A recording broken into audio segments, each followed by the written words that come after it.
Right, hello everyone. Thank you for coming along today. It's a really nice day out there, isn't it? So it's a great day to be inside.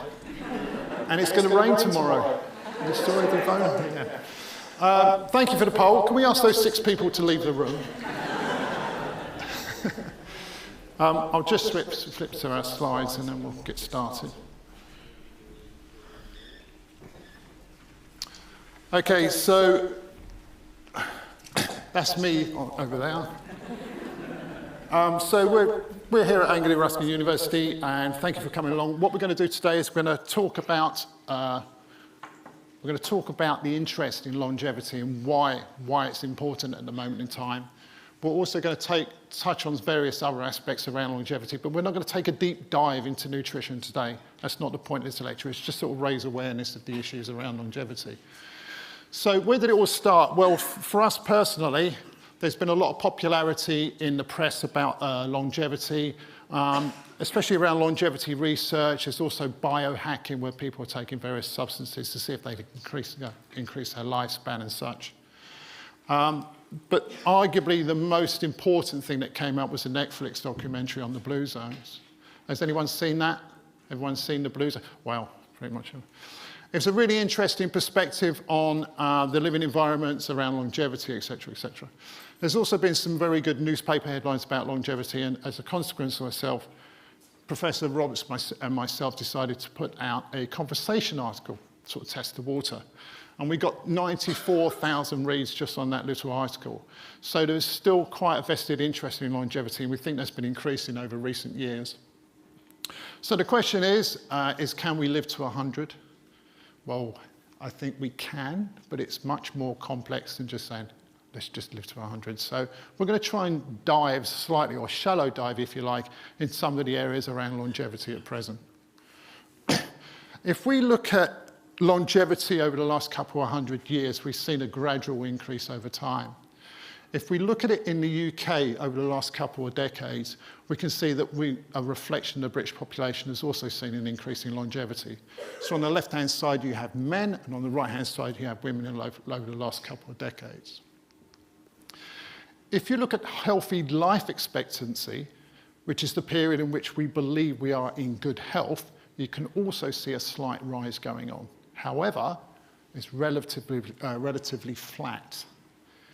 If we introduce people that feel they're in poor health, especially over the last 2 years, we can see a 2-year increase in poor health for men, despite a rise in longevity overall, which is on the orange bars.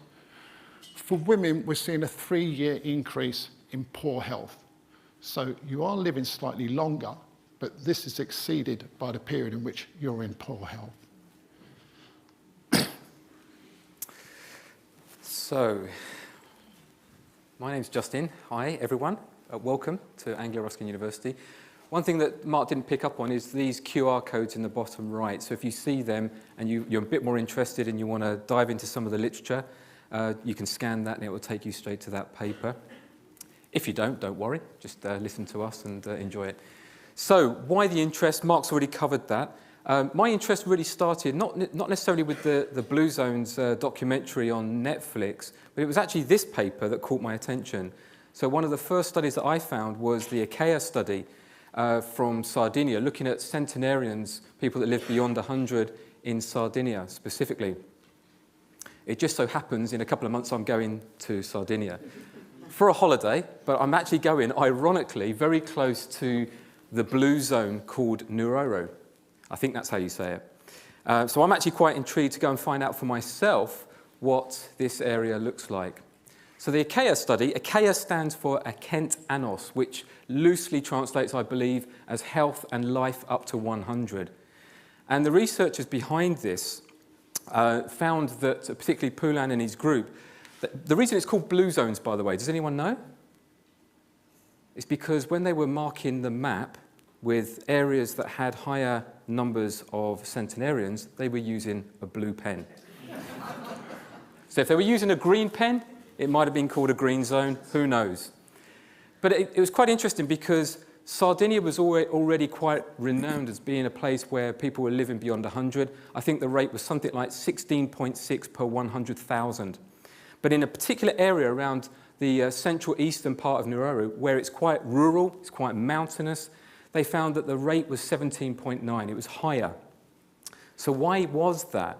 Was it because this is an island? Maybe there's a genetic disposition, if you like. Maybe there's genetic protection going on in that particular cohort. Maybe it's more.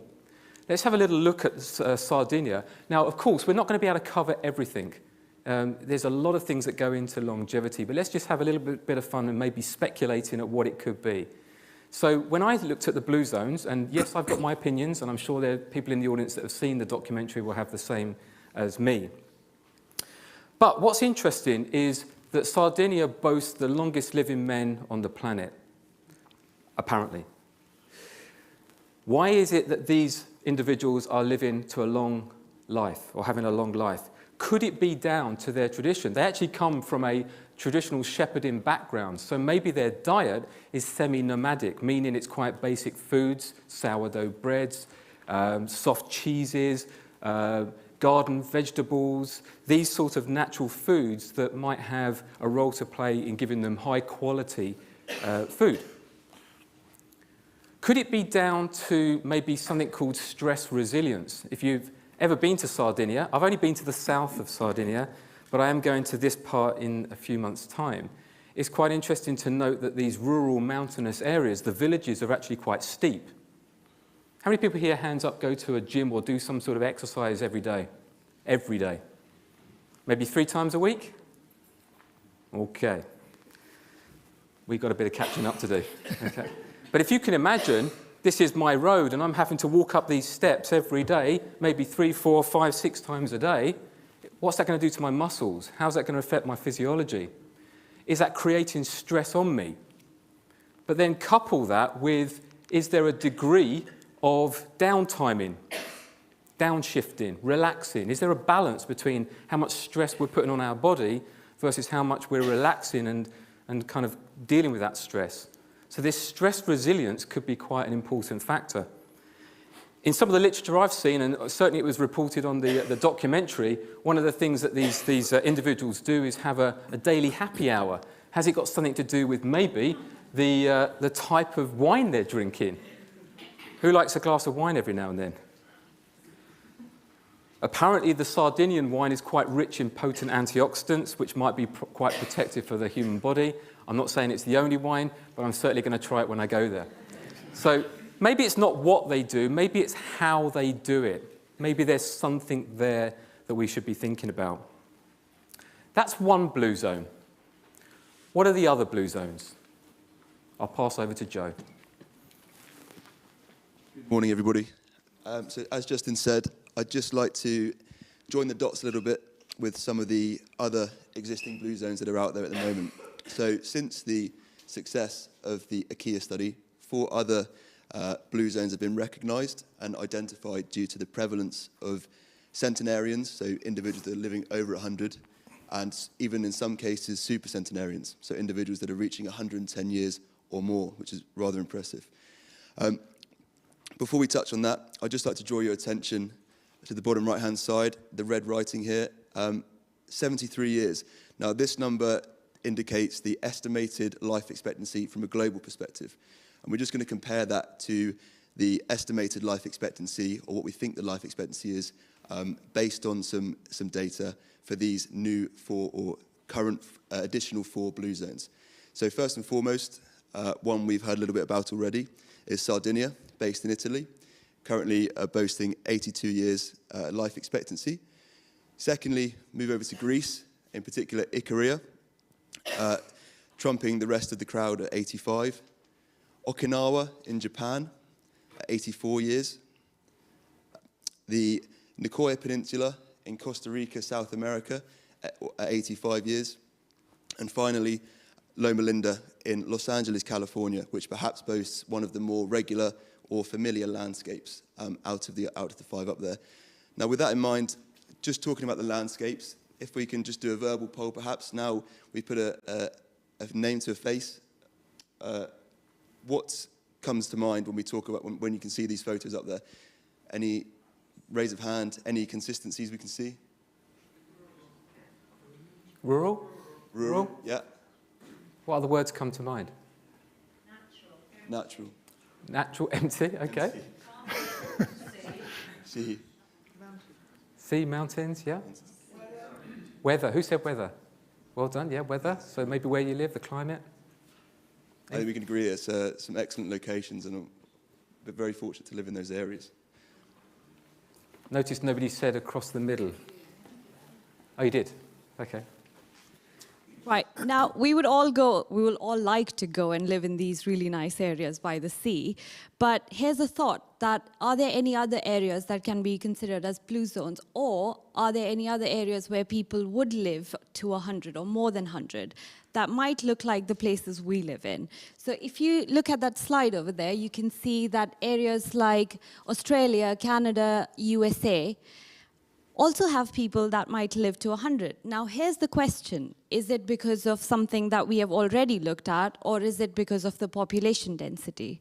Because a lot of people will be living in New York, a lot of people will be living in Hong Kong. So is it just because they have a larger population density, or is it something else? And if you look at the prevalence rates over there, we can see that Japan has a prevalence rate of 0.06, and Hong Kong has a prevalence rate of 0.04. And when we compare that to the UK, it's 0.02. Not very good, is it? So, yeah, there are other zones that can be... There's a question. Yeah.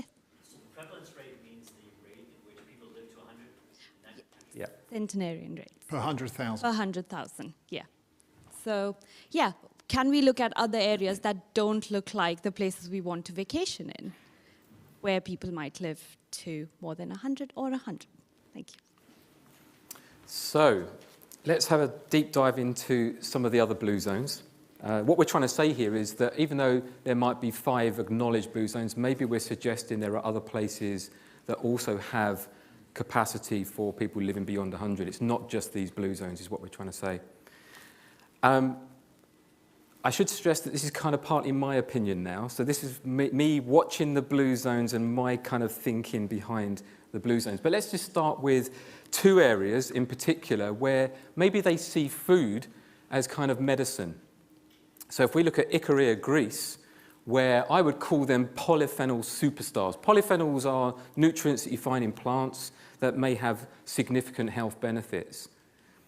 And in Ikaria particularly, there's a very diverse nature to the type of diet they eat. It's very natural. Things like tea, things like honey, things like salad vegetables, things like olive oil. All of these have very potent health benefits. So maybe there's something going on with the diversity in their diet that might be impacting maybe their gut health. Maybe some of the nutrients have potent anti-inflammatory mechanisms. Maybe some of those nutrients have an effect on reducing anxiety, depression, improving mood. I'm just saying. In places like Okinawa, they have an expression, I'm going to get this wrong, but I'll have a go, Nuchi Gazui, which loosely translates as let food be your medicine. And it's quite interesting because when you look at the diet in Okinawa, it often comes out of what I call a famine-based background. In other words, a lot of their staples probably came from when they didn't have certain food groups, so they had to grow certain foods, like sweet potatoes. Interesting enough, on the island of Okinawa, the consumption of sweet potatoes, particularly purple sweet potatoes, is significantly higher than Japan. Maybe this is contributing to the quality of their health. They also have other foods, for example, seaweed. I've not eaten seaweed. Well, maybe I have. Maybe, I don't know actually. But kombu seaweed, aza seaweed, for example, is often used to combat the heat. It's very high in things like iodine and omega-3s and fiber, which are all important for our health. They have things like tofu, which is good in antioxidant isoflavones to protect the body. So is it, again, this idea that the food they're eating, it's not just one food, maybe it's a complex degree of food. They don't eat the same foods, if you notice. So when people say to me, oh, is there one thing that might help me live longer? Maybe not. Maybe it's a combination of things. Maybe it's specific to that region. The other thing I picked up on, and again, just show of hands, how many people here have actually watched the Netflix documentary at all? A handful, yeah? One thing I picked up on was this concept of social nutrition. And if we've got any social psychologists in the room, I know a couple, then you'll probably pick up on this as well. In both groups, you see this pattern where people share food together. They have more of a social nature to their diet. They'll eat as a family, or they'll eat in groups. In places like Okinawa, for example, there's a term, I think it's called moes, where they have a very close community of friends that help each other and work with each other and create that social structure. What leapt out to me when I watched the documentary was this idea that actually it's maybe the social side of our eating that might have an impact on how much we actually use from our diet. The Okinawans also have an expression, again, forgive me if I say this incorrectly, but hara hachibu, which loosely translates as 80% full. Have you ever wondered, when you eat your food, do you eat, I was brought up on, when you eat your food, you eat everything. And even if you're full, just keep on eating. But they have a saying which is, eat until you're about 80% full, then stop. In some respects, that could be construed a bit of caloric reduction. They're not overeating. Likewise, with ikaria, there's a sense of time. Maybe they're not eating first thing in the morning. Maybe they're eating quite late at night. So maybe they've got an element of time-restricted feeding going on. So food is medicine could be one of those secrets. If we look at two other areas, particularly Joe mentioned Nicoya, the peninsula of Nicoya. There was also another one, Loma Linda, in California. In these two regions, you see the kind of concept of whether it's cultural or whether it's faith-based. So when I say faith, we're not going to get into a conversation on religion, but they are now renowned for being Seventh-day Adventists, and they have particular belief systems. But in places like Nicoya, there's a cultural heritage. You'll see people well into their 80s, 90s, even hundreds, cooking with their families regularly, daily. They're engaged with the concept. There's a concept called the Three Sisters, which basically is corn, squash, and beans. I would actually say there's four sisters because they also eat rice. But these natural whole grains, these natural foods, might be protective. There's been research showing that the consumption of these foods might be important for protecting your chromosomes via telomere length. And telomeres are the ends of your chromosomes, and they do shorten the more stress you have in your life and as we age. But if you've got longer telomeres, this might be protective. And there's an association between the type of foods in Nicoya and telomere length, which might partly explain their longevity. It's also interesting they eat quite a lot of tubers, natural root foods, root vegetables. These are low glycemic, which means they're not getting the sugar rush that you might see in Western diets. Their sugars come from natural sources of fruits, papaya, for example, which might mean that they're not snacking on high sugary foods throughout the day because they're getting natural sugars. Could be.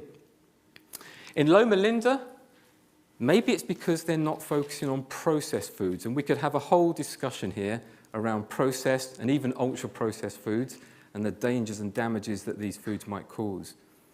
But in Loma Linda, their diet is very mixed.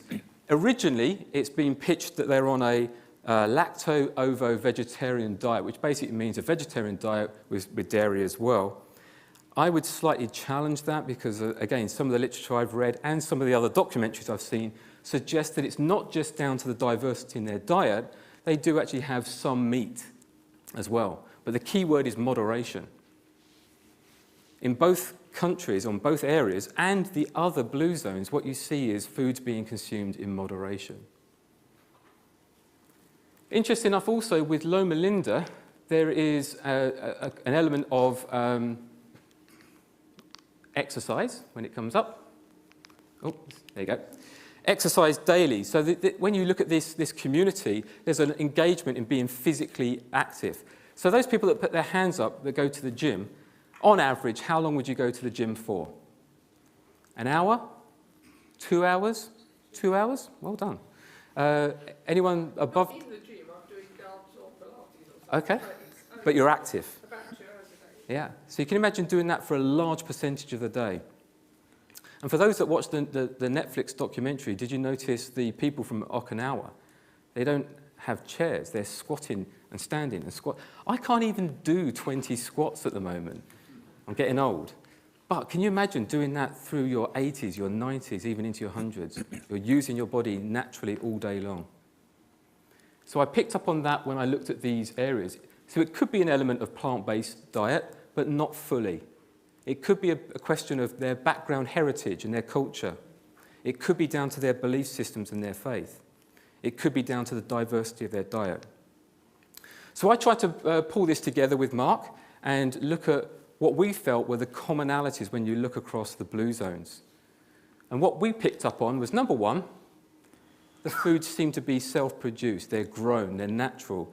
They have a high degree of nutrient richness. They don't have to walk over to a local supermarket and pick up something in a packet. So they're getting better quality food. That could be important. And for some of the areas, there's effort required in cultivating that food and picking it, growing it. There's an element of antioxidants in the diet. We've mentioned plant-based richness, but also we didn't touch on things like tea and coffee. Tea with Korea, but you see coffee drinking in other places, which is also potent in antioxidant protection. Maybe the degree of red wine. I'm looking at my colleague in the front row here, Portuguese young man over here who drinks not a lot of wine, but he knows an awful lot about wine. And he'll tell you about the potent antioxidants of the different grapes. Maybe there's something to do with the antioxidant richness here. The type of carbohydrates. If it's low glycemic, it's going to have potentially better effects on your metabolism. Maybe this has important effects on our gut health as well. And there's been direct studies showing the link between gut health and longevity. Moderation. When people say it's all about plant-based diet, I would disagree. In every single blue zone, there is an element of meat eating at some degree, whether that's pork, whether that's other poultry, whether that's fish as well. It's not excessive, it's in moderation. Same as the wine, it's in moderation. Sorry for those that like a lot of wine, but the suggestion is that it's about moderation. Has it got anything to do with how the foods are consumed? We mentioned about this idea of eating at home with your family. We've this idea of a social diet, spending more time eating. I used to work in professional sport, and I can tell you that I've watched a lot of athletes have their meals. I'm just going to look over at Joe here as an athlete. How quickly they eat their food. What's that doing to their digestion? Are they getting their nutrients out of their food that they need? Slowing down, taking your time, is that an important factor? There's also the energy balance factor. When you look at the different blue zones, it's quite interesting to note these individuals are active throughout the day. Now, we all know that you burn energy when you exercise, but what about when you're not physically exercising, you're active, you're still using your body, you have what's called non-exercise activity thermogenesis, or NEAT. So are they increasing their levels of NEAT? And what impact is that having as well? In some of the countries and some of the zones, we see this concept of time-restricted feeding or calorie reduction. That might also have a role to play.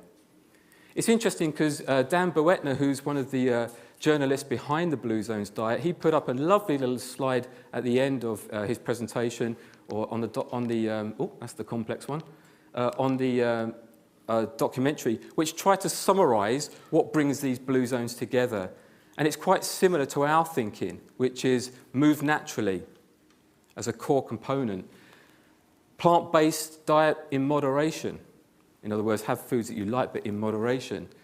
The connection and family. He mentions a lot more of this in the documentary. And he talks about having a positive outlook and the stress balance, which we also picked up on. So our observations are somewhat similar, but we have a few others, I hope, on that slide. So let's get to the heavy slide and just take a moment to pause. Let's think about this from a science perspective. Now, I apologize in advance if this is a little bit complex. I'll try and not make it complex. There's a very good paper, if you're interested in this subject and you want to really delve into the science behind it, lovely paper by Longo and Anderson published in 2022 in Cell, looking at a pro-longevity diet. They're very much looking at this idea of fasting, and particularly prolonged fasting, as a way of switching on some of the mechanisms that allow you to potentially live longer. Now, what's interesting for me is this idea that as we age, one of the reasons we age is because we get this chronic cellular hyperfunction. That sounds complex. What it's basically telling me is that we get dysfunction or dysregulation. Things like the metabolism starts to go a bit haywire. Maybe we've got a bit more stress than we can cope with, so we produce chemicals that start damaging the body a little bit, oxidative damage. Or maybe it's down to inflammation. Maybe there's a bit more prolonged inflammation. So this idea of chronic cellular hyperfunction could be quite critical in how we stave off or how we defend against aging. And what he proposes is this idea of a longevity diet that's tailored or individualized to the person based on their genetics, their size, maybe their age, their sex, and their health status.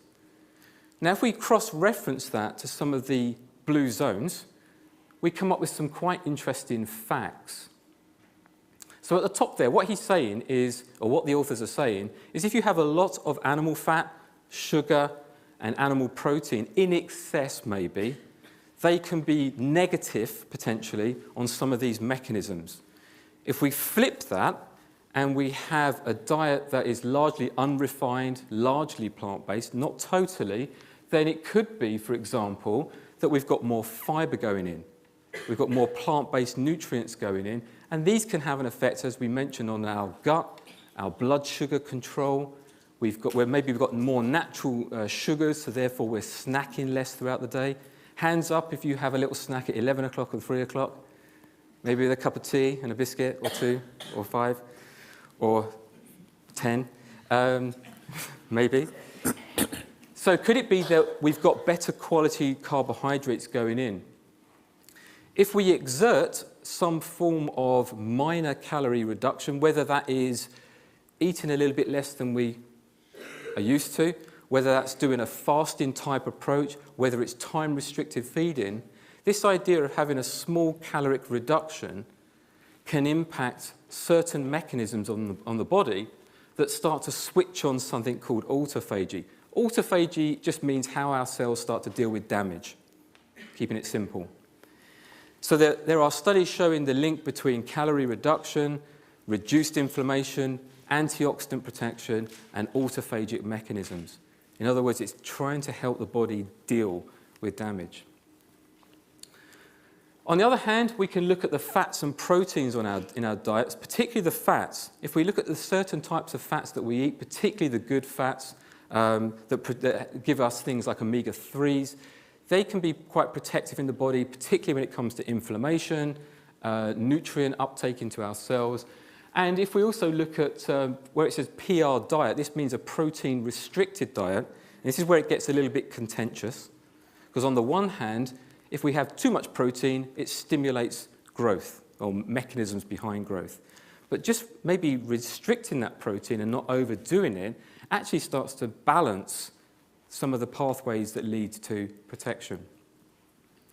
So it could be a combination of plant-based nutrients, calorie reduction, and omega-3s and protein balance. But equally so, we also have to acknowledge two other areas. One of them is lifestyle.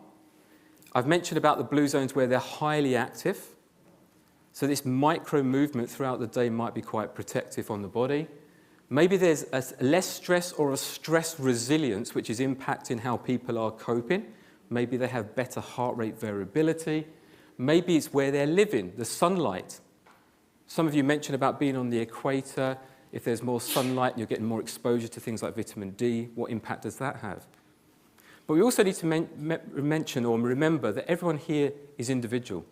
The way we digest our foods, the way we metabolize our foods is highly individual. So that is something we also need to consider. We also need to think about genetics. There are some papers that report that genetics might explain somewhere between 25 and 30% of our longevity, and certain genes, particularly the FOXO genes or the ApoE gene, might be quite prevalent in supporting that. But for me, the take-home message from this is, whilst the science is emerging and certainly supportive of this, we should remember that the diet for one population doesn't necessarily match the lifestyle of another. So if I suddenly go and eat an Okinawan diet, am I going to live longer? Maybe not. But the quality of the food I eat and how long I do it for could be quite important. So I suppose the ultimate question is diet the answer? What do you think? No, it's much more complex than that, Justin. So you're going to go much more complex. What do you think? Is diet the answer? Partly. Okay. This is a lovely study that was published in 2022 in PLOS Med, looking at what happens. This is a kind of theoretical model, but it has been replicated on other model studies as well. But this is what we call, well, it's not a meta-analysis. This is a plot looking at what happens theoretically if I change the diet away from increasing certain foods but reducing other foods. And what they've got on this slide here is the question around an optimum diet versus a feasible diet. So if you look at the top of this one, this is actually based for a 60-year-old female, by the way. And if you read the paper, they also do it for men, and they do it for younger individuals as well. But if we have legumes in our diet, what they're saying here is if I increase the amount of legumes I eat from nothing to 200 grams, I think it is, you can see the life years gained at the bottom there is roughly around 2. If I make it a little bit more feasible, which means it's somewhere between an optimum diet and a westernized diet, then we might add about a year, just on legumes, eating more legumes in our diet. If you look at the bottom of that slide where it says processed meat, what they're saying here is if I reduce the amount of red meat or processed meat, that can also equal a potential increase in life expectancy. And when we put it all together, the suggestion is if I start young, and that's probably a key message, it could have an accumulated benefit over your life. That doesn't mean to say that if I'm my age or older, you're not going to get the benefit. You still can get benefits. And in fact, if we start with the feasible diet here, the suggestion is that if I start at the age of 20, go back. If I start at the age of 20, the suggestion is that I might be able to, via my diet, increase my life expectancy by 7%. Doesn't sound much, but that might translate somewhere between 6 and 7 years. On a feasible diet, not an optimum diet. The optimum diet suggests that we might be able to increase by 13 years max. That's a theoretical model. There are studies, there was one recently done by Zazaki, looking at what happens if we look at countries around the world where there's populations in excess of 1 million, and they looked at 130 countries and found that if those countries that were more in line with a Mediterranean-style diet were more likely going to have an increase in life expectancy, but it was lower. It was about 4 years. More importantly, they showed in that research that the healthy life expectancy might equally be improved as well. So let's just think about that concept of life expectancy versus healthy life expectancy. And I'll pass back to Mark. Thanks, Justin. Okay, so living to 100, we sort of outlined is quite a complex issue. If we go and change our diet overnight, it's going to be a minimal effect on our health. It's going to take some time to acclimatise to. We also have to take into account that if we're going to change our diet, we also need to take into account other barriers to introducing that diet or introducing that diet in the first place. So for instance, many people that I've worked with on diets, they find it very hard to implement a change in diet for a long term, for a sustainable period of time, because for instance, they work. They get home, they don't want to cook. So they find it very hard to integrate something, or at least for the long term. That's why several programs, you'll see commercial programs, run for about 12 weeks. They get reasonable weight loss for a period of time. And over 3 to 5 years, it's expected that you'll regain or return to your pre-dietary weight within 3 to 5 years. We can also see that there's a significant relationship between our urban environment, for instance, where we live, how we live. Is there access to, say, exercise facilities and such like? Also, when we're talking about a gym, which Justin touched on earlier, there's also the issue of social. How many people go to the gym and talk to other people in the gym? 3 people, 4, 5 people? Okay, so it's common, if you look at the other countries we've explored earlier, that when they do exercise, whether it's enforced, such as going to a gym, or they're walking around, for instance, they're talking to people quite regularly. Also, we've talked about sociability around food. So, for instance, it's shown that when women eat with men, they're inclined to increase and take on more food during that period of time than they would do if they were on their own. There's restricted access to healthcare and medical care, and this is one of the things that actually underpins the increase in poor health in the UK. There's also issues of increased alcohol intake, and there's still smoking issues in the UK as well that have shown that they're impacting on that poor health issue. There's also levels of deprivation in the UK, for instance. So the data, the charts I showed you earlier, was only the forefront of what's going on behind, which is a much more complex issue. So for instance, between the least and most deprived areas within the UK, there's a 19.7-year difference in healthy life expectancy. There's also an average reduction in mortality risk per additional year of education as well. So how well you're educated also impacts on how long you will live.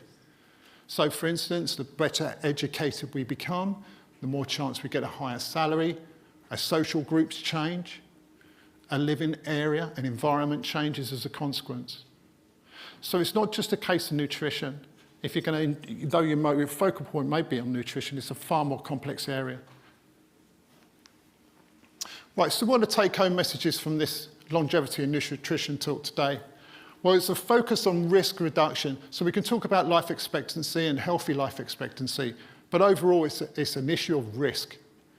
If you look at some of the populations we've explored earlier, they live in environments where there's reduced risk, okay, reduced exposure over time to certain consequences that can lead, for instance, to things such as cardiovascular disease and cancers and such like. There's also the diet and activity combo as well. It's making sure that when you do diet, you exercise regularly. I'm not talking about enforced diet, but you keep active. And one of the most fundamental issues to come out of all the research we've explored today is there's a sense of purpose. Ikigai is a sense of purpose. It's making sure you have a goal, or you achieve, or you drive forward all the time. If you're at the point of despondency where you don't really feel like there's no point in continuing, that has been shown to influence your longevity. Start young. So everyone here, forget it. No, yeah, absolutely. If you start young, yeah, obviously you can see an increased improvement. But at the end of the day, it's never too late to start. I'm sure you can tell me that message anyway. It's never too late to start. You should always keep active. And yeah, if you've got a chance, start whenever you want. Plant-based polyphenols are really important. So we're not talking about a forced substitution to a vegetarian diet, for instance, but we are talking about increased veg intake. Now, there's other issues associated with veg intake, such as fertilizer, intrusion into our foods and such like, which we're not covering today. But at the end of the day, fundamentally, if you increase your veg intake, it has shown to be beneficial to your health. There's hara hachi bu, which we spoke about earlier, which is time-restricted feeding practices and calorific restriction or hypercalorific approaches. Now, a lot of the research about calorie restriction and time-restricted feeding practices is still in its infancy. So the claims by some people that it can cure cancer and stuff like that are not really there yet. The research is not there yet. But it does show that there can be some improvement in health if you move into a time-restricted feeding pattern. Okay, well, I'd like to say thank you very much for having us along today. Thank you for joining us. If you'd like to email us, feel free. Please take a photo of our email address if you want to discuss these issues further, or you want some feedback, or you want to dive a little bit deeper into the subject area. I'd like to say thank you to Justin. The poll. Got the poll next. Yeah, you've got a poll next, yeah. Hania and Joe. Sorry, I lost track. We got a poll next. If you could just hang around for that, that would be really, really good. Thank you very much indeed. Thank you.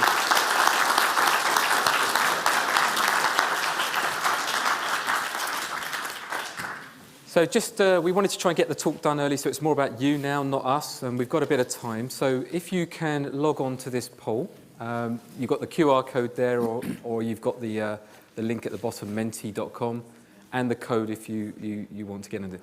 If you're having trouble getting onto Wi-Fi for whatever reason, go to the Anglo Ruskin site. You've got the login guest password code on the whiteboard.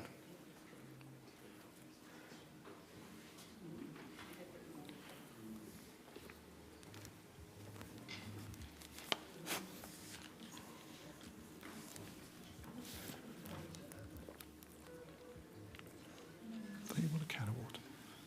No, it's warm.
you all had a chance to log on yet?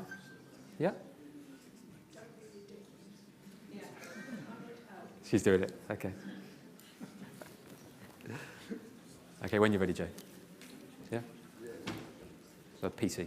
Sorry, could we ask questions? Yeah, we're going to just do a poll for 2. There's literally 3 slides, I think it is, and then we'll open up to Q&A.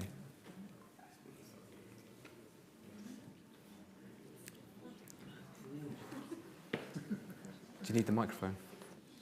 Do you need a mic?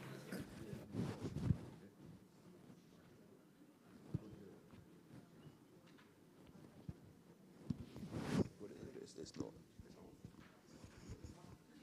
Is it good? Okay.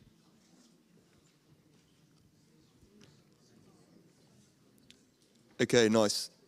So we'll flick through some of the results quickly, see what people have thoughts, feelings, emotions. You notice this first question, just a repetition from the one that some of you filled in to begin with coming in. So initially we had 17 yeses and 6 no's, so perhaps not everyone jumped on it straight away. But we're seeing a lot more yeses come up. So take from that what you will, perhaps.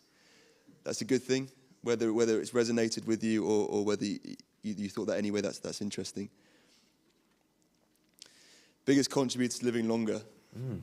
So good, I think that's a key message that's come across, and it looks like that one has stuck in people's minds, a combination of the above. Interesting, no one's gone for the small glass of wine daily, Justin might have scared some of you off there. Seriously? Honesty is the best policy, so don't let that deter you from going home and enjoying one this evening. Oh, it's still going up? It's still going up. So good. Not smoking, I'm glad that one's on there. So blue zone was, if we were to set a blue zone up in Cambridge, which of the following is support engagement? This is a really interesting question for us because this has actually been attempted in a town in Michigan, in America. And again, some of those of you that watched the documentary may well have realised that. It was relatively successful, so it's interesting to see what people's thoughts are around this. I'd say we're very fortunate as to where we live, or where the majority, I presume the most of us live, in that Cambridge is a very accessible area anyway. But where are we with this one? Adjusted, more flexible work-life balance. I'd say that's pretty consistent across the board. Evidence-based nutrition information, that's interesting. I think we can delve a little bit more into that. Anyone who went for that, what are the thoughts around that? Anyone who selected the evidence-based nutrition information? Any thoughts?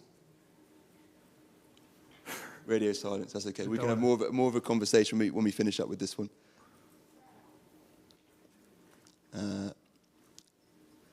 The idea of nutrition confusing. Yeah. Okay. Interesting, okay. Perhaps not what we expected. It's what I expected. That is what you expected? Yeah. Yeah. It is confusing. You get mixed messages all the time, don't you? It is very confusing. And then literally, because I've been studying diets for years, and you'll get a diet out one day, and then another day you'll get another diet that claims it is confusing. Okay. And then finally, which ways can nutrition-based information be improved? The wider availability of healthy foods. No. I think we'd agree with that. Did they? Did I read it wrong? Yeah, can you read out each one? Pardon? Just read it out, which one? What ways can nutritional-based information be improved? And it looks like the take-home here is the wider availability of healthy foods. Any other ones? Yeah, I think the food industry should be better regulated because we're all marketed to all the time. And the kids, especially these days, are marketed to with junk food all the time. Yeah. I agree with that. Agreed. Additional nutrition focus in schools as well. That's interesting. I think that resonates quite clearly with one of the take-home messages that we found that Mark mentioned. Starting early would be the best option. So therefore, perhaps the differences in curriculum could be a key factor there. Could that be home curriculum? Homing curriculum? Yeah, because That's where the questions come out. Yeah, I think that's a really interesting point. I think that comes almost that's the chicken and the egg scenario, right? Where do we start the education platform? I think overall, if as a nation, as a community, if the general education increases and that's fed forward by the the younger generation, I think ultimately the overall picture becomes a lot better. Now this is good. A healthy life. We'll ignore those two. Maybe perhaps they came to the wrong talk. That's okay. No, look, thank you very much, guys. I think we will have time to open for some questions. Yeah, so we tried to wrap it up early so that we can get over to you now. So if you have any questions for any of the team, including myself, I think so. and oh my God, we're going to get inundated. So let's start with the first hand that went. Oh, yeah. I just was wondering if there's data about where you look at the blue zones, how many of the people that live there have always lived there? So the genetics is kind of imprinted in that. Yeah. The only example was the California one where I would assume that. If anyone asks you a question from the Yeah. So just to repeat that question for the online viewers, to summarise, I think the question was, how many of the individuals that live in these blue zone diets have lived there from birth? How many have lived there for the entirety of their life? Well, and historically. And historically. Okay, generational, sure. This is a really interesting question because the first thing, once I finished watching the Netflix documentary, and it was a good documentary, it really opened my awareness and my thinking and kind of what other thoughts were out there. But I started to look into this a bit more. And the answer to your question is the traditional blue zones, yes. But now, if you look at places like Okinawa, we're seeing maybe longevity not as high as it used to be because of maybe shifts in westernization, maybe there's a younger generation coming through that have got different ideas about longevity or around nutrition. So I think we're seeing a shift in those blue zones, which is why we wanted to put up the slide to show that there are other areas like New York, like Australia, that may have high rates of centenarians as well. But to answer your question, yes, it probably does. Yeah, there was a question somewhere over here. I don't know who. Let's go here then here. It was just my slight worry, and it's all very encouraging, and I followed this sort of thing from not young enough, but from a good 30 years ago. Except for the restriction, I could do it for hours, but once I eat far too much. The worry is about whether or not not only young people, as the gentleman said here, are getting more influence as to what being fed, the food industry as such. Is saying, oh, this looks good because it tastes good, so you eat more and it's maybe not good for you. But also about pollution and other things, because if you say, well, I felt good to eat fish, less meat, vegetables, and if you're looking at fertilisers that are used on the land, if you're looking at the pollution in our oceans and everything else. You can't hear it? Okay. Yeah. Is it on? Basically about pollution with eating fish and healthy things like that in the oceans, and also with that's better put, with fertiliser and things that are used on the land. Besides the fact that the younger generation, with those people that are in those places, they are lived to that age because of more westernised lifestyle. Just thoughts on. Thoughts here? Was there a question there, or just a statement? I'm just worried that the results so far are based on, the last 100 years, the people that are 100 now. Yeah. As opposed to what. And where's it going? Predict to be. Yeah. So what are your thoughts on whether or not all the things that we're learning are relative because of pollution and other things? I think the thing is the change into factors such as ultra-processed foods has been relatively quick. So though we've been eating those foods quite, for around 30 or 40 years, what we're finding now is more the fact is that we're beginning to see the consequences of those. So there was a really nice piece of work out this week alone was talking about UPFs or ultra-processed foods, about the impact on the body and such like. So I think the science is there, but I think it's going to take a while. But also you're absolutely right about pollution, fertilisers, what we put in our foods and such like. It's all going to have some effect on us, and it's shown that they do have an effect on us. But that's going to, over time, we're going to develop a greater understanding of those things. I think it touches on our earlier slides about complexity around change. So it's not just a case of trying to live to 100, it's also trying to live healthily to 100. Which was surprising, because I got the slide wrong, but which was quite surprising to see people think that nutrition is quite a simple concept. I see it as a relatively complex concept. And I think perhaps that message is getting through to people, and that's an improvement as well, because if you go back 10 or 20 years ago, people found nutrition and diet quite a complex issue. It was quite really hard to understand. But I think people are becoming somewhat more aware now. So I think the more we learn and the more we develop over time, I think there will be increased pressure on industry and such like to address it. When we come out of the EU, for instance, we didn't adopt many of their agricultural rules either. So as a consequence of that, we, certain fertilizers and pesticides are getting back into our foods again, which we were not expecting. So that again, you won't see that now, you'll see 10, 20 years' time, you may see the effects of that. Does that answer your question? Okay. Okay, so we'll go over here, then to the middle, then the back, just so you've got it noted. Just a question about the influence of sleep and sleep patterns. Do you want to answer that one? Oh, hello, here we go. Yes, there's only so much we can cover in the time, but yeah, we know that if you have poor sleep, that's going to impact on appetite mechanisms, it's going to affect on hunger mechanisms as well, so you start to change your dietary patterns because of a poor sleep or a lack of sleep. Yes, that has a role to play. Interesting enough, when you read around the blue zones areas, you pick up on this idea of circadian patterns that I was quite intrigued by people taking naps throughout the day as well. So whilst we're talking about lack of sleep having a negative impact, having naps in the day had a positive impact. So there's kind of that balance between the two that came out from the literature. Interesting idea.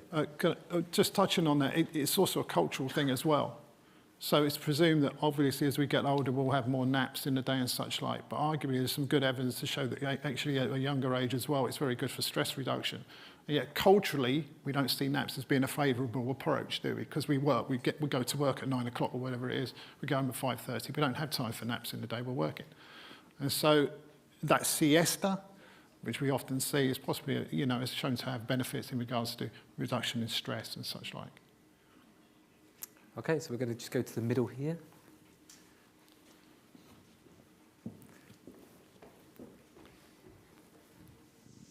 Thank you very much. It's been a wonderful presentation. Thank you. I've been in search for the perfect diet for decades. I'm in this field as well, and every day I'm shocked at the publications, at the influencers, at the podcasts. I keep listening and listening of someone who found the perfect diet. And through my experience, I see that at the end of the day, things like exercise, sleep, and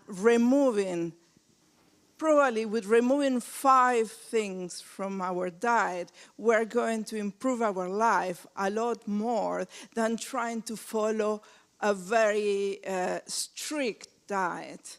That's my experience. I know, and I've been following Longo for a long time, and I know that on paper it looks impressive. We can get rid of cancer, neurological disorders, cardiovascular disease. But then I wonder, if we are going to go for that approach that is vegan practically, what about micronutrients? He hasn't done any long-term study to show what's happening when we have maybe a person living after 50, 60 years on that kind of diet. What's going to happen when they have, because they are going to finish with deficiencies at the end of the day. I mean, it's been shown the deficiencies that can have. So my experience is that just trying to improve our sleep, trying to improve our social environment, of course, trying to have friends, and all the social aspects is very important. Exercise, and I'm a person who really, I'm a late exerciser. I only started exercising probably 5 years ago. And I cannot believe the results. And removing just probably 5 things, the most important things, I think that we can achieve a lot more than going mad about following an approach. That's my I would 100% agree with that. I'd love to ask you what the 5 things are. Well, I would remove the sugar, I would greatly reduce the alcohol, and after a certain age, I really reduce it, mostly if you start taking certain medication. Salt is another one. Definitely, you have to, I would go for well, of course, ultra-processed foods, and I remove dairy, mostly milk, and not other dairy. And what else? Well, refined carbohydrates, that kind of thing. So those are the ones. There's definitely an overlap between that and the presentation. Yeah, no, of course. I completely agree with that. But I'm 100% behind the exercise. Obviously, we didn't cover everything today, but exercise, you think about it, we lose muscle very quickly from around mid-30s onwards, particularly mid-50s onwards. And the whole risk of frailty, particularly sarcopenic frailty, is a real issue. So it's not just about eating good quality foods. You have to use your muscles. And that's what struck me about places like Sardinia, where you've got these elderly gentlemen that are walking up these very steep hills at a pace, I hasten to add. And you've got the Okinawans that are gardening hours a day. And that natural exercise, that natural movement is probably fundamental to not losing their muscle mass, or at least not losing their strength. So, well done. Yeah, I picked up on that. And balance as well, yeah. We had a question right at the back there. Probably time for just one more question. Oh, have we? Okay. We'll do let's go for this one. We can read out some of the online ones after this. Thanks. What are your thoughts on hydroponic farming for availability of healthy foods? So the question for the rest of the audience: what are our thoughts on hydroponic farming for the availability of foods? I'm not an expert in hydroponic farming, I'm afraid, so I can't really comment on that. I think in regards to, as long as you've got the nutrient content maintained in the soil and such like, I think one of the reasons for hydroponic farming, you may need to correct me, is to make sure that we don't lose any soil mineral content and such like. Plus we can also produce higher quantities of veg within a smaller area. That's my understanding of it. Is that correct? I'm sure you can all correct me. As to the nutrient content, I'm not really sure at this moment in time. I don't know if anyone else knows about the micronutrient content of those foods. No? Yeah, I'm afraid it's not really my area, I'm afraid.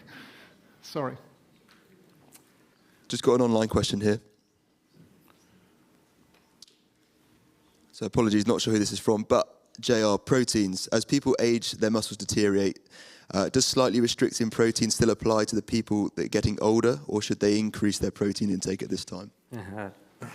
Whoever asked that question at home, thank you. This is the dilemma I've got scientifically going on in my head at the moment. So on the one hand, as we age, and sadly it's happening to me and as I get older, but we start to develop anabolic resistance. So the muscles become a little bit more resistant to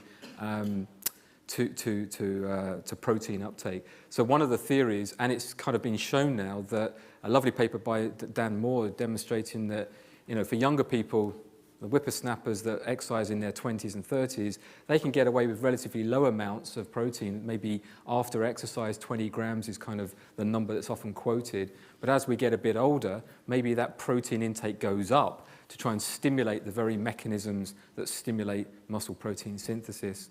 There's also certain amino acids like L-leucine that also trigger the muscle as well. So maybe there's a kind of question around how much protein we need and whether we can enhance the process as we get older. But that's all to do with stimulating muscle growth. The other side of it is if you overstimulate that pathway, does it have a negative impact as well? So there's kind of a balance, I think, between how much protein is going in and when not to eat protein. So maybe it's about the timing of the food that's quite relevant. So that's a good question for whoever asked that at home. Thank you. Any more? A nice conversation article about that as well, I think, somewhere. There's a lovely article we've just written in the conversation about this as well. Thanks for prompting it. Time for one more, is that? Yeah, we'll go for one more online question. I'll do this one. So I think that one's quite... If it's in my area. Okay, test my eyesight. So, is the reality of centenarians achievable for UK residents, given the difference in the climate, diet, and work compared to the blue zone countries? Oh, I'm going to put this to the audience. What do you think? So the question was, could people in the UK live beyond 100, comparable, if you like, to the blue zones? What do you think? Well, we also You've gone like that? We also have the help from the pharmaceutical company as well to help us a bit. Yeah, so different medical support, yeah? And there are very few hills in Cambridge. Very, unfortunately. There's a couple just in Hertfordshire, but not biggies. Yep. I think there has to be a cultural change, because if you look at through COVID, where people kind of slowed down and kind of went to nature and did all the stuff because they had the time, and I was hoping that that would continue, and it has, in my view, it's gone back on the kind of treadmill. Yeah. So it is a cultural change, I think, what we need. Any other thoughts? So the thoughts from the audience there for the people online was the general consensus seems to be a cultural change may be required. We had a very good point about the lack of hills in Cambridgeshire, but in general the change back post-COVID has meant people have rushed back to work and almost forgotten some of the fundamental components that they were allowed when they had time to focus on health, well-being, and family, perhaps. Cool. Yeah. Meal times, they're not really a community event, or it's not like we go with people and have a meal and chat. It's very like, let's get a meal deal, let's sit in a corner and eat it. So there is a cultural thing, because if you're isolated, food is a big thing. You could either go towards overeating or you could go towards undereating. So it really depends on how you're feeling. So yeah, it's a cultural thing. It's not. It won't always be how much you eat. It would sometimes just be.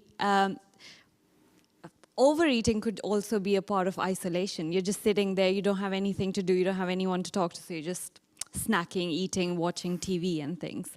Or you could just be not. You don't feel like eating. So there, you're undernourished. So yeah, cultural thing, community-based events. So all of that. I think the answer is yes, but there's other factors such as our environment that we live in as well. So our urbanised environment would need to change significantly. So we've got more access to exercise, more cycle lanes, for instance, more activities to playgrounds for our kids. You need to change the educational approaches as well, so that kids learn early on about the necessity of certain nutrients and foods and such like. They don't get that really. They get some very good food support. And how to cook. Absolutely, and that's a really important point. It's how to cook decent food, you know, okay, unless you're a student, of course. And then... Don't look at me. I have no evidence to support a statement, but he reckons that 20% of people are cooking now, and the rest just buy prepared. Yeah, it's so much easier. I mean, I don't know what that data is. But... No, that sounds about right. Yeah, I mean, I think you're right. So that's a cultural shift. We're moving into that more delivering food now rather than cooking it type thing. So I think that all those things, it's not just a cultural issue, it's changing the environment in which we live in the first place. So the question which I'm going to leave open is the fact is if you picked us up and dropped us in Okinawa, for instance, would that improve our longevity? Purely because of the environment that we're dropped into rather than our approach. And perhaps that's an experiment for the future. Let's all go to Okinawa. So... I'm very conscious of time. You may have other talks you want to get to today. So first and foremost, may I thank the team behind me. Thank you.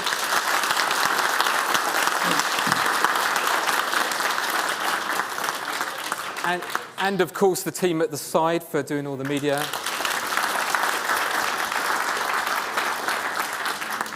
And lastly, of course, Anglo-Ruskin University for hosting the event, along with Cambridge University. Oh, and yourself. You forgot yourself. And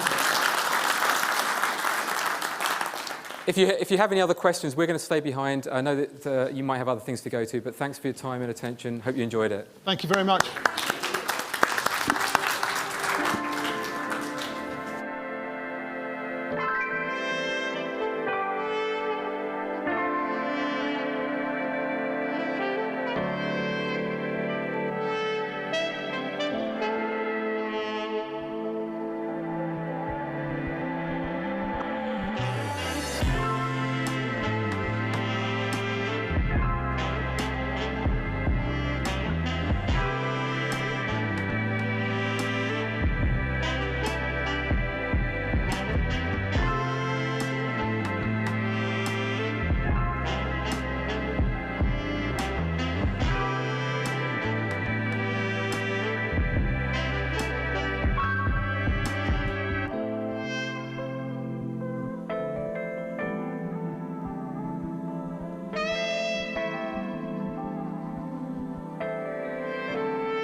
Plus this.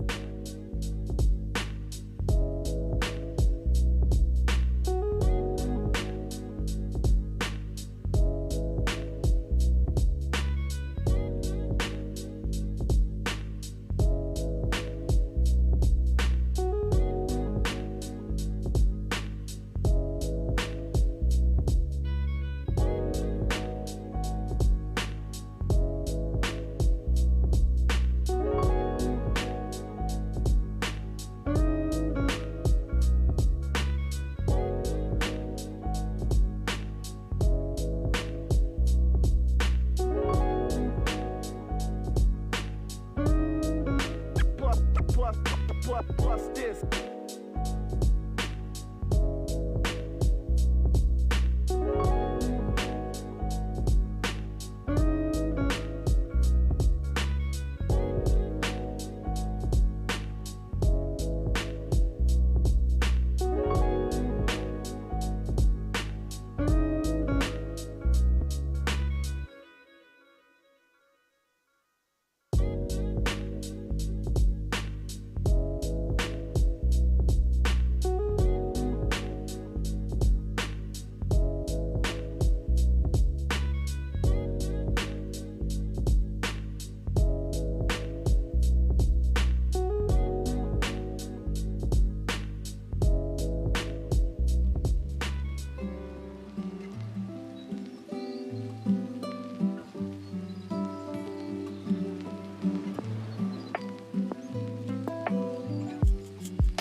Do you want me to...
Hello, ladies and gentlemen.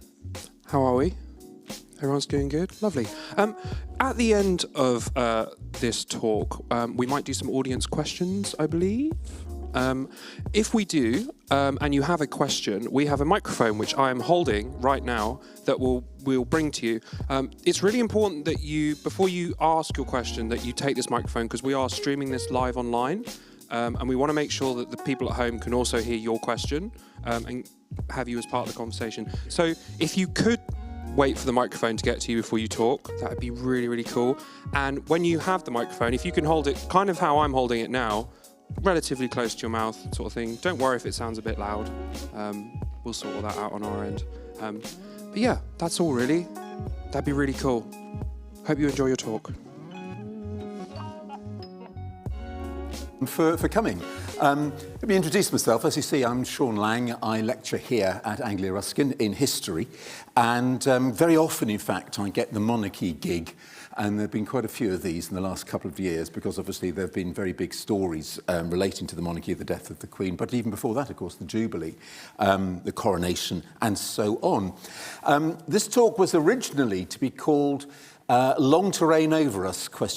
Monarchy in the modern age. And when the king announced that he had got cancer, it was thought that might seem a bit tactless. So hence the slightly amended title, but it is still under the old version, I think, in some of the publicity. I thought I'd start with something which has, after all, been in the news, which is essentially, why on earth did this story about a slightly photoshopped family group portrait attract so much attention?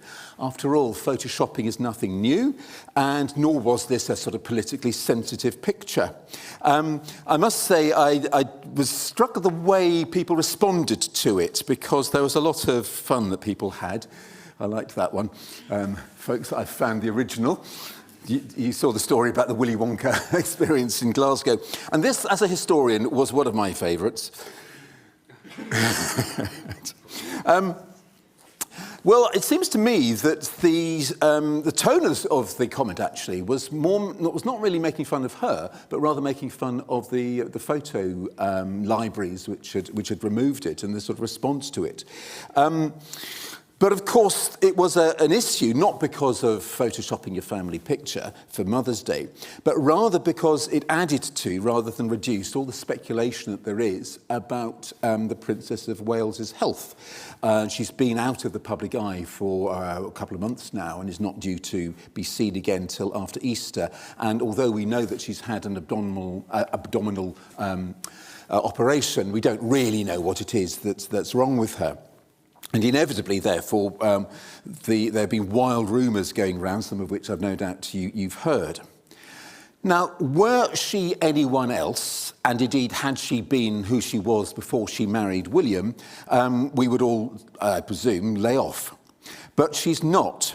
And there's a sort of historical sense in which when you are royal, your body is and therefore your health and your private life are of public concern. And this has always been the case. In the Middle Ages, people used to talk about the monarch's two bodies.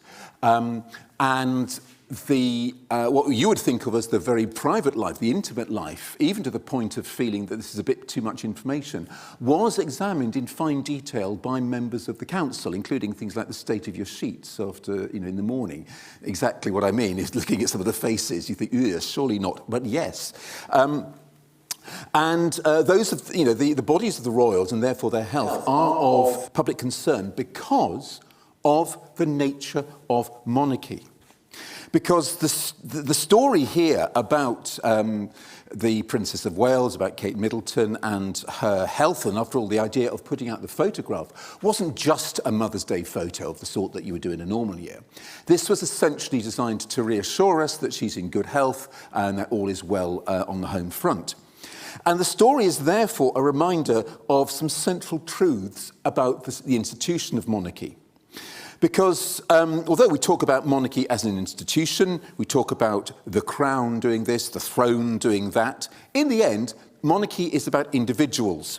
And individuals are fallible, they're vulnerable, they can let you down, and to some extent, of course, when you have an institution based upon individuals, you're very much open to chance. Just imagine for a moment if something had happened to Charles at some point in his early life, but before his marriage, and the next in line to the throne would be Andrew.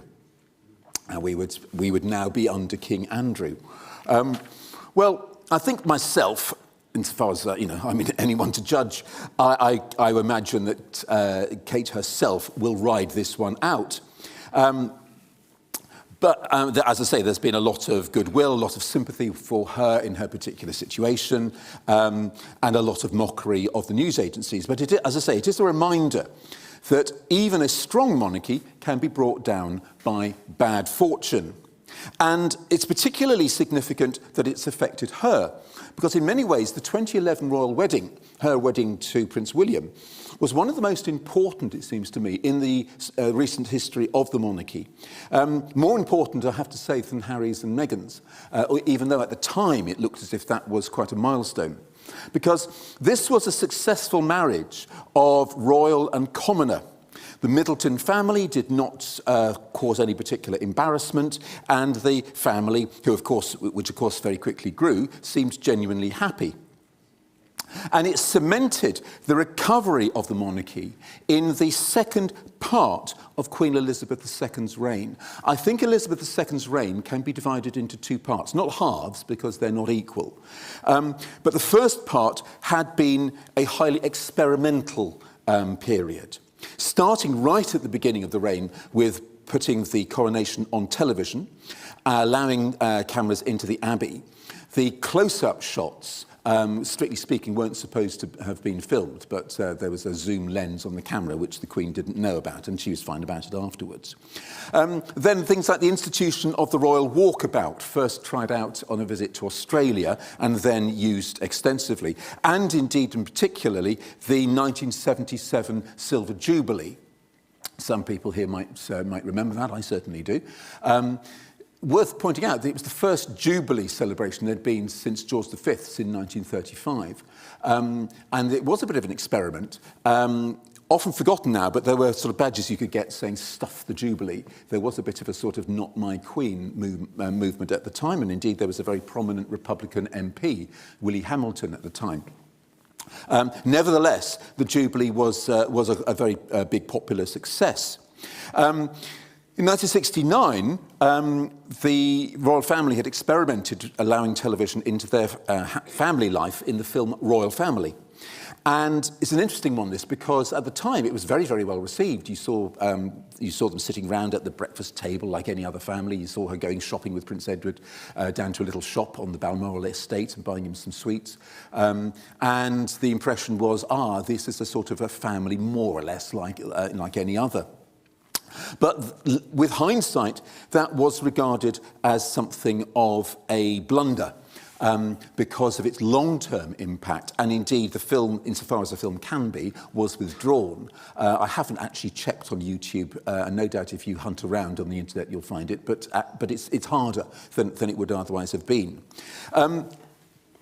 Because the attempt to make the royal life much more open and therefore, in a sense, more democratic, and certainly to sort of create a direct relationship with people, which is in many ways is what that is about, the walkabout. By the 1980s, that was being undermined by the younger royals. By Prince Edward's disastrous attempt at populism in the form of It's a Royal Knockout, by the widely publicised affair of Sarah Ferguson, the Duchess of York, Prince Andrew's wife. Easy to forget that at the time people felt sorry for Prince Andrew. And, of course, the disintegrating marriage of Charles and Diana. And, in a sense, it seems to me that that first part of the Queen's reign ended in 1997 with the death of Diana.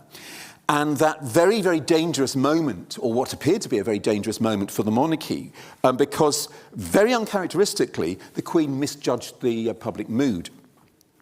And there was a lot of anger, there was sort of fear that she and the Duke of Edinburgh, and particularly, of course, Prince Charles, might actually be booed by the crowd. So in a sense, a perfectly fair question to ask is, why didn't the monarchy end in 1997 or shortly afterwards?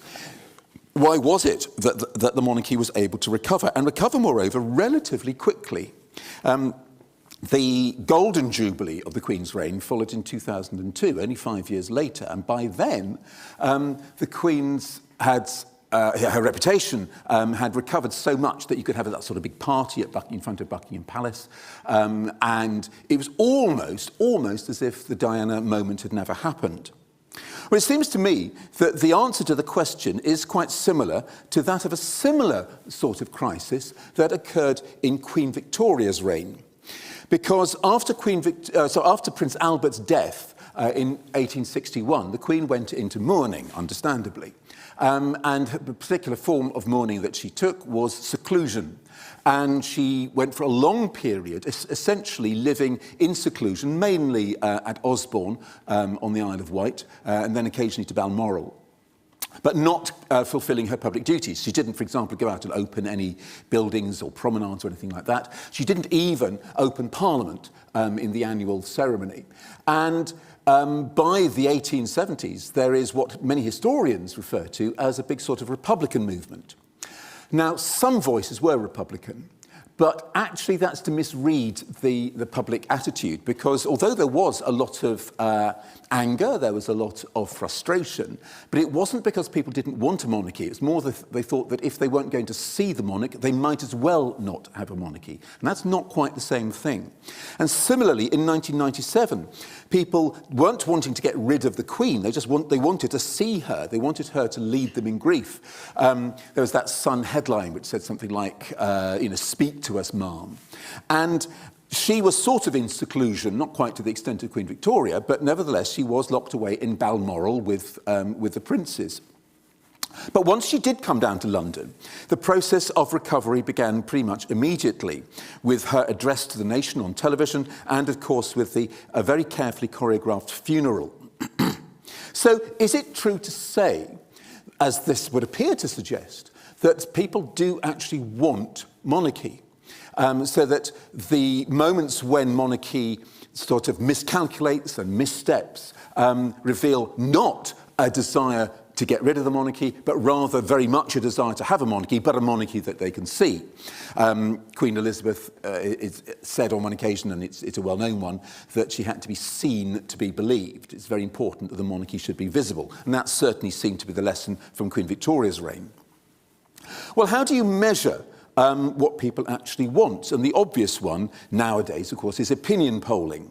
Well, opinion polling is a guide, and it does suggest that public support for the monarchy has reduced from the sort of heights of the 77 Jubilee, for example. So we're in the low 60s, 62%, 63%, according to most pollsters, and YouGov is a fairly good example of them. In September of last year, support for the monarchy was at 62%, and for a republic down at 26%. I say down at 26 because obviously it's a lot lower than 62. You've got another 11% of people who are not decided one way or the other. Those figures are dramatically different among young people, among 18 to 24-year-olds, because their support for the monarchy is right down, or was right down at 37%, and for an elected head of state at 40%, so actually slightly higher. Though they also point out, YouGov certainly pointed out, that pro-monarchy voices tend to be much stronger and firmer than pro-republican ones. In other words, when people are saying, I want a monarchy, they tend to want it very much. Whereas those who are arguing for republics are sort of, well, yes, on balance, want a republic. The popularity of individual members of the family are quite interesting.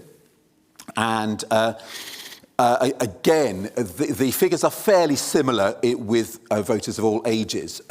The late Queen was way ahead of anyone. Prince William, popular and with young people as well, and the Princess of Wales not very far behind. Up there, among the older crew, of course, is Princess Anne, and Princess Anne has stood out rather from the other children of the Queen. She gets a sort of badass reputation and sort of tends to cut through. The way in which she responded to President Trump did her a huge amount of good on his state visit when she didn't appear to want to shake his hand. The King's sort of approval rating is low 50s. That doesn't look great if you're a king. On the other hand, it is considerably up from the low before he came to the throne, which was sort of in the 30s. Well, these are okay as far as they go, and certainly they would suggest that even with young people, the sort of faith that the royal family placed in William and Kate is well-founded. They compare particularly favourably with Harry and Meghan, who are right down at the bottom, though not quite as low as Prince Andrew. But Kate's illness is a reminder that even they are vulnerable, and they do sometimes, although on the whole theirs has been quite a success story, but they do, the sort of images that you get of them meeting people. The helicopter pilot, Kate Middleton, again, has had quite a varied image and normally quite well received.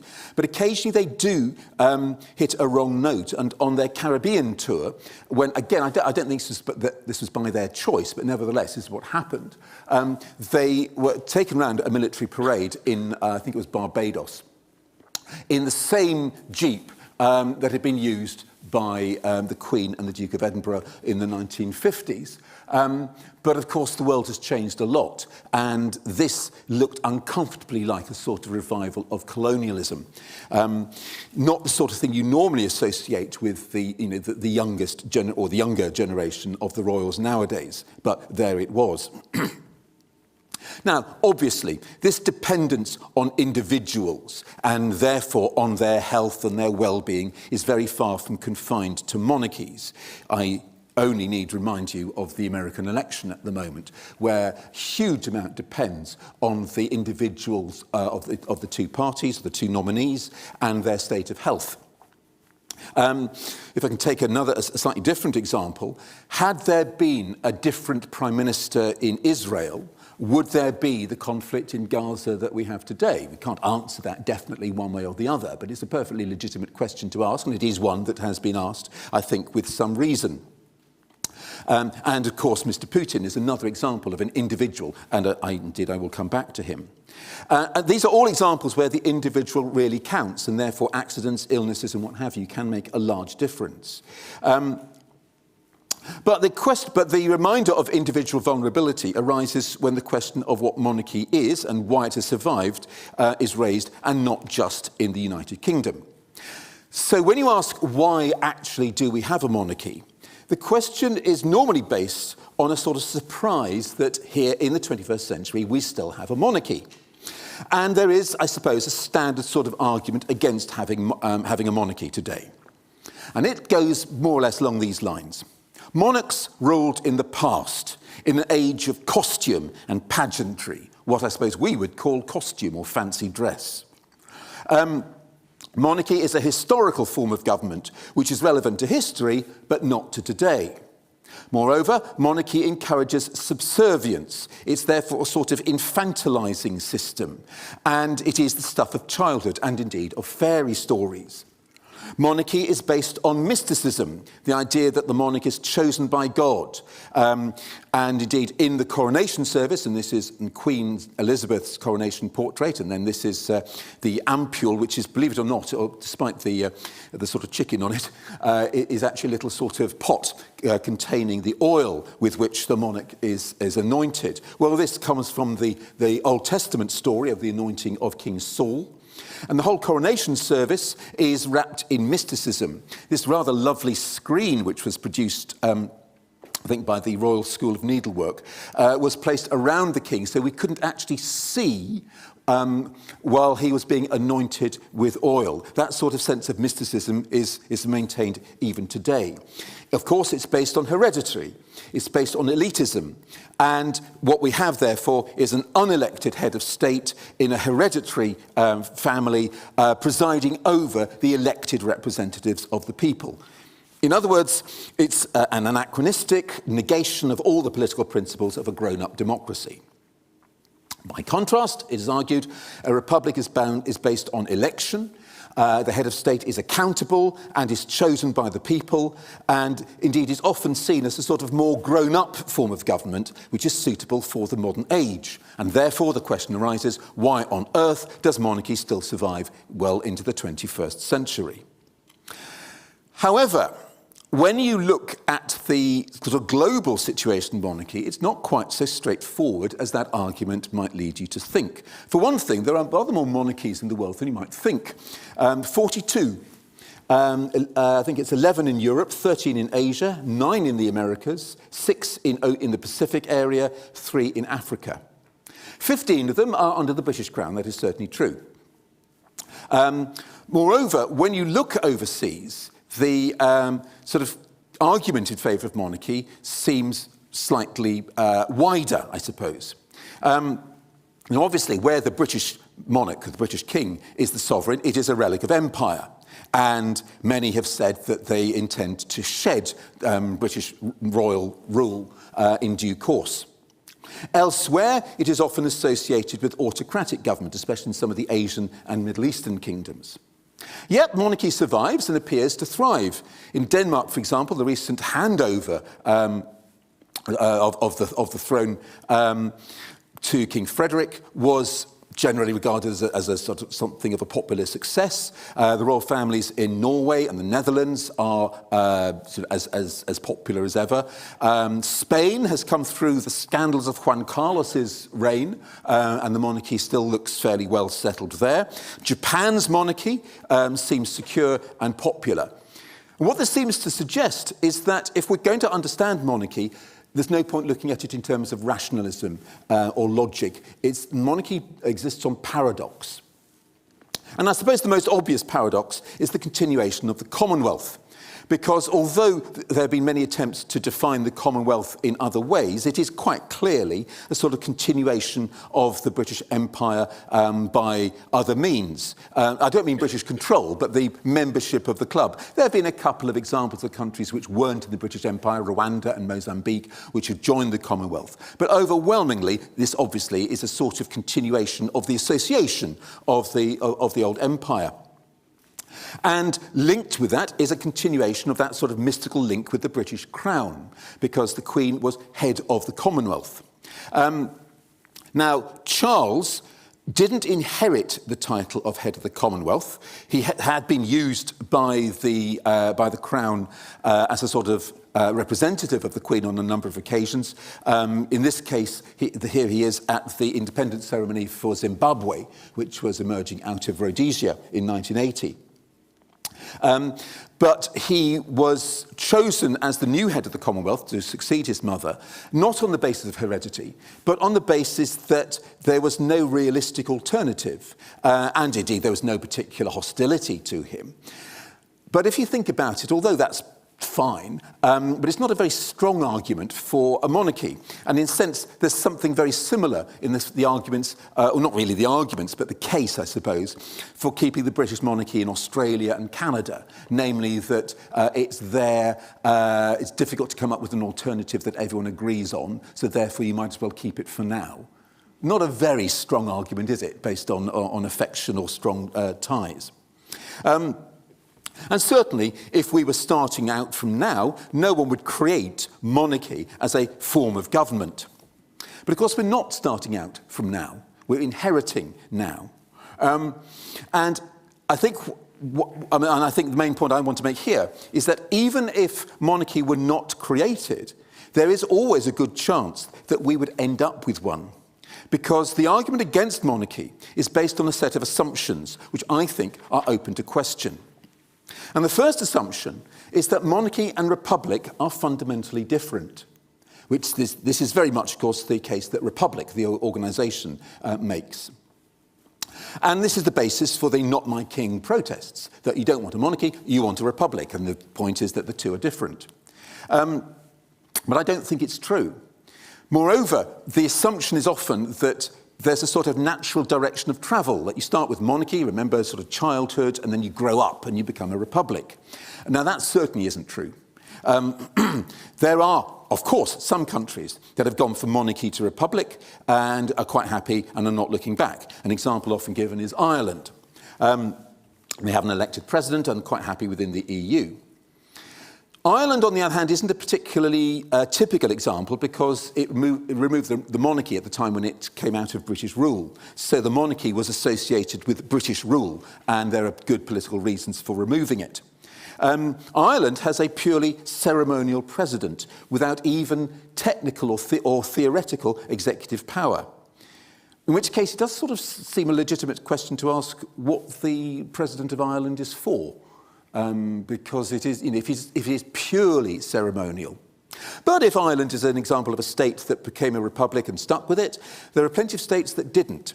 Now, the example people normally give of getting rid of a monarch is the French Revolution. But revolutionary France did not stay a republic for long. Not only did it become a monarchy under Napoleon, but after Napoleon it went back to being a monarchy under the Bourbons. It then had a revolution and instituted another form of monarchy. It had a brief republic and then instituted yet another form of monarchy under Napoleon III. In more modern times, Spain restored the monarchy in 1975, and there have been strong demands in Romania for the restoration of the monarchy. That's the late King Michael there. And in fact, for a monarchy which isn't actually in power, the Romanian monarchy is surprisingly visible in Romania and enjoys a lot of public support. But even more important, I would suggest, is the tendency of republics to morph into monarchies, and pretty despotic ones at that. Africa has a number of examples in the post-colonial period: Idi Amin of Uganda, Mobutu on the right there of Zaire, and Bokassa, President Bokassa of the Central African Republic, who actually turned it into the Central African Empire and himself as its emperor. And then you have republican dynastic monarchy, like North Korea. I don't know what else you'll call it. It is the Kim family monarchy. And Kim Jong-il rules effectively as an autocratic monarch. Dictatorship can take on the trappings of monarchy. A good example is Hitler. Sir Ian Kershaw, one of the major historical experts on Hitler, came to the study with a background actually as a medievalist. And when he looked at the way Hitler governed, which had many historians really quite puzzled, and there were A-level questions asking if you thought Hitler's style of government was chaotic. And Kershaw looked at it and said, no, it's not chaotic, it's a medieval court. It's a royal court. That's what he's running. It makes perfect sense. I've seen this sort of thing many, many times. If you look outside the 20th century and you see this is a court, this is how courts operate around the person of the monarch. I think you can say much the same about Mussolini. In other words, they follow the example of England, where the monarchy was indeed abolished, and Charles I was judged, tried and executed, or rather tried, judged and executed, and Oliver Cromwell set up a republic, often forgotten that this was a republic. Moreover, it was a unified republic because Ireland and Scotland and Wales had already been unified. They were all unified into one republic under him. And to all intents and purposes, by the time of his death in 1658, he was a monarch. He wasn't called a monarch, but everyone treated him as a monarch, including sort of bowing to him, treating him as Your Highness, and having what was virtually a coronation ceremony in Westminster Hall. Similarly, France, for all its pride in its republican tradition, has repeatedly sought to revive the sort of military republican monarchy of Napoleon. And I would argue very strongly that Marshal Pétain during the war and General de Gaulle after the war were both in effect. Well, Pétain definitely was treated as a monarch and regarded as a monarch, and de Gaulle was as close as you can get to a monarch, even reshaping the republic to suit his own sort of monarchical outlook. So common is this move towards monarchy that it demands some important questions. What are the characteristics of monarchy? And is it in fact what I would call the default system of government? And I have to say, I think it is. Monarchy obviously gives you one-person rule for life. It's usually dynastic and hereditary. It doesn't have to be. There have been elective monarchies. The papacy, of course, is an elective monarchy today, but there have been elective monarchies in the past. The most famous one is the Holy Roman Empire, but there have been others. Denmark was an elective monarchy, for example. Very important that there's a sort of sacred, sacral element with great reverence towards the person of the monarch.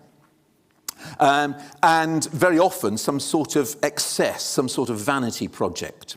Well, we see this in the absolute monarchies of the past. Louis XIV in France and his vanity project, so it wasn't just vanity, was the creation of the Palace of Versailles. And there's obviously, one can look at other examples of the theory of the divine right of kings. But the most obvious example in modern age of that sort of monarchy is Putin in Russia. And in terms of vanity monumental projects, well, a good example of an actual monarch doing this is George IV in this country with the utterly bonkers, bizarre Brighton Pavilion. If you know anything about Chinese art, or if you know anything about Indian art, for heaven's sake, don't go to Brighton, you'll have a heart attack. It's a sort of mixture of both, getting each of them wrong. French presidential monuments, the Pompidou Centre, Mitterrand's pyramid at the Louvre. The Times commented at the time that President Mitterrand was the first ruler since the pharaohs to set up a pyramid in his memory. Saddam Hussein statue, and of course Trump Tower. What are these but vanity projects? And indeed, Trump is a reminder that exactly the same principles of monarchy apply in the world of business.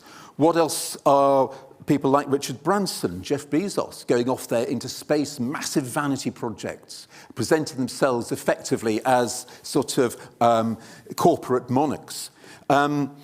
And even down to this sort of bizarre challenge to a cage fight that Elon Musk issued to Mark Zuckerberg.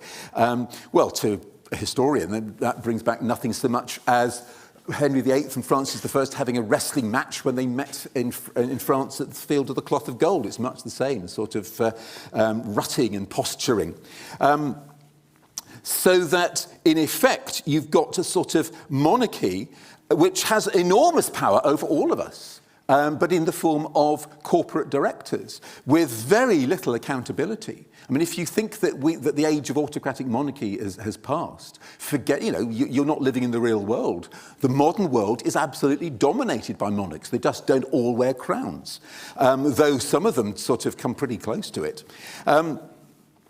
And one of the, that sort of mystical aspect of monarchy is certainly there with Putin. I mean, this is the one thing which I think if you don't get history, it'll be difficult to understand this. But monarchy does, of course, feed on its heritage. That's one of the things. It's the fact that you're the latest example of a long line of kings going back into the past. Well, I've noticed a lot when Putin's been addressing the nation and the world. The flag that you see on the left there is the tricolour flag of the Russian Federation. But look at the one on the right with the coat of arms.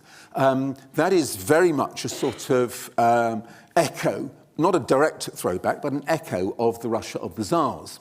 And I think it's quite significant that he uses the iconography of Russia's past in order to justify the moves that he makes in the future. And the speech that he gave on the eve of the invasion of Ukraine was, of course, all based on a particular, very one-sided reading of, and indeed inaccurate reading of Russian history.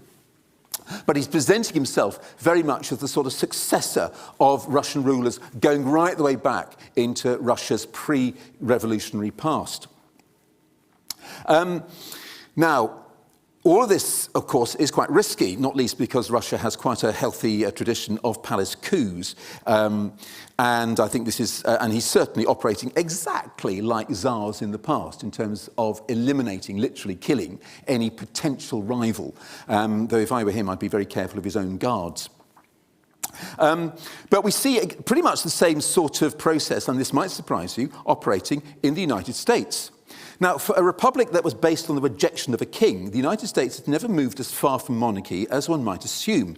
And indeed, when they were framing the Constitution and deciding on the role of the president, they did talk quite openly about calling him His Excellency or His Majesty the President or something like that, before Washington himself said, no, I'll just be Mr. President, thank you. The United States had great reverence for Queen Victoria, had the Confederacy won the Civil War. There was talk, they did talk quite seriously about possibly entering into some sort of association with the British Crown. But above all, American politics has developed a strong dynastic element right from the start. This sounds a bit funny if I say this is the Addams family, but they are the Addams family, just not that one. And in fact, this tendency they were both, I should say, this is father and son, John Adams, the second president, and John Quincy Adams, his son, also president. And in fact, this tendency to dynastic politics has grown rather than diminished in recent years. Here are the Kennedys, we could add the Clintons, the Bushes, the Trumps, and possibly even the Obamas, depending on what Michelle Obama decides to do. Unlike other countries, the president's family become part of the story with the actual title, First Lady, effectively a queen consort for the president. Now, obviously, there are checks and balances. You have the two houses of Congress, you have the Supreme Court. But if you have a president who has control of both houses, and if that president has been able to appoint enough Supreme Court justices, then he is pretty much as close to a monarchical power as you can get in a democratic republic. And this is, it seems to me, there are clear signs that this is what Trump saw himself as an American monarch. Now, this is partly you see this in his sort of confidence that he could deal one-to-one with other Republican monarchs like Kim and like Putin. But you really see it in the refusal to accept the verdict of the election. Because that, it seems to me, is exactly like King James II, who was overthrown illegally in 1688 and spent the rest of his life basically saying, that should be me, and trying to get back into power. And indeed, I would suggest that under Trump, the American Republicans are not really a political party. They're more like America's Jacobites. Because they do, his core supporters actually take the view, not only was Trump not beaten in the election in 2020, but that he was anointed by God as president. There's a sort of core of supporters who take this view. Now that is monarchy. Anointing by God is literally what happens to a monarch. And if you listen to, and forgive me because there might be some here, but if you listen to the Ricardians, the people who think Richard III was the sort of best thing before sliced bread, one of the things they often say is that he was an anointed monarch. As if that sort of absolves you of all blame. Well, it's much the same with Trump. His supporters see him as a sort of God-anointed president. So that I would suggest that the current election in the United States is essentially one between a monarchical and a republican vision for the future development of the United States. Well, what about our election and what about our own monarchy? Let's come back home. Well, I mentioned that the second part of Elizabeth II's reign, not the second half, but the second part from 1997 onwards, was actually much, much more successful. And not only that, but it continued to offer surprises. I think we could all say that we were surprised at the sight of Brian May on the top of Buckingham Palace, playing God Save the Queen.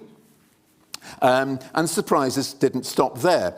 The Elizabeth R ident there was for a much, much better judged TV documentary that came out to mark the Golden Jubilee in 2002.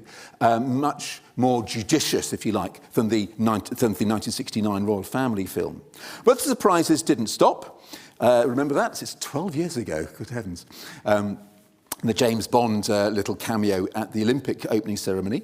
And the surprises have kept up right up until the year of her death, of course, in her Platinum Jubilee, with this much loved little cameo with Paddington Bear. But also, this later part of her reign carried some much weightier success. In particular, her visit to Ireland in, I think, 2011, which was a sort of model of how that sort of soft power of monarchy can be used really to heal genuine and recent wounds. And in particular, the skill with which she addressed the nation during COVID, which contrasted with the very, very different and much more disorganized style of the Prime Minister's addresses to the nation at the time. Now, why? Why was this last part of her reign so much more successful? Partly, of course, because she was much more experienced by then. She knew how to use symbols and her own presence very carefully. And people who read these things can take you through all the little details, including her jewellery, in any picture and tell you exactly what it means. But also because, if you think about it, ever since 1997, political leaders have got a lot younger. And so the contrast with the much older monarch was very, very stark and very obvious. This, to some extent, gave her, I suppose, a sort of mother of the nation image, which none of them could match, though, to be fair, I don't think Charles can either. But above all, she had that link with the war. And that gave her a huge edge over all her later political leaders in a nation which still very much venerates the memory, or at any rate the commemoration, of the war years. And indeed, that COVID broadcast, as you might recall, was absolutely full of little sly references to the war. But that was then. What about now? Well, many British monarchs have been or served in the Royal Navy. Going right the way back to William IV in the early 19th century, George V and George VI both served in the Navy. Indeed, George VI was at the Battle of Jutland. Prince Philip and, of course, King Charles and indeed Andrew have all served in the Navy. And the royal family and the late Queen in particular were very attached to the Royal Yacht Britannia. And it seems to me this is quite a nice image, because monarchy is like a ship. You would be foolish to call any ship unsinkable. Or indeed even to call it safe, if that's what people think that means. All ships are vulnerable, either to conditions or, of course, to bad steering and foolish command. Even the best-run ship can run aground with a foolish captain. But as long as a ship is kept steady and in seaworthy condition, there is no reason why it should not keep sailing. So, has the British monarchy been kept in a seaworthy condition? Well, not always. Back in the 19th century, there was a journalist called Walter Bagehot, and I know it looks a bit of a strange name, that's how his name is pronounced. And he came up in his book, The English Constitution, with what is still regarded as the closest you get to a set of rules for monarchy. And he said, he clearly approved of monarchy. He said, the mass of mankind understand it, and they hardly anywhere in the world understand any other. There are obviously exceptions to that, but I think there's still a lot of truth in it today. It's easy to understand monarchy. Republics can be complicated because it depends what the rules are. But the idea of having one person at the top with a crown on is a very easy one to understand. But he also talked about the sort of mystery, or indeed the magic, around monarchy. And he said, we must not let in daylight upon magic. Well, you can't stay in seclusion forever. You can't sort of keep mysticism around you forever. But I think the Royal Family film is regarded as an example of ignoring Bagehot's advice. And there has been an attempt to try to go back and try to restore some of the magic, as it were, the mystery. Mixed success, but nevertheless, I think that is what they're trying to do. And in terms of politics, the monarch has these 3 rights. Now, this is not law. Bagehot, this is not an act of parliament. But insofar as we have a written constitution, believe it or not, Bagehot's book is as close as we come. And certainly in terms of the monarchy. And those 3 rights there, the right to be consulted, the right to encourage, in other words, to say that sounds good, and the right to warn, in other words, to say that does not sound good. Those are the monarch's 3 rights, and that is why that lies underneath the regular meetings that the monarch has each week with the Prime Minister. In terms of, as I said about seaworthiness, I think, broadly speaking, some of the problems that there were have been addressed. So, for example, in the 1990s, there was a lot of questioning about, or 1990s and 2000s, a lot of questioning about the Queen and tax. Well, the royal finances were largely sorted out by George Osborne when he was Chancellor of the Exchequer, and now, what happens is the sovereign grant, which is basically provided by government for the Crown's official purposes, and there's a much clearer distinction between the individual wealth of the monarch and other members of the royal family and the money which they're given for their public duties. And there's also, of course, a lot of revenue generation, opening up palaces to the public, the Royal Collection Trust, the Duchy of Cornwall's sort of grocery business, and so on. I think there are signs that Charles III has been lucky. I think it was very lucky for him to have Liz Truss as his first Prime Minister, because he could only win by comparison, really. His environmental concerns, of course, are absolutely of the moment, which I think has helped his public image and certainly has helped it recover from the Diana period, and as indeed has the way in which Queen Camilla has played her role really quite skillfully. When you think back to how unpopular she was at the time of Diana. The main area, perhaps surprisingly, where I think the king has made less of an impact is in the Commonwealth. And that is surprising because it had been so important both to his mother and, one had thought, to him. There are clear signs, it seems to me, that William and Kate have made good use of modern media to establish a good rapport with people, particularly, of course, with younger people. Moreover, talking about the ship metaphor, ships must jettison cargo sometimes, and the monarchy does this quite ruthlessly, and they always have been.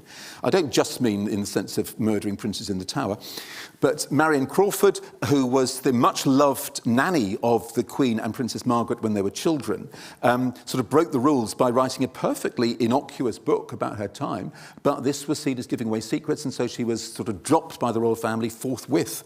The speed and completeness with which the Duke of Windsor was dropped by the royal family, though given his Nazi sympathies, one can entirely see why. Rather cruelly, it seems to me, is the way in which members of the royal family with learning difficulties and mental illnesses have been shut away. That's Prince John there on the left, who was sort of kept in a house on the Sandringham estate, and 2 of the Queen Mother's sisters who were living in a mental hospital in Epsom for almost all their lives. Then other members of the royal family have similarly been dropped really quite brutally. One knows, of course, about Prince Andrew, and, of course, the way in which Harry and Meghan have been. In favour of a slimmed-down monarchy. Well, this still raises the question of what is monarchy for in the modern age, even a slimmed-down one. And, of course, a slimmed-down one in many ways makes sense, but it is a more vulnerable one. There is a reason for talking about an heir and a spare. Well, we look to the monarchy to be above politics. It's not entirely. The Privy Council conducts an awful lot of government business in the name of the Crown and not through Parliament. It's one of those things which people tend not to know about, but an awful lot of the law by which we are governed consists of orders in council rather than acts of Parliament, and they are done on the direct authority of the monarch. There have been 1 or 2 occasions when the Queen has played or looked as if she was about to play a role in politics, and in particular her choice of Alec Douglas-Home as Prime Minister in 1963 rather than Butler. But for the most part, she keeps her political views to herself and just uses 1 or 2 clues in her clothing. This, for example, was seen as an expression of support for the European Union. And Charles has done something similar at the time of the Elgin Marbles arguments. His choice of a tie with the Greek flag on it was seen as sympathy for the Greeks when they had been insulted by the British government.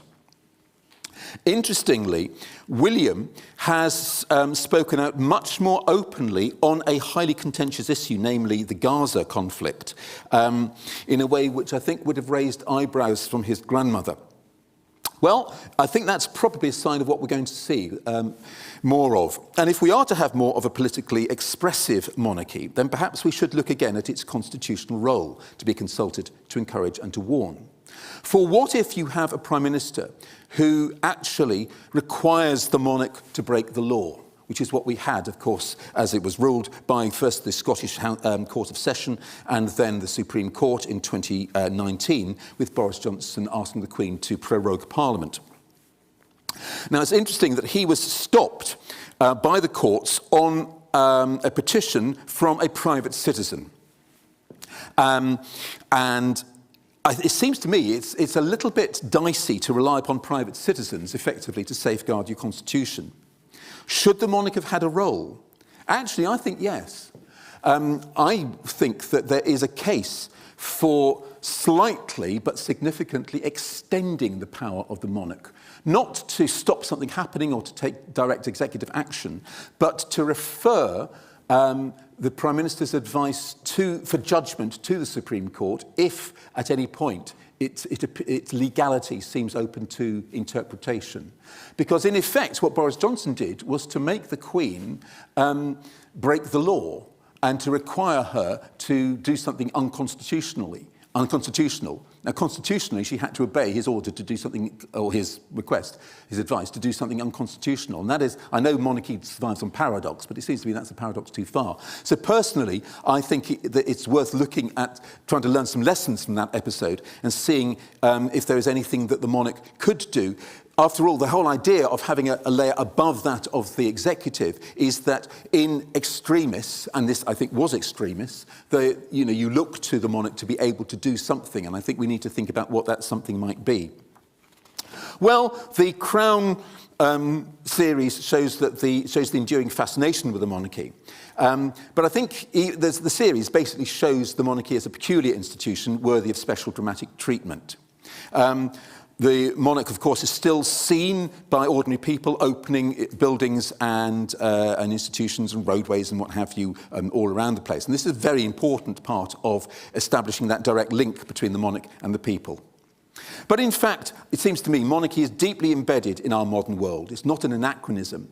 And wherever you look, you see it. So I think we need to understand it and use it properly, and not just whether or not you think that Charles is your king. Thank you very much.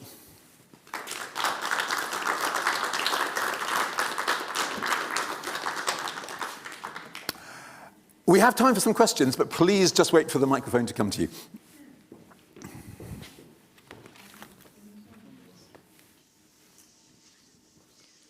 Hi. Is that okay? Yeah, sure. Great. So my name is Michael Clegg, and I'm from the Cambridge branch of Republic. Aha, right. So there are quite a few things I wanted to pick up, but I'll try and do this swiftly. Okay, so first of all, I wanted to thank you for a couple of things. Thank you for mentioning the powers of the Privy Council, which are one of the outrages which hides under the mystery of the monarch. Thank you also for mentioning the prorogation of Parliament by Boris Johnson, because I think that blew the gaff on the notion that the monarch was somehow the protector of parliamentary democracy when the monarch was entirely unable to do so. Yeah. I obviously disagree with the notion that increasing the monarch's political powers is the answer to that. That seems to me entirely implausible, actually. I think that's something that would be hard to find to wash with the public. The only way you can have those kind of increased political powers that you need as a guarantee of a constitution is by having an elected head of state, which is what Republic stands for. I'll maybe cut a couple of things and just go to my main point, really, which is that you said that that supporters of Republic have a kind of, what I think you were implying was a rather naive and sixth formerish idea of a kind of arrow of history that inevitably led to the abolition of the monarchy. I don't think that's right at all. We may talk about the idea of a republic as modern, but I think what we're doing there is looking at the fact that if you look across the span of history, you can see the emergence of ideas that are positive. Most obviously, the emergence of the idea of human rights after the Second World War. So you can see the emergence of those ideas, but you don't think that that's a kind of inevitable improvement. It's not a silly Whiggish notion that everything always gets better. It's knowing that there's the possibility of human rights and knowing that they need fighting for and continual defence. And so similarly, the idea of a republic or the idea that a republic is modern is not based on a notion that it's somehow inevitable, but that it represents the best of that which we can see we can be in the modern world. And so that's why we support the idea of a republic. And I think, entirely contrary to your kind of examples from history, there are a few examples, I guess, of a mature parliamentary democracy having a monarchy and therefore getting rid of it, but there's no examples of a mature parliamentary democracy that I can think of getting rid of a monarchy and then returning to it. Certainly not Spain. I think I absolutely agree with you when it comes to my suggestion. I didn't think it would be a very easy sell at all. But the point, we obviously agree on where the problem lies. Yeah, absolutely. And in terms of the sort of trajectory, I think what I've certainly always picked up is the idea, this sort of language of monarchy is a bit infantile. And it's sort of infantilized. And particularly all the sort of bowing and scraping does look, because you've got highly intelligent people who are basically bowing and scraping someone who's less qualified than they are, and often, I don't like to be rude, but often not quite as bright. So, and I'd see that point entirely. And in the end, I suppose it's a sort of gamble, because we don't know what a British Republic would look like. And of course, republics come in many, many different shapes. I mean, the one, in terms of a sort of parliamentary system going back to monarchy, I suppose France would be one where you'd sort of look at some of the examples there. But, I mean, France has always flirted, it seems to me, with monarchy and is sort of trying to get it within a republican setup. But yes, it much would depend on the model of republic. And I think the American example is the one where I sort of think, because people often point to America and say, well, and of course the Americans themselves often say, we sort of got rid of kings long ago. And I think it's a bit complacent. And so I think if you want to have a republic, you have to have very, very clear safeguards built into it, because it seems to me that the sort of trend, the drift, if you like, is towards monarchy rather than the other way. So I think that's probably where we would agree. That'll have to do for now, but yeah. There's a gentleman down there, yeah. Thank you very much, a most interesting talk. I couldn't help noticing that in about an hour's talk, you had about 3 minutes on a role or a purpose for the monarchy. Fair enough. Which I think is points to something. I'd also like to just briefly say, I think part of your arguments seem to be that dictators are the natural form of government, when you were going on about monarchs being the natural form of government and giving all those examples.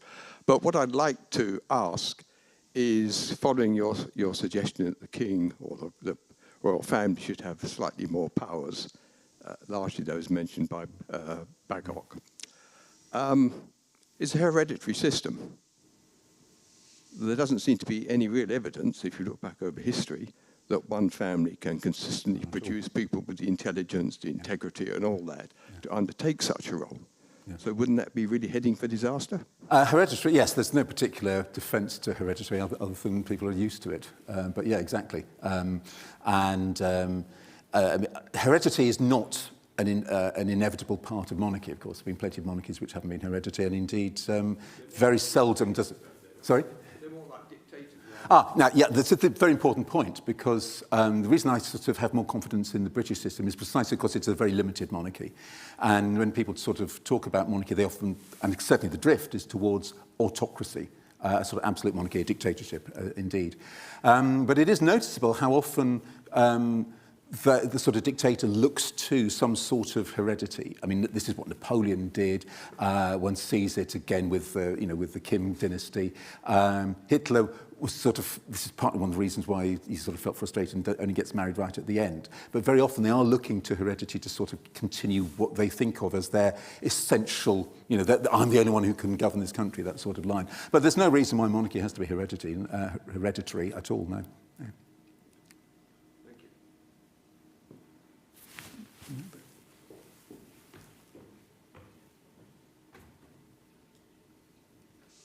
Coming from my name is Anna Takkula, and I originate from Finland.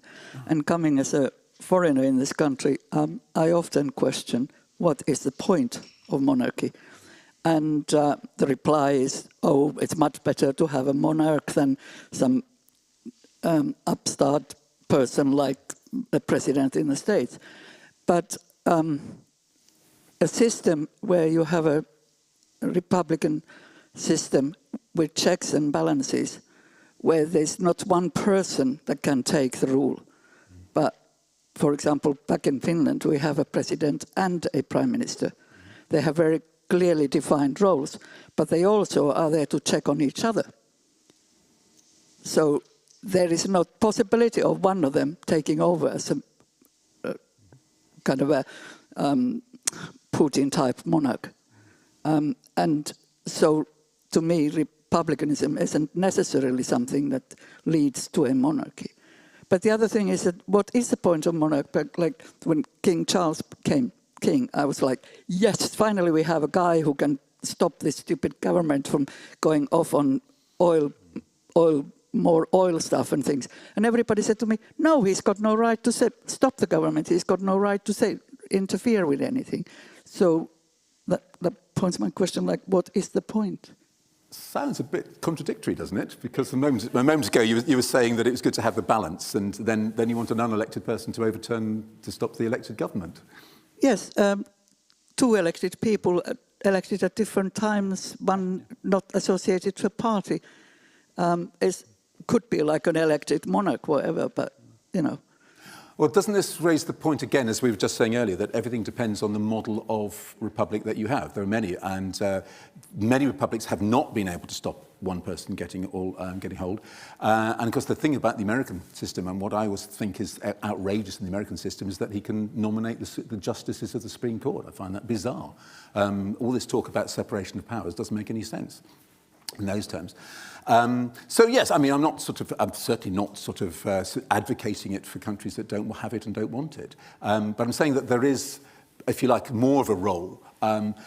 It really comes down to the fact that, as I was saying, you wouldn't start with monarchy if you were starting now, but we're not starting now.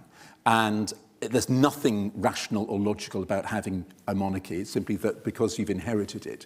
So if people decided that they didn't want a monarchy, if the opinion polls really slumped, and if there was a call for a referendum or vote or whatever, then this would, it would go. There's no question. I think the royals have certainly known that. The idea, I mean, it's often been said, indeed Bagehot himself said it back in the 19th century, that this country is a sort of republican monarchy, or monarchical republic, if you like, that in effect, all intents and purposes, this is a democratic republic which happens to have a crowned hereditary head of state. But it seems to me that if you sort of compare the presidency of someone like Ireland, or indeed Germany, with the crown, in terms of role, it's just as difficult to find a justification for the President of Ireland or the President of Germany, who is a purely ceremonial position, as it is for monarchy, except that monarchy's got this extra thing of the history behind it and the sort of star quality, which is what Magic was talking about by this term magic. It's, as I say, it's not rational, you can't define it, but it's unquestionably there. So if you're asking a rational question, there's no answer to you. There's none whatsoever.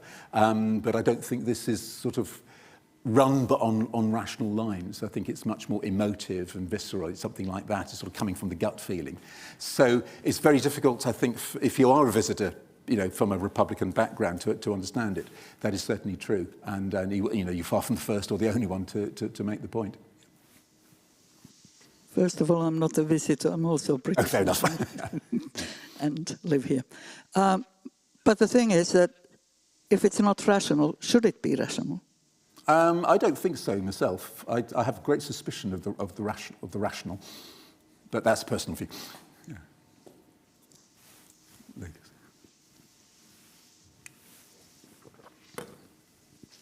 Thank you. Another wonderful talk again, Sean. I wanted to ask, the talk wrote about the domination of the masses, how that's leadership and democracy is determined by the masses of people, and that is determined by media. So with that in mind, could you argue that the monarchy is already a republic in the fact that if the people do not like the monarch or like many of the members of the royal family, they can oppose them and remove them from public life entirely, just like Prince Andrew, for example? Yeah. Yeah, I mean, if you can imagine, if Prince Andrew had inherited the throne, I think there would unquestionably be a sort of an uproar, and it would bring the monarchy to an end. And we've seen this. We've seen this in Greece, for example. We've seen it in Italy, where if it's felt that the monarchy has effectively, I don't want to use an old-fashioned term like blotted its copybook, but you know what I mean. If it's sort of associated itself with tyranny, or as the Italian monarchy had done with Mussolini, then yes, people do vote to get rid of it. It's happened. Romania, another example. In Spain, it was very touch and go, because Juan Carlos, who had made a wonderful beginning, standing up for democracy and foiling a coup, I mean, that's very much his great moment. And then, when he'd been on the throne long enough, was living, as far as one can see, entirely for pleasure. And there's a huge disillusion, not just that, but with corruption as well. There have been similar scandals in the Netherlands, with Prince Bernhard of the Netherlands. So this is why I was saying it's like a ship, because you should never, ever sort of assume that it can simply carry on forever. And I think you're absolutely right. If at any point the British people decided enough, they could and they would, and I've no doubt that would happen. And I think all the signs are that the royal family are very aware of that. And if they're not, they certainly ought to be, because there have been enough examples of monarchies being overturned. But this is why it is a paradox and it's not rational. But we seem to have the situation at the moment where even after the Queen's death, there were differences between different generations, but there is public support for monarchy. But were that to go, yeah, it would go immediately, yeah. On that note, in a time of crisis, how well do you reckon the monarchy would stand up in defending its position? That depends on two things. First, obviously, is the person of the monarch, and that's the nature of monarchy. It always depends on the person of the monarch. Secondly, it depends on the quality of the political leadership, i.e. the Prime Minister and the ministers around. And that, I think, is well shown by the COVID one, where you had a very experienced hand in Buckingham Palace and a completely chaotic hand parting away in Downing Street. And almost inevitably, you'd have to be pretty poor not to sort of shine in comparison with Boris Johnson then. So if there was some other crisis of a similar sort, and it's entirely possible, everything in terms of the monarchy will depend on the quality of the person making the speech, but also the quality of the actual decision makers in power. And if they are lacking, then there's an opportunity, at least for symbolic leadership. People say, no, we don't want to get rid of it. But if the monarchy is seen to fail in a moment of crisis, then, and this is, as I say, this is exactly what happened with some of the monarchies in the Second World War, as well as in the First World War, which is better known, then I think that would be the end for them. Yeah.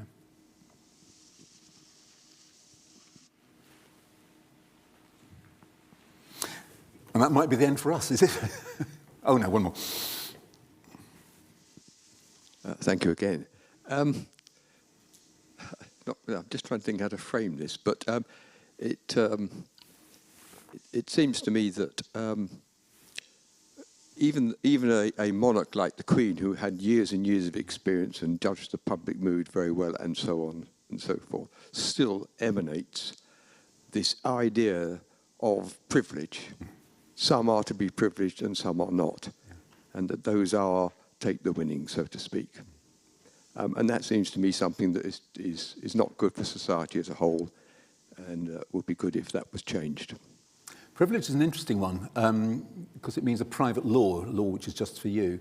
And privilege tends to get people's backs up if it hits them directly, if in some way. I mean, so people tend not to mind if rich people have got big houses, because you expect them, they've got enough money to have a big house. But what they tend to mind is if you can't go and visit it. There's an example of that in my village. And that's, it's that sort of thing. So it's then a question of how you gauge public mood, and so this is why I think it's small things. I don't know if, sorry, I've got a couple of my students over there, so forgive me, but I often do say to classes, and I can't remember if I said it to you, small things matter more than big. Which sounds bizarre, but actually to most people, small things are much more important. So things like opening Buckingham Palace so that you can visit it, which you couldn't do for so long. Things like, the flag on the flagpole, they sound small, they sound trivial. And in a sense, they are small, but they're not trivial. Small things matter. So if you manage the small things, you can, I think, sort of soften the edges around privilege. It is amazing what people will put up with, and the sort of injustice or privilege that they will tolerate if it doesn't hit them directly. That's perhaps a cynical view, but I think it's justified, when you look at examples. So yes, the privilege is certainly there, but it'll only matter to people if it sort of hits them in some way. And if you can avoid that with small things, then people sort of put up with it. I think, anyway. Okay, well, it's 10 past, and I was told I was supposed to finish at 2, you see, so I'm being very good here. I'm very happy if people want to sort of come up and chat afterwards, though I will switch the mic off to be on the safe side. Right.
Is that there is so much to be said about it. There is just an endless amount. And we could, in theory, spend, I don't know, the next 3 years here talk about it.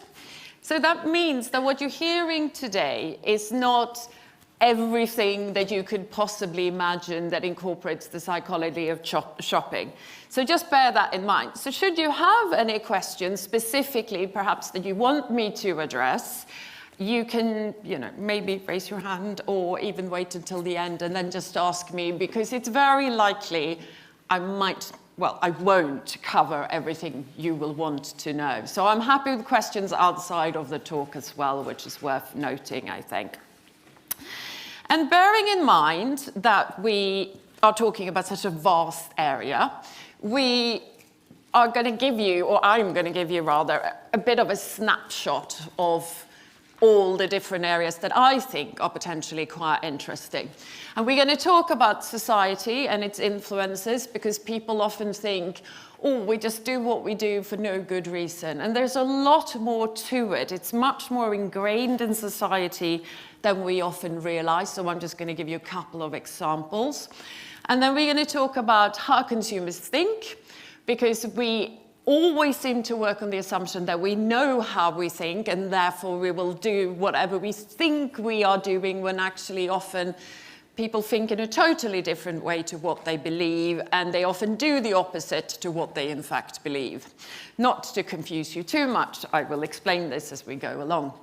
And then we're going to talk a little bit about restaurants, and then supermarkets, and then we're going to talk a little bit about online shopping, which people tend to be very interested in now.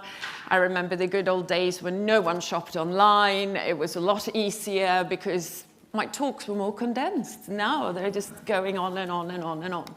So that's what we're going to talk about. But we're going to start talking about society. So here's the problem. If we were to measure consumers today on how materialistic they are, we will find that about 95% of the population falls above what used to be the mean, i.e. you were neither materialistic or you were materialistic about 15, 20 years ago. It's been on a steady rise that people are becoming materialistic for the last 30 or so years, really starting with the Ford model that Henry Ford, when he sort of constructed the assembly line during the 1950s, that was sort of the onset, and ever since mass production, we've seen a huge increase. Of course, the reality is that We want people to consume, especially in the westernized world, because it's good for the economy. So one thing that's hugely influential on what people do, and have been for a long time, is what politicians actually say. We don't hear them, and we pretend we don't like them. We also pretend we don't care. But the reality is, if you hear something enough times globally, it starts influencing you subconsciously. So the one thing that I absolutely love, now if anybody feels they know their history a bit, you might know that Winston Churchill was particularly a fan of cigars. But his second love, or so they say, I mean, I don't know, I'm not a historian, was that he really loved champagne. The one thing that I do know for a fact is that when they had a big cabinet meeting and they were talking about helping France out, he sort of did say to the people, well, gentlemen, hang on a minute, you need to remember, we're not fighting for France, we're actually fighting for champagne. So those kind of symbolic statements really kind of get ingrained into society. I'm not talking about a one-off comment here. There's been hundreds and hundreds and hundreds of these through the years. And if you actually ever go online and you Google something like politicians and statements in reference to consumption, you will find it's an endless amount. So they've always very much encouraged us. And another very nice example of this is when the World Trade Center was attacked a while back, and George Bush really didn't know what to say or do. And he was sort of starting in a lot of his talks about talking about we need to get the economy sort of working again, this is very important. And then he came out with statements, usually followed by these sort of ideas, that actually Americans need to do the things that are really genuinely American. Go to Disney World and have a nice time. Go and eat burgers. I remember at the time I was thinking, I mean, I, like most people, don't particularly like politicians. No offense if anybody is one in here. But I was always a little bit going, oh, hang on, he's saying this again, go off and buy something, because that's what he wanted people to do. So we hear this, the society is hugely influential. And then, of course, it's closer proximity to ourselves as well. It's not just society from a top-down level, but it's also very much, what do people around us do? So even if you're not listening to all the messages coming out of everywhere, you're probably observing what other people do. And the fact is, the more of a consumer society people live in, the more likely they are to consume far more than they actually need. So that's the first point I want to make. So now we're going to move on a little bit and just talk about the way we're thinking. Because we are incredibly complicated. I'm sure I don't need to tell you that. But we're also, because we are so complicated and because we get cognitively tired, we tend to fall into little traps in terms of how we're thinking and what influences our thinking. And that potentially, as consumers, makes us quite vulnerable and a marketeer's dream, because we can actually do things to change not only your behavior, but also how you're thinking about things and where you're walking and all sorts of interesting things. Now, the thing is, these kind of influences are usually unconscious, so you're not aware of them. You're not aware of thinking or acting on any of the things that I'm going to demonstrate to you today. So if you go, oh, I don't do that, just take a step back and stop yourself, and next time you're doing something, ask somebody else to observe you. So very famously now, we know sustainability is a hot topic in consumption. That's something like 75% of the average consumer, when they canvass, they say they're actually really trying very hard to purchase sustainable goods and products. If that was true, then we wouldn't actually have such high sales of the things that are not sustainable. And actually, most people would only be consuming environmentally friendly goods. That's not the reality, because we can go into any kind of shop and see that doesn't hold up. So again, what people say is very different from what they do, and this is because we're acting subconsciously a lot of the time. One thing that guides our behavior is price. Now, we are all very excitable by price, and this is basically because we've been primed to think that something that is a good value is something that's going to benefit you. So we kind of conditioned into thinking this. And interestingly enough, when we actually do fMRI scans on consumers and we're presenting them with what people perceive to be really good bargains, the same part of our brain which is activated when we experience pleasure is activated. Again, you don't know this, it just kind of happens. So it gives you a little bit of an adrenaline rush, and this is why it's so difficult for people to resist bargains. You know, think going down the supermarket, 2-for-1 offer, that sort of thing, and you think, oh, I've got to have this. And you don't even know you're thinking that because it's just kind of an impulse almost that's taking you up to grab those two things, even though you probably didn't want them in the first place. And when we think price is unfair, remarkably, the same part of our brain which is activated when we experience pain is actually triggered. So again, it means we're very, very sensitive to price more broadly. And we really need to get in tune with that, because the one thing, if you put it to the forefront of your mind when you do any kind of shopping, you can control that and actually think, I'm not going to be swept away by this and go crazy and do some impulse shopping. But if you don't think about it, you will be persuaded subconsciously. Now, the kind of way in which things are phrased is also something that we tend to fall prey to. And it's very difficult for consumers every time they see a message to think, is this feasible? Is it not? Should I be worried about this? Should I not? You don't really want to do that because you will become too tired. And we have a lot of other problems in life apart from shopping. You know, it might be the partner or the kids or the grandma or the phone's ringing or, you know, what are we going to make for tea tonight? There's so much going on in people's mind that if they're presented with the right kind of message, you will act on it. So if we presented you with this, pardon if you're a vegetarian, but this is actually from a genuine study, which is why it's the example on the screen.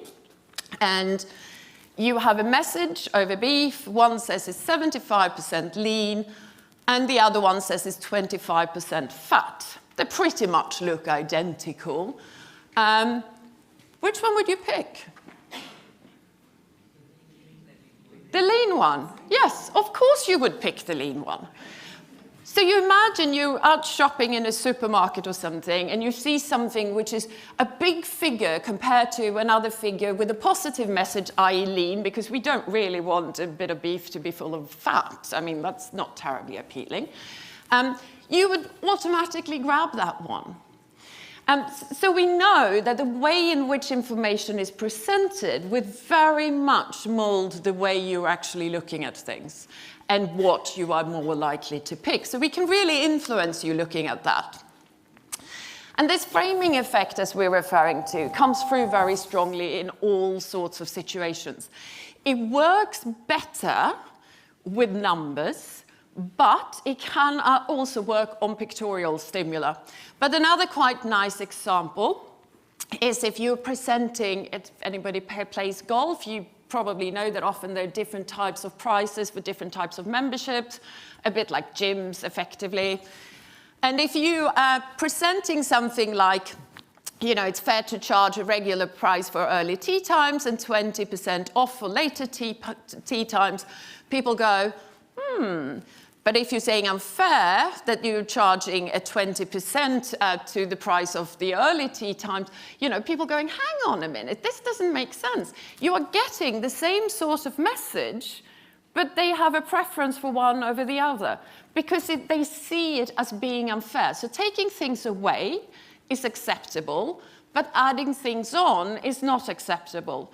Again, it's to kind of do with our automatic response in our brain where we're thinking we want a fair price, and adding to the slot, which is more kind of prime, seems unfair. But taking something off, the one that isn't, that's kind of okay.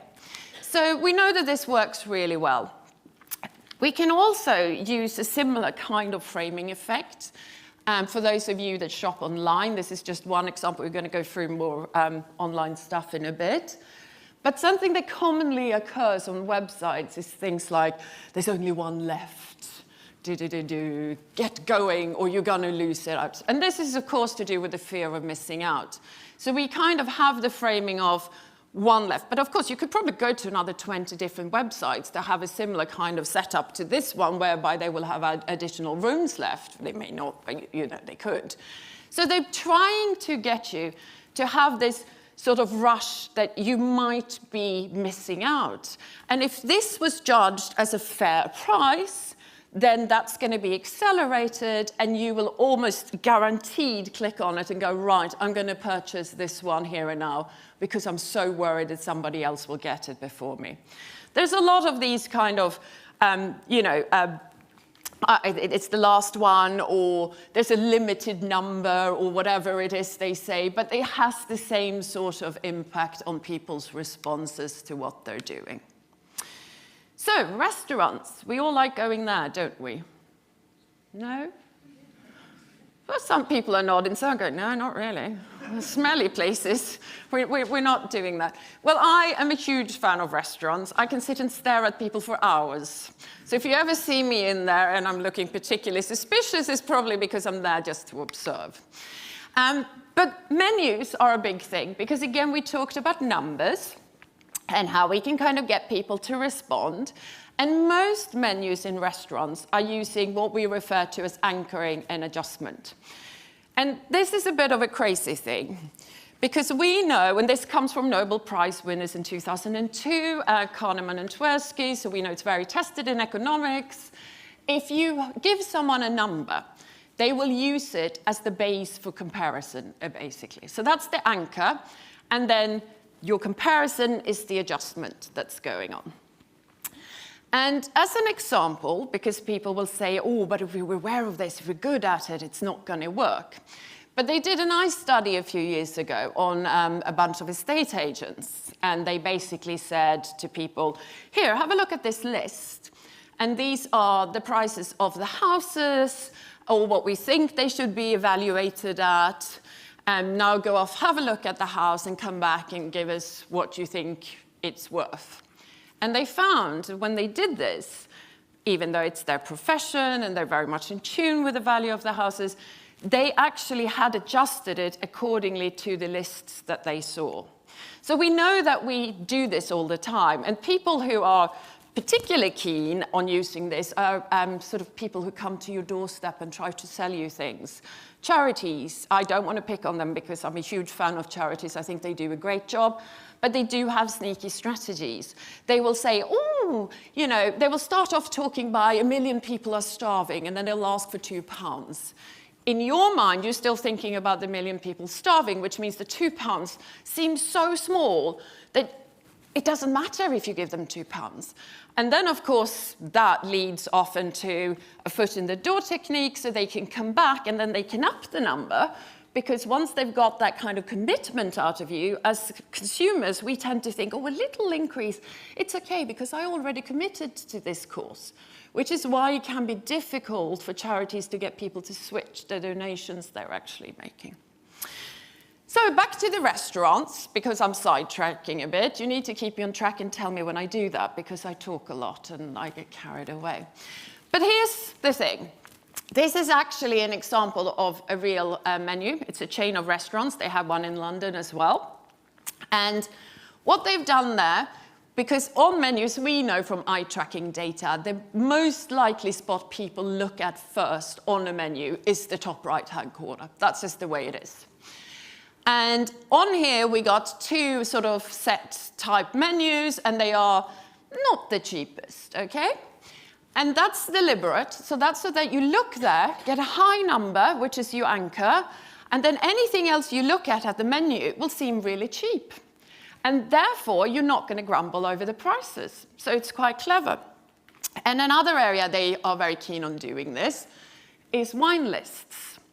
I actually had a bit of a laugh recently because I went to a pizza place with a friend, And she looked at the wine menu and she went, oh my goodness, that's ridiculous. Why would they charge £200 in a place like this?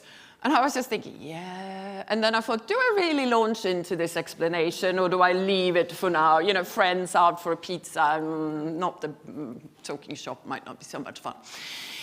But of course, this is exactly what they're doing. So they will put a really high value on something. They're not expecting people to buy it. But when you then look at the cheaper values, all of a sudden 50 quid doesn't seem so bad for a sparkling bottle of wine. It's fine, because it's not as expensive as the really high one.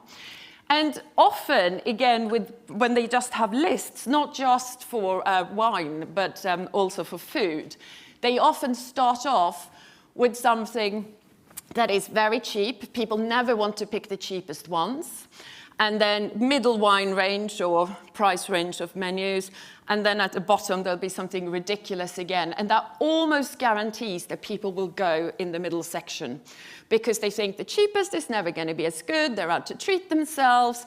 But clearly, you know, the 300 quid at the bottom seems a bit steep, so I'll go for the 50. When actually, probably, if you'd had your census with wits with you, you would have paid 25. But there we go.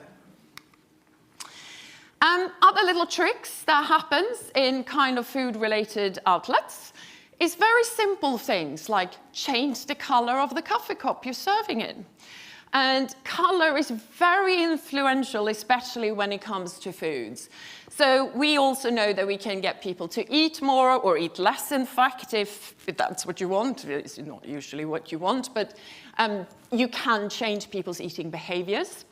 And equally, if you have a dark-looking coffee cup, you will actually say it has more body. It's richer in sort of as a textured type coffee, which is remarkable. And that's just from switching the colors of the actual cups. And we see that a lot within foods. There's so many tricks. Again, we won't have time to do this, but you know, you can have different types of names of things and people respond differently to it. The shapes of the glasses, whether you can hear the sound from the drinks when they're pouring them, all those kind of things will change your perception in a restaurant. So it's really quite interesting how we can do that.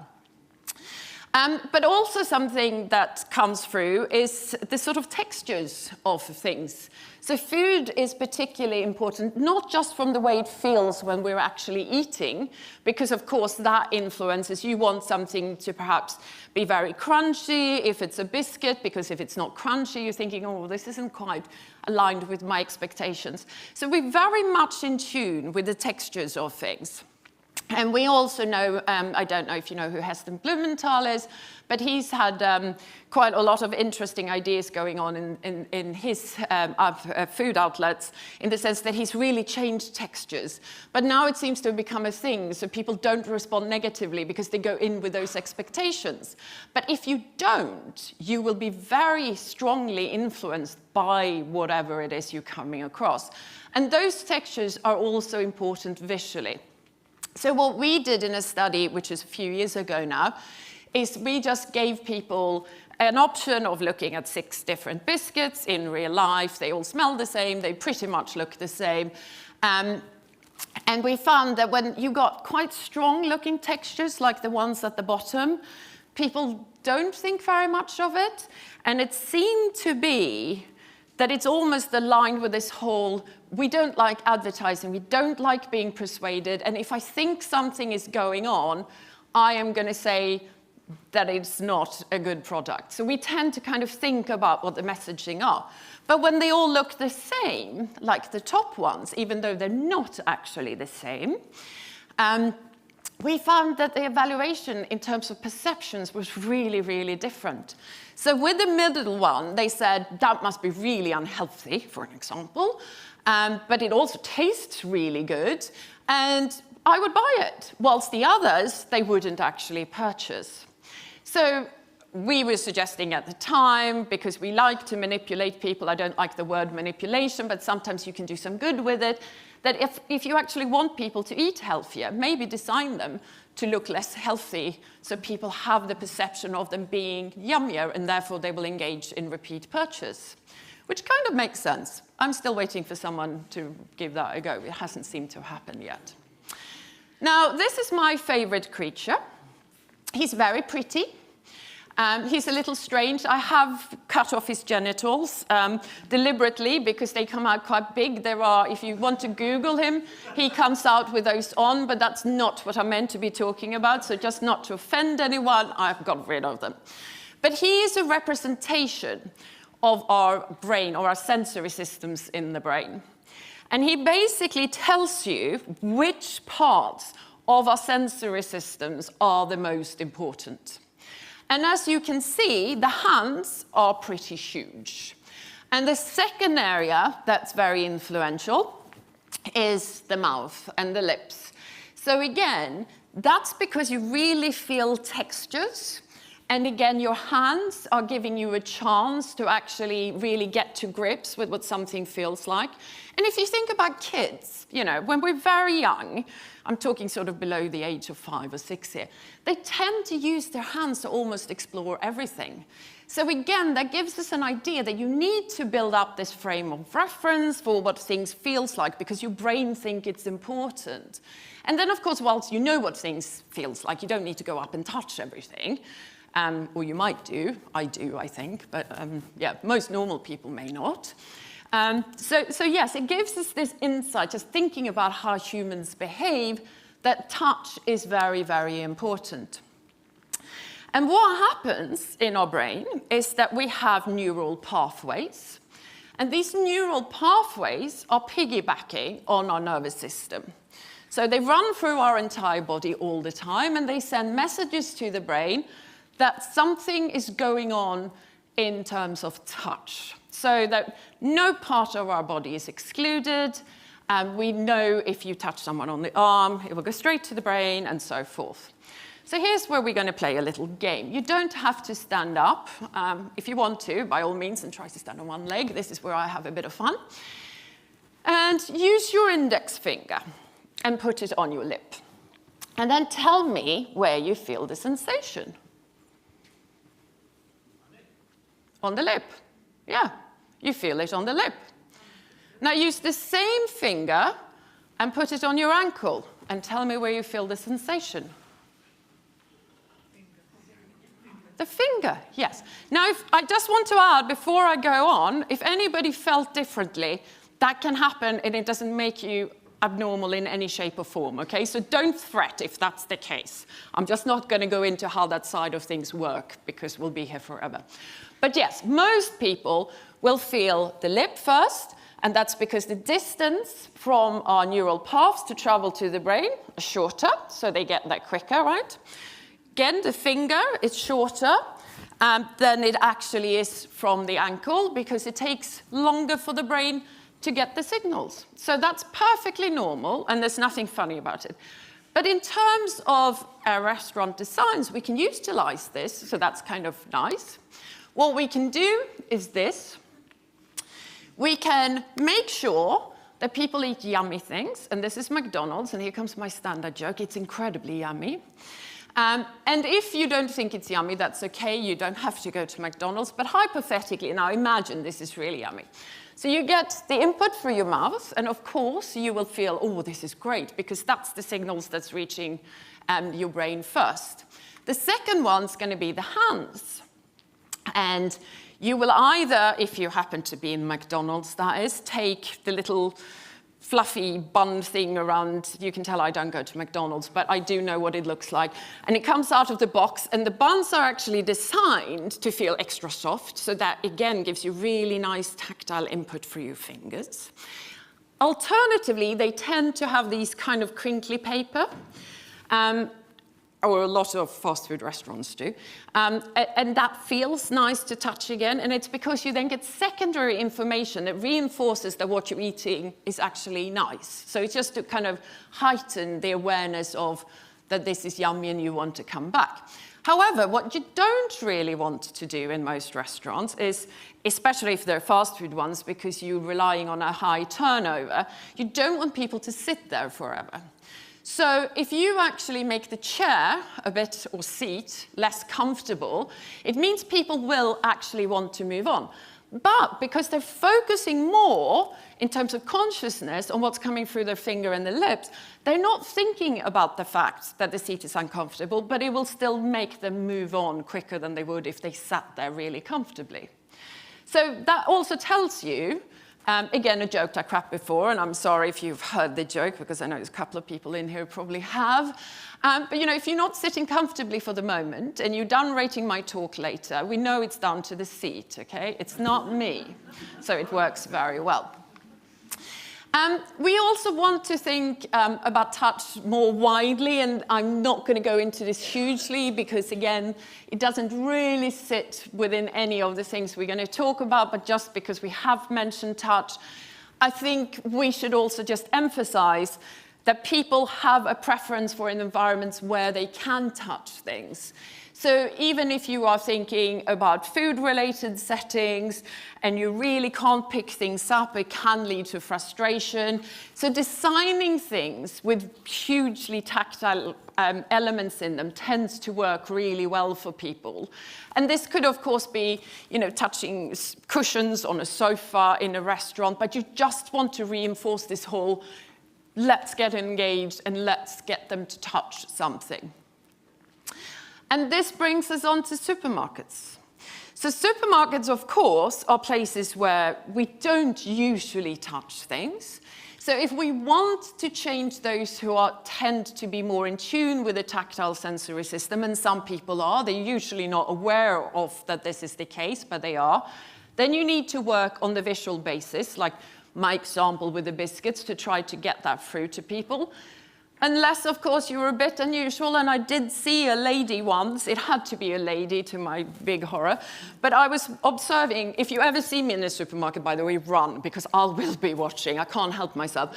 But she was kind of going like this with absolutely every single thing on the shelf. So, of course, there are people who do physically interact, but most don't, and they will rely on the visual sensory system. And that's the premise we're going to kind of be working on here. And the reality is that most people will have an average shopping trip to a supermarket that lasts about 20 to 30 minutes. Yes, it can be longer, I appreciate that. It can also be shorter, but this is the average in the UK, okay?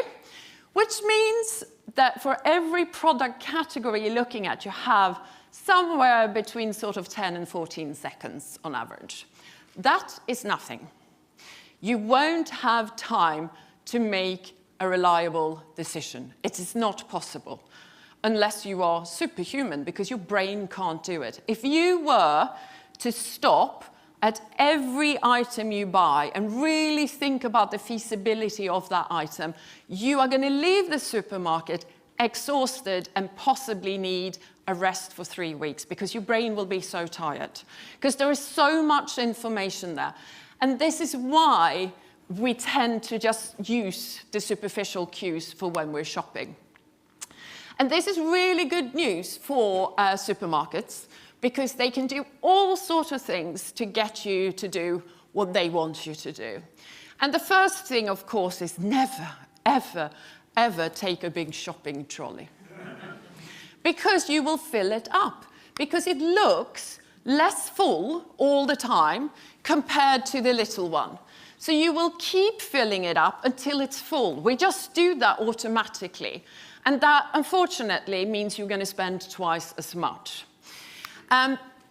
It's a similar system with the baskets, because having a small basket is much better than going for one of the big ones. If you have the big ones, you're more likely to fill them up, and they take about 60% more than the one on the arm. But the benefit of having one on your arm, from a shopper's point of view, is that you get the physical weight of it. So you are now, remember how important touch is, very much aware of the weight.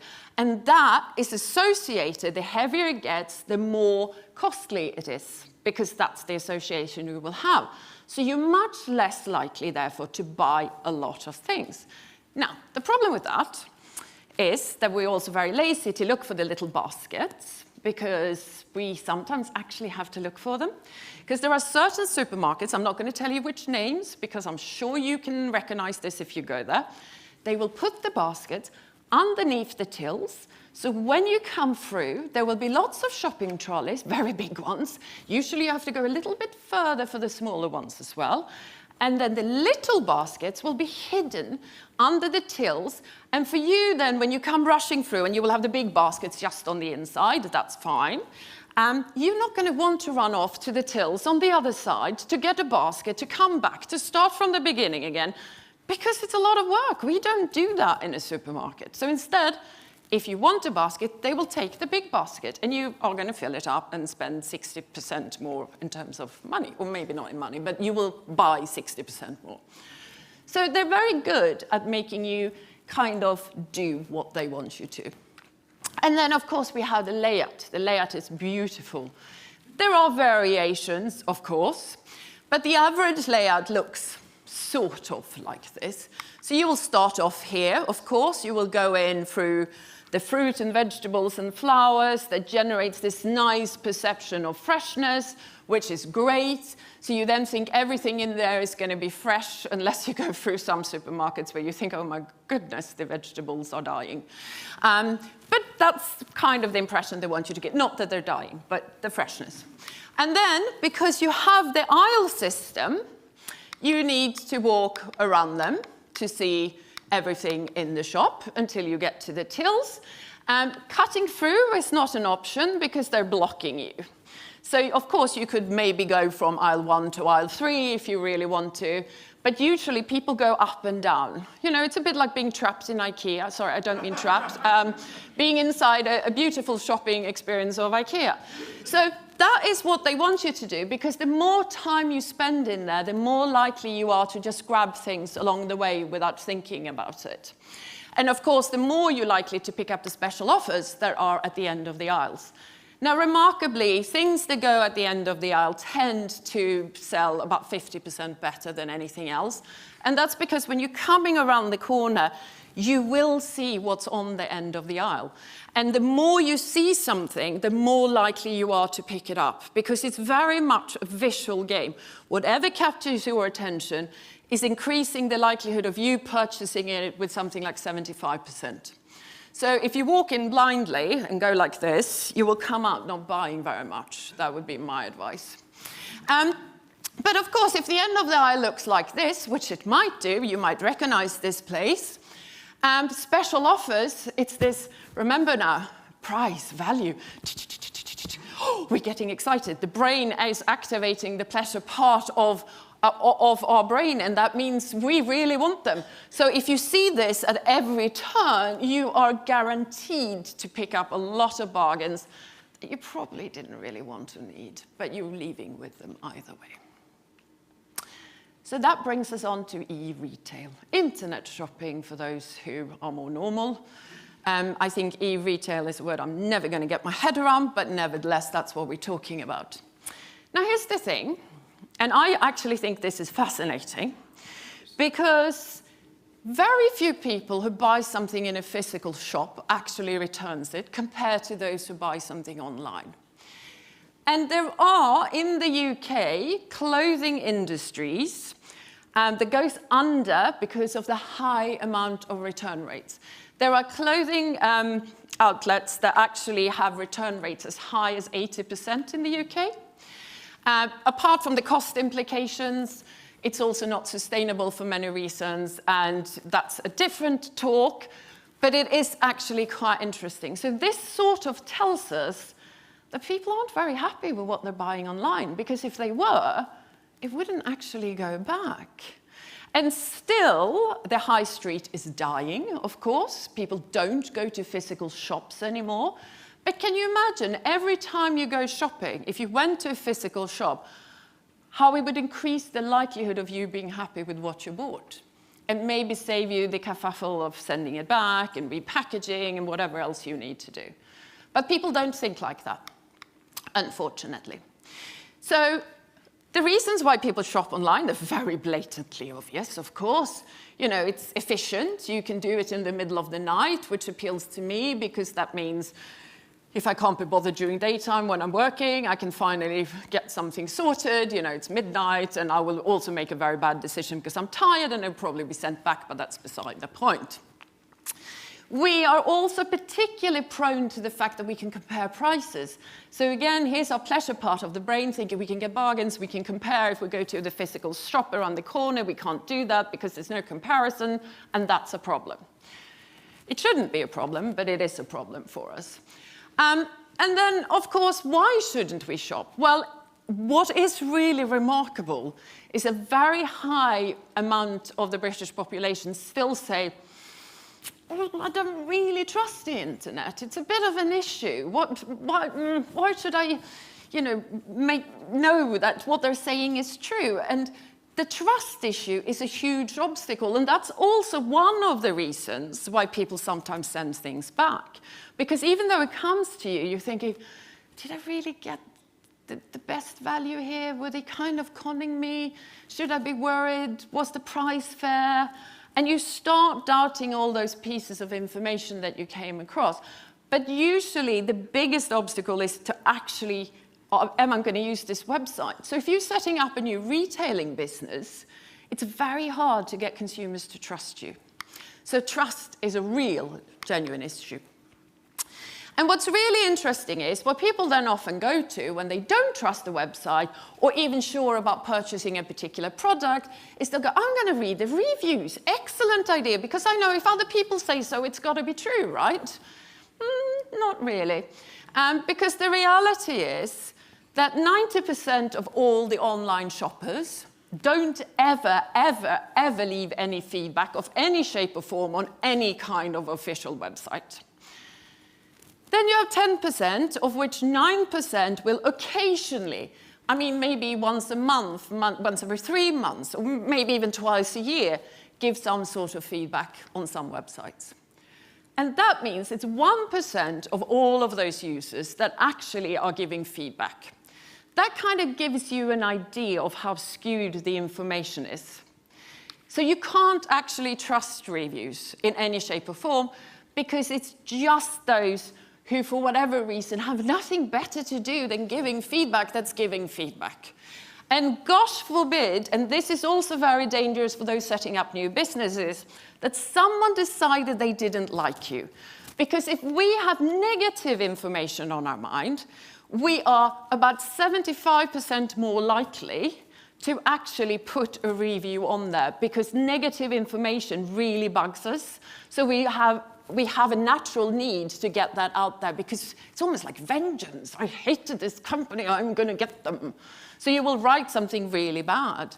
And then, of course, someone will read that and go, well, we're not going to use them. And that might be the end of that business, even though it probably wasn't a particular issue for all the other 500-600 people who didn't give reviews. But you don't know that because it's not on there. So what do we do then? So if you are worried about the trust, you can't read the reviews, maybe you want to set up an online business, or you are looking for some sort of signs of, should I shop on this or not? Is this reliable? Well, we talk a lot about psychological distance here. And what tends to happen is that we want things that are familiar, because then it feels closer to us somehow. So if they're selling well-known brands, even though the website might be super dodgy potentially, that gives us this feeling of, oh, it's familiar, it's okay, I can buy this. It's not that bad.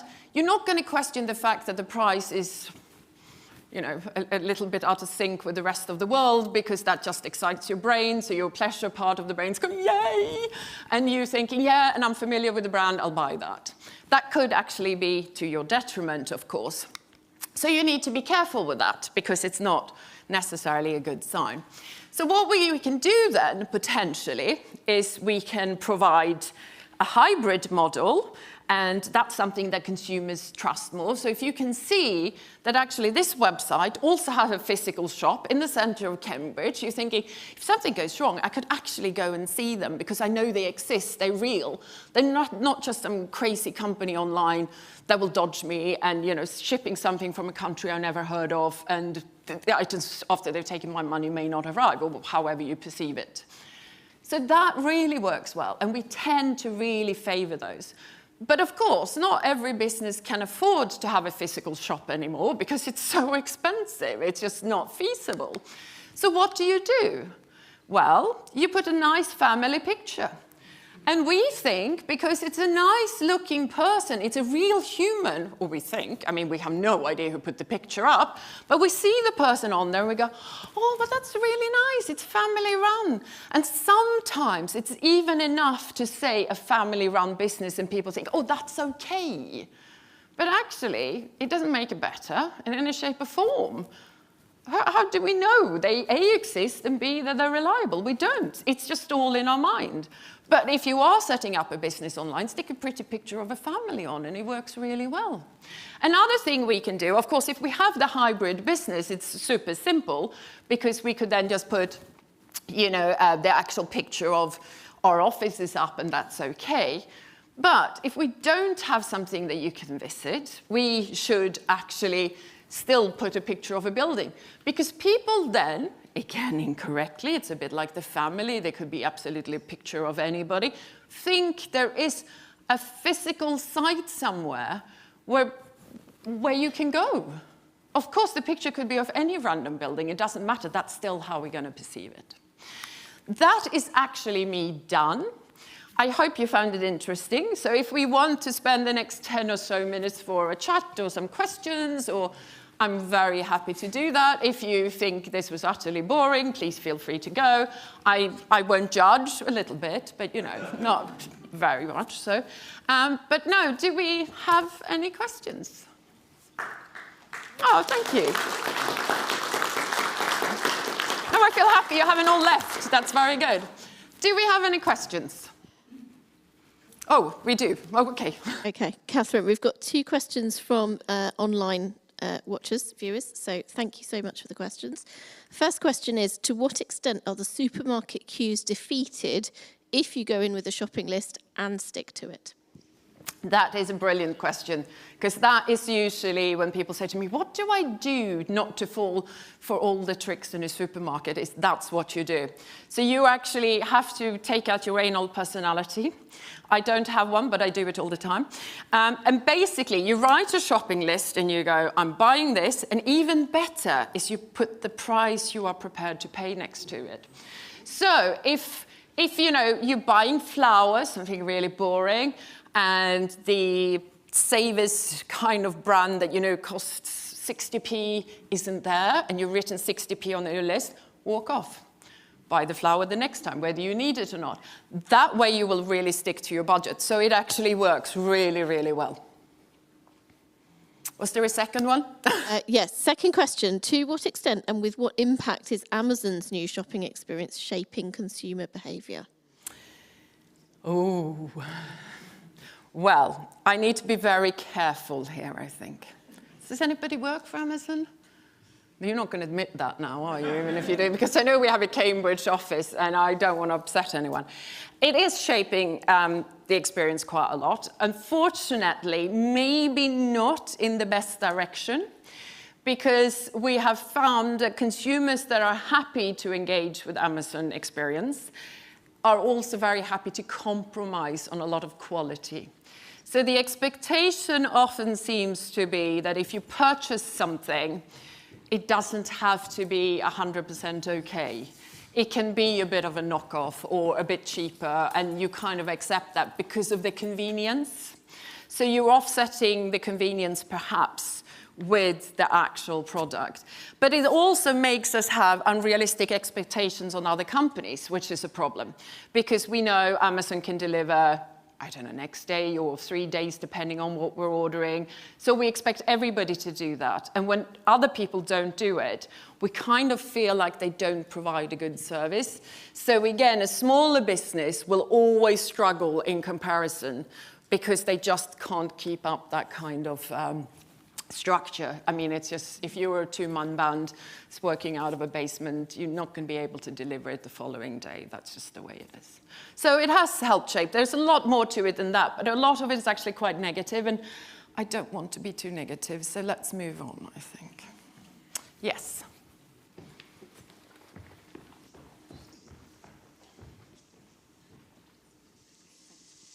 Thanks, it was a really good talk. I was wondering, would you say that some marketing strategies are just used and abused and have been known for so long now. Is there any research to suggest that people are actually seeing past it? Because seeing special offer everywhere, and actually every day now, whereas it used to be every few weeks perhaps, or last hotel booking available, you most expect to see it, and so it doesn't really work anymore? Or is it just by seeing it all the time, after a while, you just succumb to it? So I would love to say that it doesn't work, but unfortunately we know it does work. It works very well because of what I started off talking about, is that we're not conscious consumers. A lot of what we do without thinking about it. And it's very difficult to get consumers to go in with their eyes wide open and sort of say, right, I'm really going to think about this, because it's exhausting in any setting. And you have a lot of other things going on. And that's also why it's so dangerous to shop on your phone. So people tend to spend a lot more when they're shopping on their phone, because they're distracted by the noises around them. Someone's talking to them, you know, this like this, and go, yeah, I'll just click on that. And again, all the messages that are kind of, you know, last one, again, you have less time to think about it. And the more you limit the time you're thinking about it, the more you're likely to fall prey for it. So it doesn't work just because you're not thinking about it. If you did, you can combat all of these things. That's not an issue. But you have to really be aware of it and think about it. And people don't. Yes. Thank you for a fascinating talk. It seems to me there's a huge overlap between what you've been talking about and behavioural economics and health behaviour prompts as well. And I'm interested in how we could bring those together, particularly in relation to things like healthy eating. I wonder if you've got some comments on that. Well, my first comments would be, I don't believe in behavioral economics, because it's just a way of shoving psychology together with economics. So that's no different from what I spoke about, because we use a lot of economic models and things, if suitable, but we test them in real life. Healthy eating is incredibly complex, because people have such different reasons for wanting to do it. And I have worked quite a lot with food waste, and what we find is that people who are more health conscious are also more conscious about things like food waste.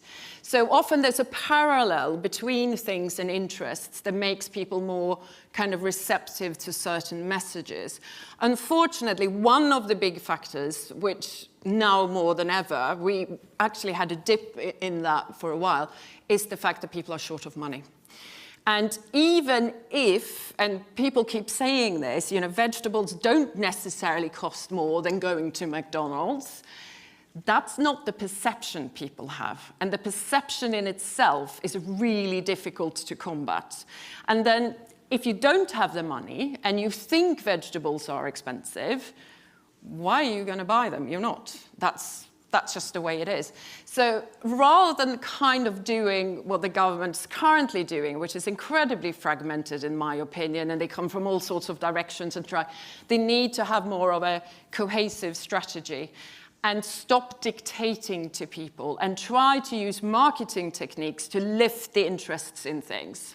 So a really nice example, shifting the rubbish kids drink. Are the children here? We need to be careful. You know, they tend to like the soft drinks and all the sugary stuff, which is really bad. So I loved, have you heard of Air Up, the water bottle? No, silence, most people. Well, some people are nodding. So Air Up was effectively, or was still, because it's out there, it's a water bottle, just a plain, boring water bottle. But then it has a scented strip around the bit where you drink from. And because our olfactory system and our taste system are so intertwined, if you smell something strongly, you think that's what you're tasting, even though it's not.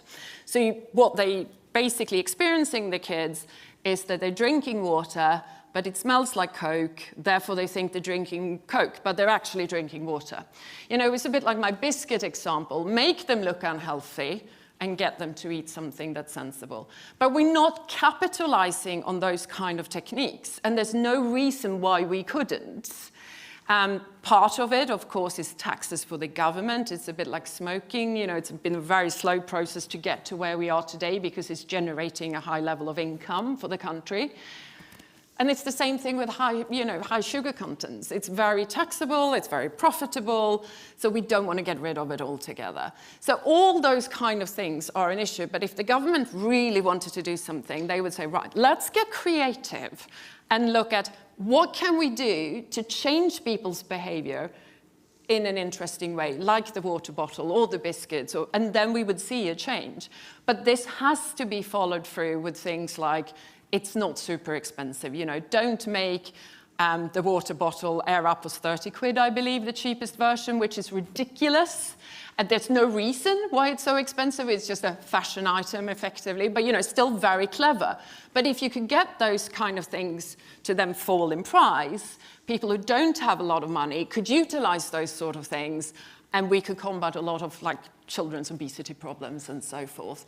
And then it's also often about choice. You give people too much choice, and choice is a huge issue, especially for young people. We know generally, even just from a shopping scenario, if you're out shopping and you have more than 5 or 6 options, you often will walk away because it requires a lot of cognitive input and you just don't want to think about it. But if you give them 1 or 2 options, you're more likely to actually make a choice. So think about schools, think about nurseries, you know, don't give kids 5 options or wherever it has been in my kids' school and it's all been rubbish, because they will make the wrong choice on the basis often they have to make an option, make a choice, but the option will probably be the worst one just because that's what they're most familiar with and kids think is cool. So if you're giving them 2 healthy options, you know, they're going to be able to do the right thing. So society needs to look at it more broadly rather than going, oh, let's tax this sugar here and let's talk to people, because education doesn't work. We know that. People, it's not that simple. There's lots of obstacles in people's lives, and most people know. They're not stupid. Everybody knows we shouldn't be obese. It's not good for us, but we're still doing it. So we need to do other things to kind of combat that, yeah.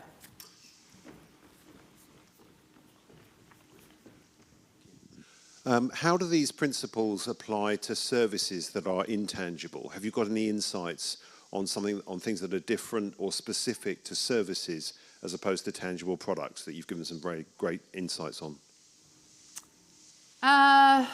You mean whether or not they have a physical structure around them? Yes, Auto Trader is quite an interesting example because, of course, are we familiar with Auto Trader, the car company? Yeah.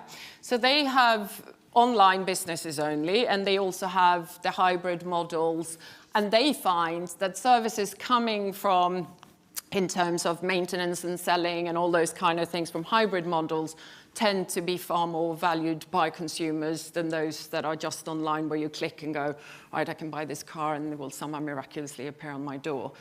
I'm trying to think of if there's any other obvious examples.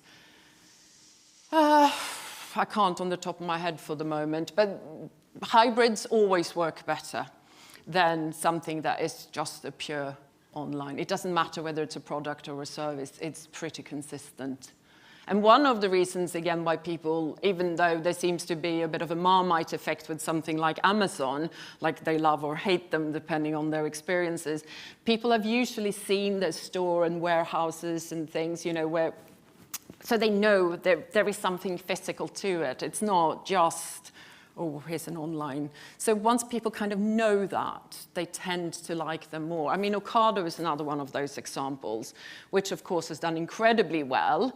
But then again, once you have someone who's physically delivering, that also helps people because they then feel like, oh, look, it's an Ocado truck. There's something tangible there that they can kind of latch onto.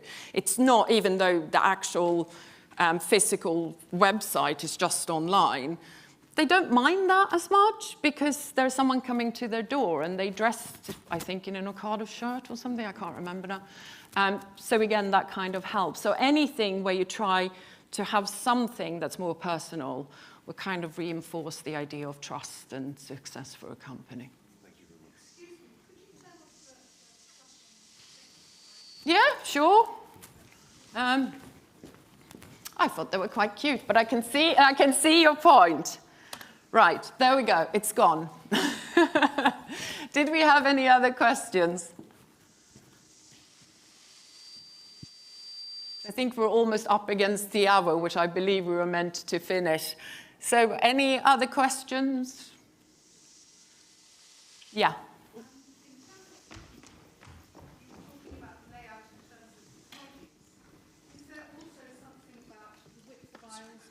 Yes, sorry. In terms of supermarkets, you were talking very specifically about products.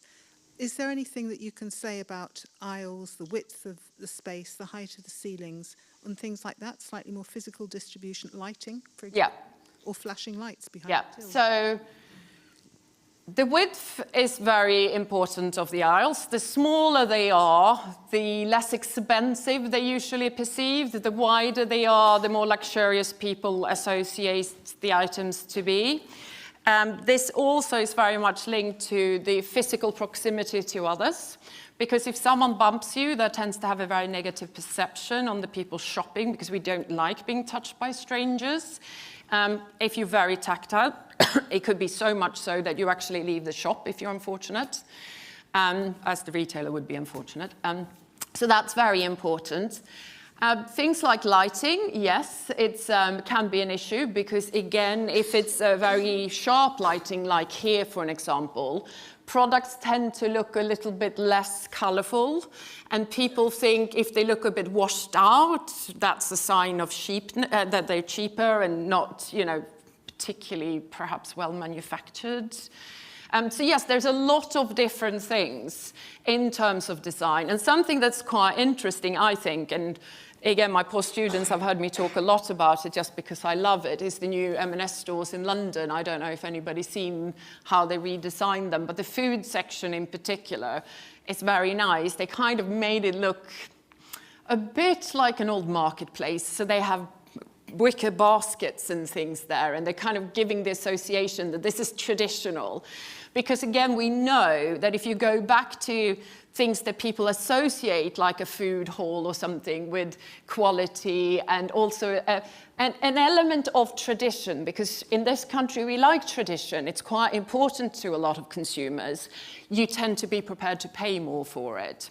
So they've actually done a really, really nice job of that.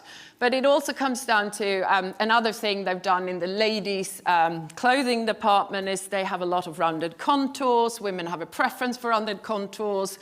They don't know that they do, but they do. So that makes them feel happier when they're shopping. I mean, it has nothing to do with the clothes or whatever. It's just purely an environmental thing where they think, oh, this is nice, I'm feeling happy here. So yes, there's lots of things you can do in terms of physical layout to change how people view the environment. And, again, you could throw in some music. And if you want to sell more Italian wine, play Italian music. That works really, really well. There's an endless amount, basically. I mean, there's a whole research area on its own just on the physical components of different types of shopping places. Right, I think we now are up against time. So thank you very much for coming. It was a pleasure.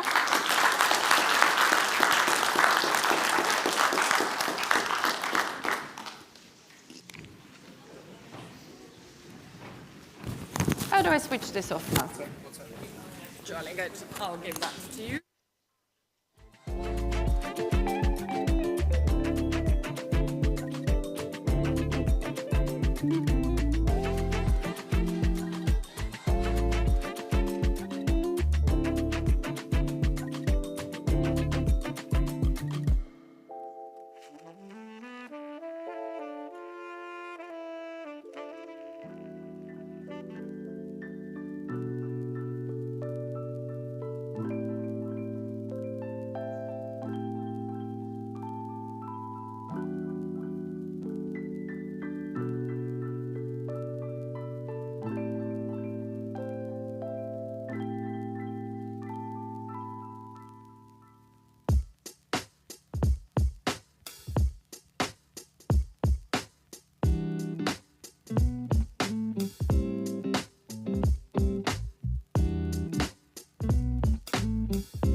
universe has been going on for an incredibly long time. And so really, a satisfactory theory of the universe has to be one that's worth betting on. That's it seems to me, absolutely elementary common sense. If you make a theory of the universe which isn't worth betting on, why bother? Just commit suicide.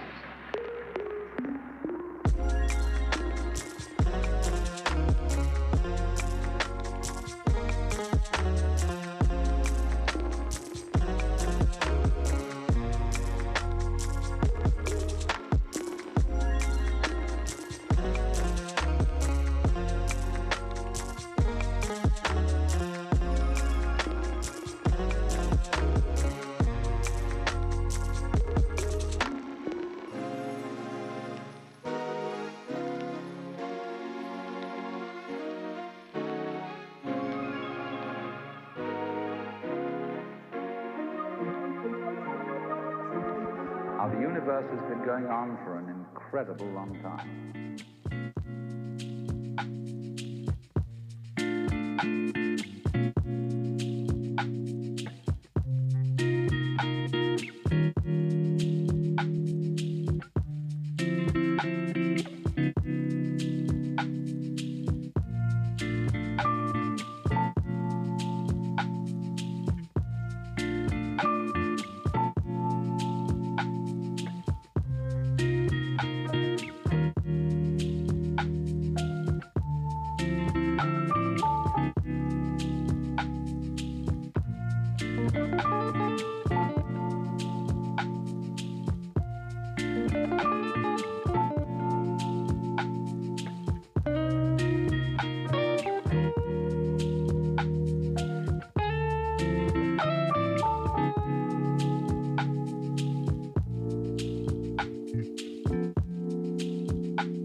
To all the ladies in the place.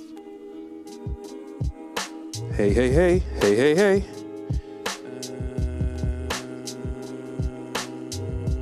This is block A, isn't it? Yeah. Oh, it's not metering. That's interesting.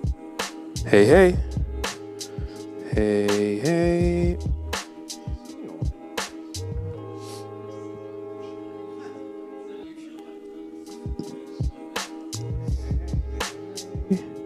Oh, there we go. Because it's got one to fight. So it automatically turns the gain down on one and opens the other one when it receives signal. So that's actually the gain of the whole channel. Hey, hey, hey. Hey, hey, hey. Hey, hey, hey.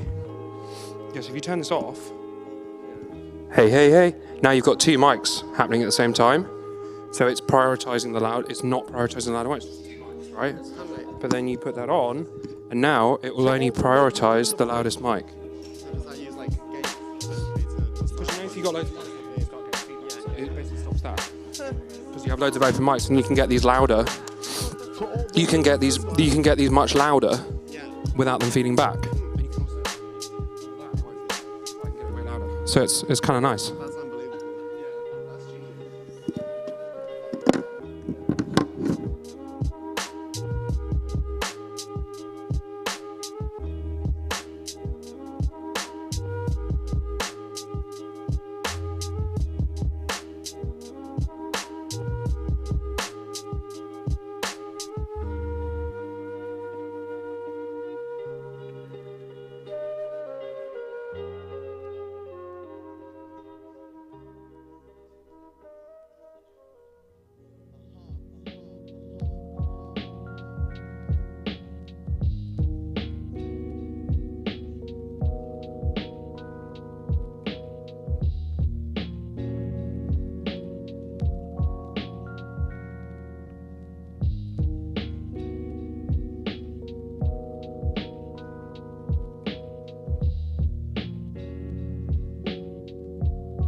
Broad, you remind me of someone.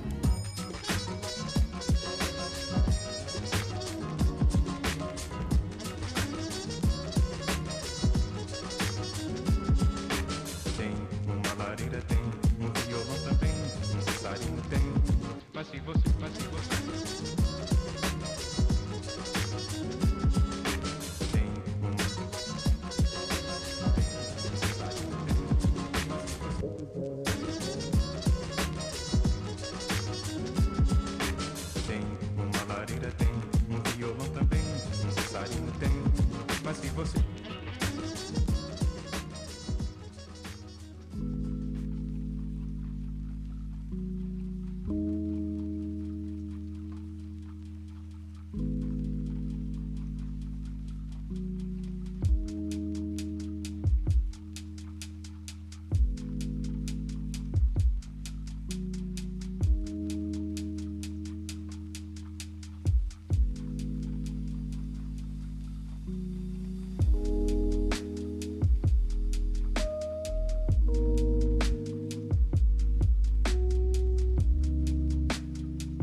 If you have, say, tasted a certain taste, the taste of water, you know what it is.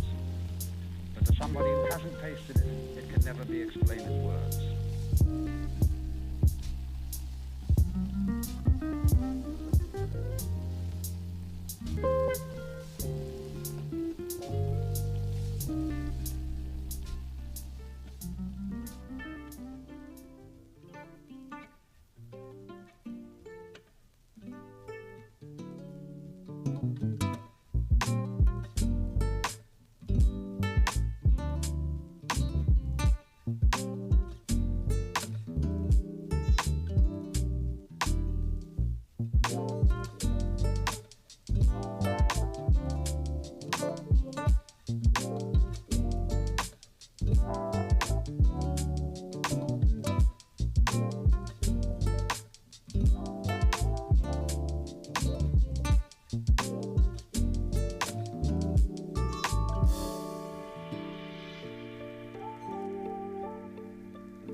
way.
Okay, everybody. Good evening. Thank you for coming. And as this is going, I think, all the way to Australia as well, good morning to those in Australia who are watching at 6 o'clock in the morning, I think. My name's Clive Boddy. I've been researching corporate psychopaths for the last 20 years.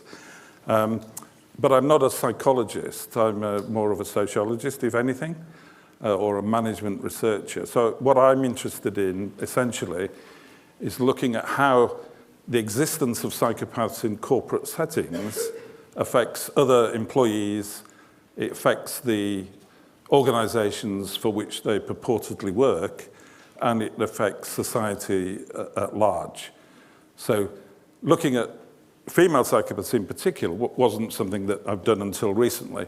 I have a doctoral student in Australia who's looking at female psychopaths, and therefore I started to read more around the subject. And I also re-examined my existing sets of data going back to 2014 and found that I had found a lot more female psychopaths than I should have done if current estimations of their incidence levels in the population were correct. So what I've basically done is gone back through the data and re-examined it to see how many female psychopaths I found. So I use a measure of primary psychopathy, and it breaks down into two different characterizations, if you like. So secondary psychopathy is more of the violent, antisocial, male expression of the personality. Primary psychopathy involves embodying the essential characteristics of the personality without necessarily being overtly violent and antisocial. I'm going to talk about some of the studies that I've done. Basically, over the years, I've published now, I think, just over 50 academic papers on the subject, 7 book chapters, 2 books, and both of my doctorates are on essentially the same subject, which is these people. I'll use this. So for the sake of this presentation, I'll talk a little bit about who psychopaths are and how to identify them, why we think, or the literature thinks, that female psychopaths are discovered, unidentified, and why it all matters to us and to society. So one of the reasons why female psychopaths are less identified, I think, is that the characterization, the sort of paradigmatic view of psychopaths in the last century was very much male-dominated, almost psychotic, dangerous, antisocial, almost delusional. And so very, very oriented towards a male description of the personality. And that has coloured. And the reason for this was probably that the original studies into psychopathy and psychopaths were nearly all in prison or forensic settings. So these were not members of the general community. These were prisoners and criminals convicted of serious offences in Canadian and US prisons. And of course, in any type of research, the key essential part of the research is the sample that you choose to research. So the sample of the population determines, to a large degree, the findings that you will get from the study. So if you research among criminals, male criminals, and violent antisocial male criminals, then that's exactly what you'll find. It doesn't mean you can generalize those findings to wider populations, like all adults or females, or people who are not in prison. And that's what, to some extent, I think psychologists tend to forget. Sample is everything. As I said, I don't look at psychopaths as individuals, I look at their effects on other people. But of course I read the literature on them as individuals, and one of the outstanding features of them as a personality is that they seem to have a characteristic brain pattern in response to emotional processing and emotional stimuli and emotional events, which is different from non-psychopaths. And in a nutshell, they react in an entirely rational way. They don't react emotionally to emotional events. And the areas of their brain that are commonly associated with processing and contextualizing emotions don't activate. And this either underlies their emotional coldness or, at the very least, it strongly correlates with it. So increasingly, psychologists are coming to the conclusion that these people are born like that, although I don't think anyone's actually said that as explicitly as what I have just done. And there are potentially different pathways to psychopathy, which I'll discuss a bit later. Because I don't have access, and researchers don't have access to brain scans very often, and people would generally refuse probably to do them on themselves, I use a measure of psychopathy which is broadly based on the work of a guy called Harvey Cleckley, who produced one of the original books on, it's called The Mask of Sanity, on psychopaths, in a forensic, in his case, forensic sample, not a criminal sample. And he produced a list of 16 characteristics, and I've used a selection of those for my own measure. And nearly everybody who studies psychopathy would say these are the most prototypical characteristics that you could find. And I use this measure in a variety of ways.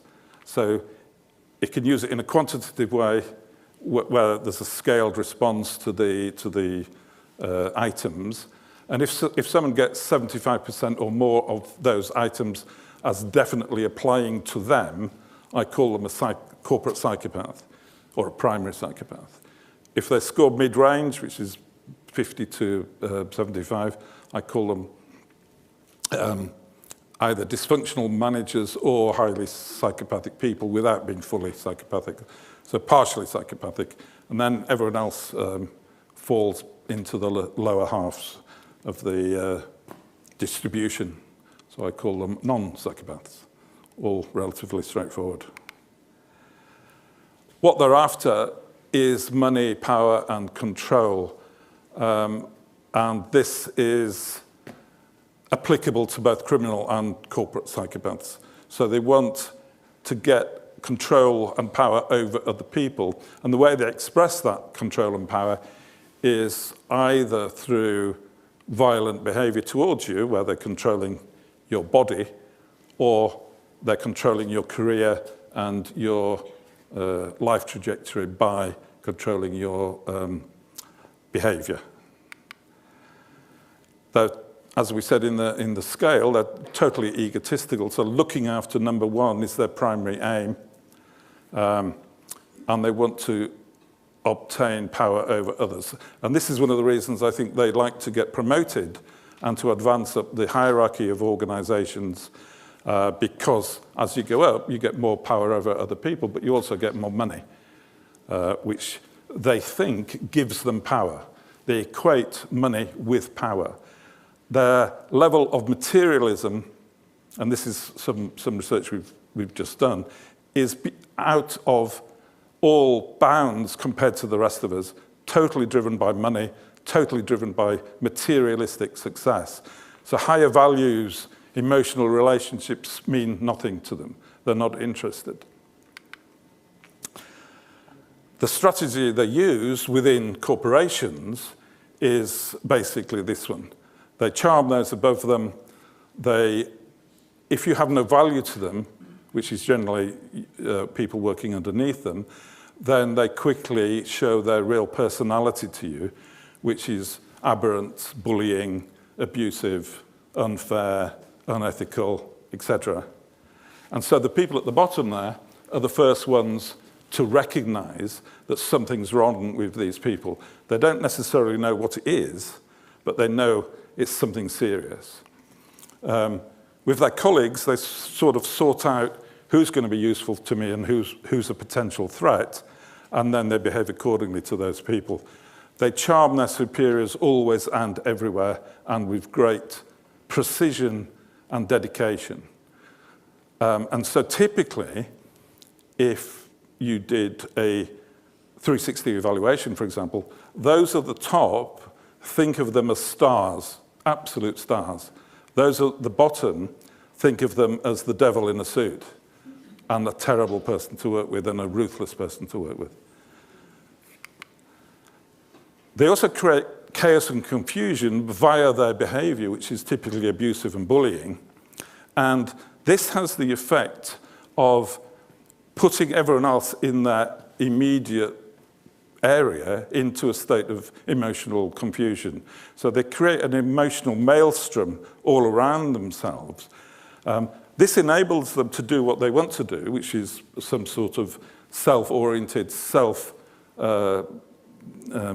egotistical activity. And it also has another side effect, which is beneficial for the corporate psychopath, and that is that if anybody is looking from above, is looking down on this emotional maelstrom of chaos and confusion and people crying in the office, the only sensible person, the only rational person, the only person that isn't affected by all of this is the psychopath that created it all in the first place. So that enables them to look like an ideal leader and get promoted through the ranks. The other thing that enables them to get promoted and recognized is the shallow and superficial recruitment and selection criteria that we tend to use these days. I can see people nodding in the audience. And we don't sort out who's really a good leader and who isn't. In the leadership literature, the best leader is what we academics call a transformational leader. So they transform the trajectory not only of the organization they work for, but also for the individuals within that organization. So in a recent, I think this was 2019 or 20 piece of research, I asked those with a psychopathic leader to rate them on these items of psychopathy, and I asked those with a transformational leader to rate them on the same items. So this is telling you two key bits of information.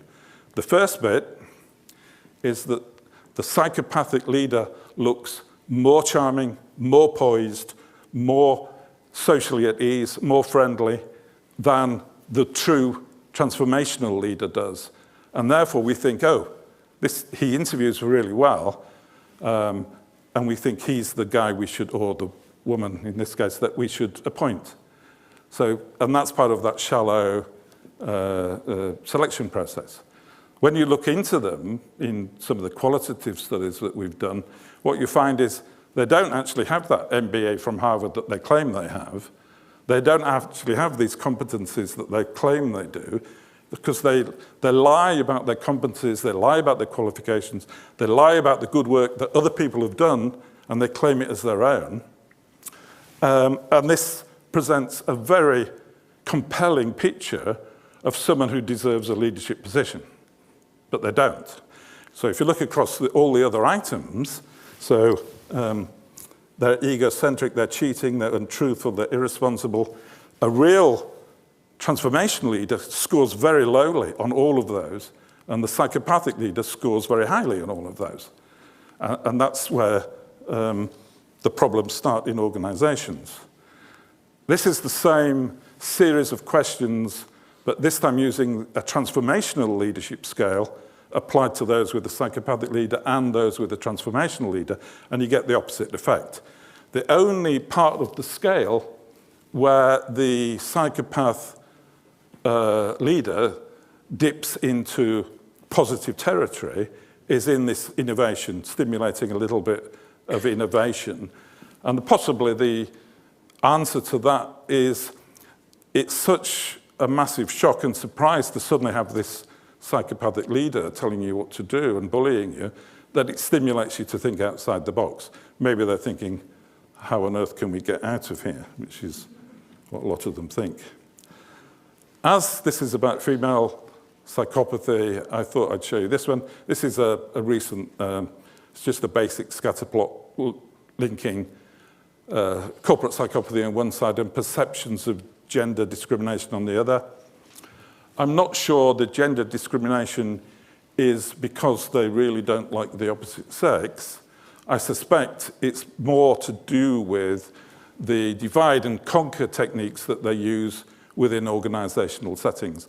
So they try and set people off against each other or against groups. So they'll use weight, they'll use sex, they'll use sexuality, anything to get people to dislike each other. And the aim of that is so that they can get on with their own self-oriented activities, which are not necessarily, in fact, hardly ever, in line with organizational aims and objectives. So their aim is to get rich, and they don't care how they do it. So it's like where the organization is going is of no concern to them. So coming back to female psychopaths, I've read whatever I can of the literature so far, and there's 3 common themes, and these themes have been the same over the last 30 years. So firstly, there's not enough studies of female psychopaths. Secondly, therefore we don't know enough about them. And thirdly, and this is relevant to today's presentation, we're not sure whether the ways in which we identify psychopaths are suitable for identifying female psychopaths. And this is because they were developed by studying criminal male psychopaths.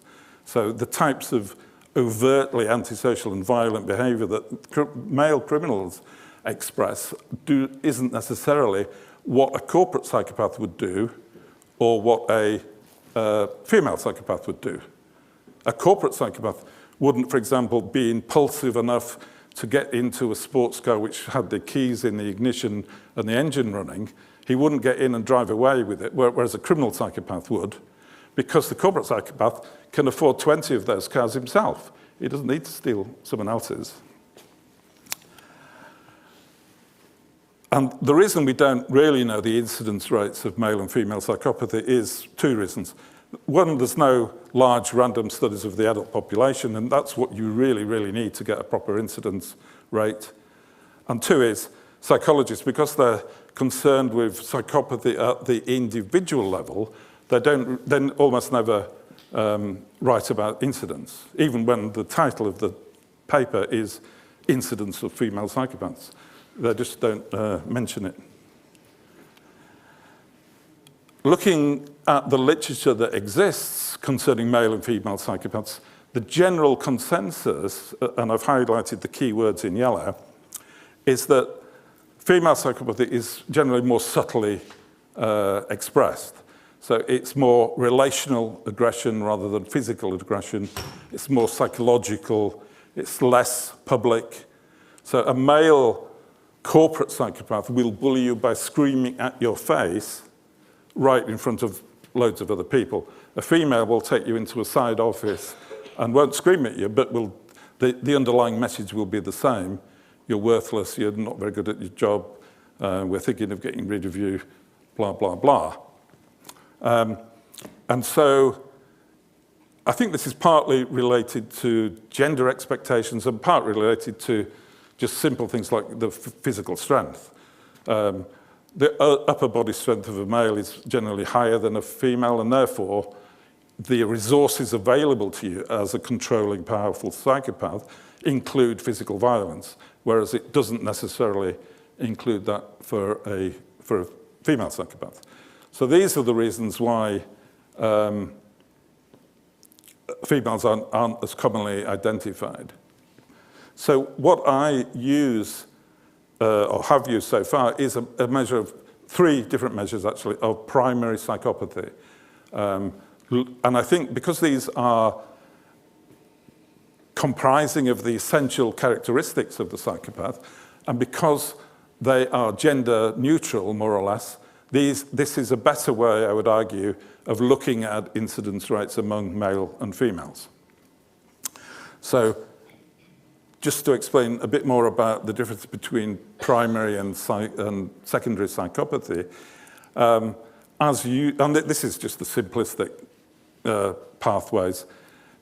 As usual, it's an interplay between socialization and biology. So if you, for example, you were from a disadvantaged background and you had abusive parents and nobody showed you any love and nobody cuddled you, and you would tend to develop into a cold and callous and unemotional child, and that might be expressed through violent, antisocial, and ultimately criminal acts, so you'd be classed as a secondary psychopath. If you were born into a more privileged background where you had a good education and your parents could protect you by hiring good lawyers when you got into trouble, you might end up in university copying the good work of other people to get through your degree and then emerging on the other side as a professional of some kind. And that would be, you'd go into the corporate sector. So, and the one in the middle, I've mentioned intelligence. Obviously, if you're highly intelligent, you would quickly work out that it's far more remunerative to go into the corporate sector and steal money from there than it is to go into a bank and hold it up, because the punishments are a lot less. The rate of finding out what you're doing if you're a fraudster is a lot less, and usually, quite often, companies are reluctant to identify fraud within their operations because they don't want other companies and other members of the public to find out that they are not very good at regulating themselves. This is a history of the quantitative studies that I've done so far. The first one was my DBA in Western Australia, and I measured managerial psychopathy, but I forgot to ask the sex of the psychopath they were talking about, so I couldn't get a ratio from there. Since then, I've made sure that I do. So we've basically done studies in the UK and Australia, and also recently in the US as well. So 3 samples last year in Australia, the US, and the UK. And I'll come to the results of that in a minute. So in summary, what we've got from that is evidence from 3 primary measures of psychopathy used 9 times in 5 samples from 3 countries over 14 years. So it's a pretty substantial body of evidence altogether, I think. I've also done a number of qualitative studies of psychopathy. This doesn't give you any feel for incidence rates of males and females, but it does give you a feel for the behavior of the male or female psychopath, and it's very similar in terms of its effects. The first study was this study of HR. It was mainly HR directors in the UK. There's 2 groups of people who seem to come across the corporate psychopath more than any other group. One of them are HR, because they have to deal with the bullying and abuse and the aftermath of sexual harassment and things like that in the workplace. And the other one are, strangely enough, auditors, because the auditors have to deal with attempted fraud. And so a study coming from Denmark said that 70% of their auditors in their sample had come across corporate psychopaths in the course of their careers, in the course of their audits and investigations.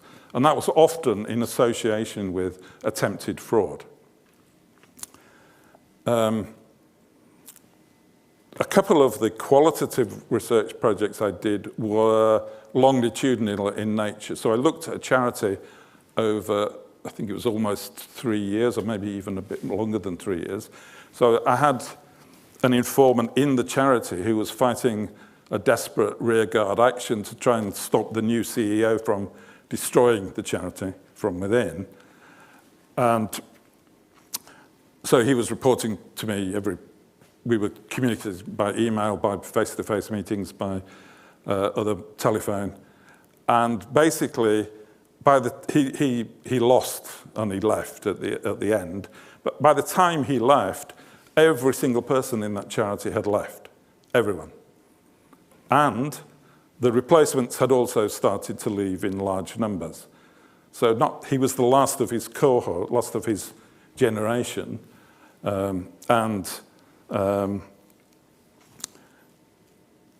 as I said, everyone else was starting to leave as well. So the qualitative research is very important to do, I think, because it gives you a real depth of understanding of what these people do. And it's quite often, as I said, quite frightening. So large amounts of bullying and abuse and yelling and arguments, CV fraud, attempted fraud, financial fraud. And for those who threaten to expose that fraud, we've even seen death threats against the people involved. We've also seen cases of bullying that is so extreme that people have collapsed, physically collapsed onto the floor. It's all, as I said, my book's called A Climate of Fear. It's always a fearful environment that they work in. I remember talking to one HR director who was a very seasoned man. He'd worked in HR, I think, his whole life. And he said to me, I spoke to him 10 years after the event, after him working for a corporate psychopath. And he said, yeah, I still have dreams about it. And I said, do you mean nightmares when you say dreams? And he said, yeah, that's probably a better way of describing it. So it affects people for long periods of time. Had another woman who was describing all these horrible events to me, but she seemed really calm and collected. So I said, your body language and emotional reactions are indicating that it might not have been a psychopath that you were dealing with. And she said, oh, no, I've had 7 years of intense psychotherapy to help me deal with what I went through. And I've finally come to terms with it. So it has a long-lasting emotional effect on people. And then I do qualitative interviews continually because after my talks, for example, someone will come to me and say, can I talk to you in depth about what happened to me? And I say yes. So I've put together this afternoon a few quotes from people about the female psychopathic bosses they've dealt with.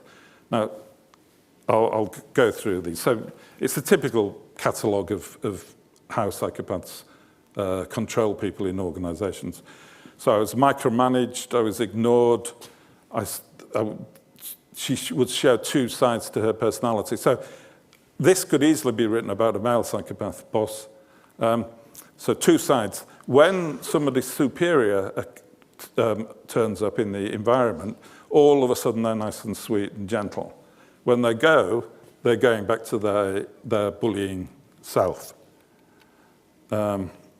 She only smiles in the face of leadership, was one quote. The rest of the time, nasty and vicious. She made life miserable for everyone.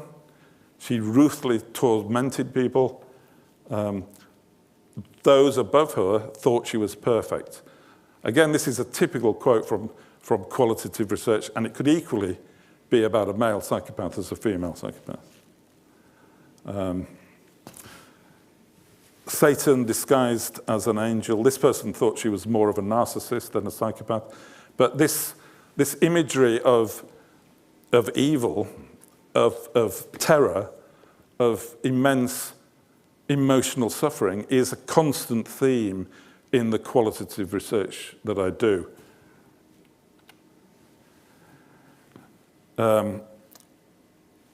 Another theme is people suffering from acute stress to the point of post-traumatic stress disorder. So humiliation, bullying, demeaning. People start to question their own value. They may have had perfect career histories until then, and then they start to question because they think it's something that they've done, at least at first. They think it's their fault rather than the psychopaths. So it's a psychologically threatening environment that they find themselves in. So you find tears in the workplace. Everyone's afraid, it's very stressful. Common themes again.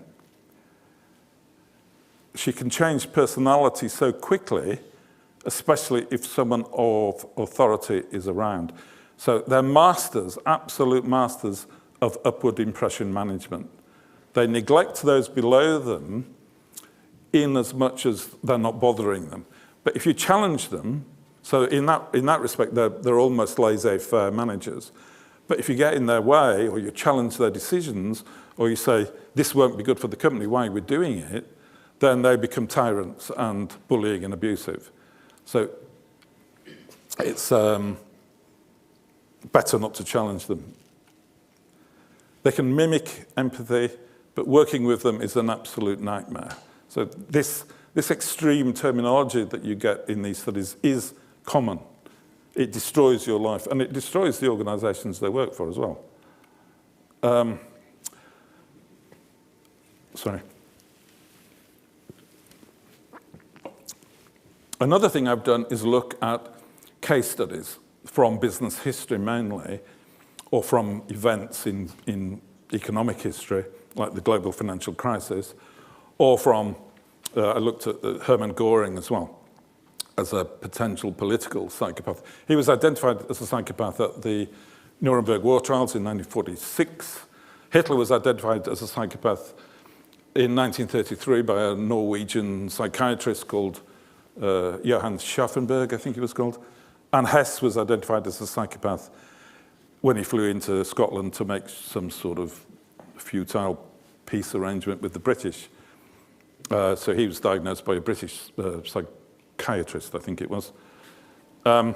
So what that means is all three top Nazis in 20th century Germany were psychopathic. And that means there's no constraints on any of their behavior. And that's why you get such wild and unconscionable events taking place, which we all know about. Now, one interesting thing, he was also highly narcissistic. So a bit like recent leaders that we've had on the world stage. And usually when you see comorbidity in a personality, so Hitler, for example, was psychopathic and paranoid, which is a really bad combination to have. Narcissism seems to temper psychopathy because narcissists want to be liked and admired, at least by their group of minority supporters.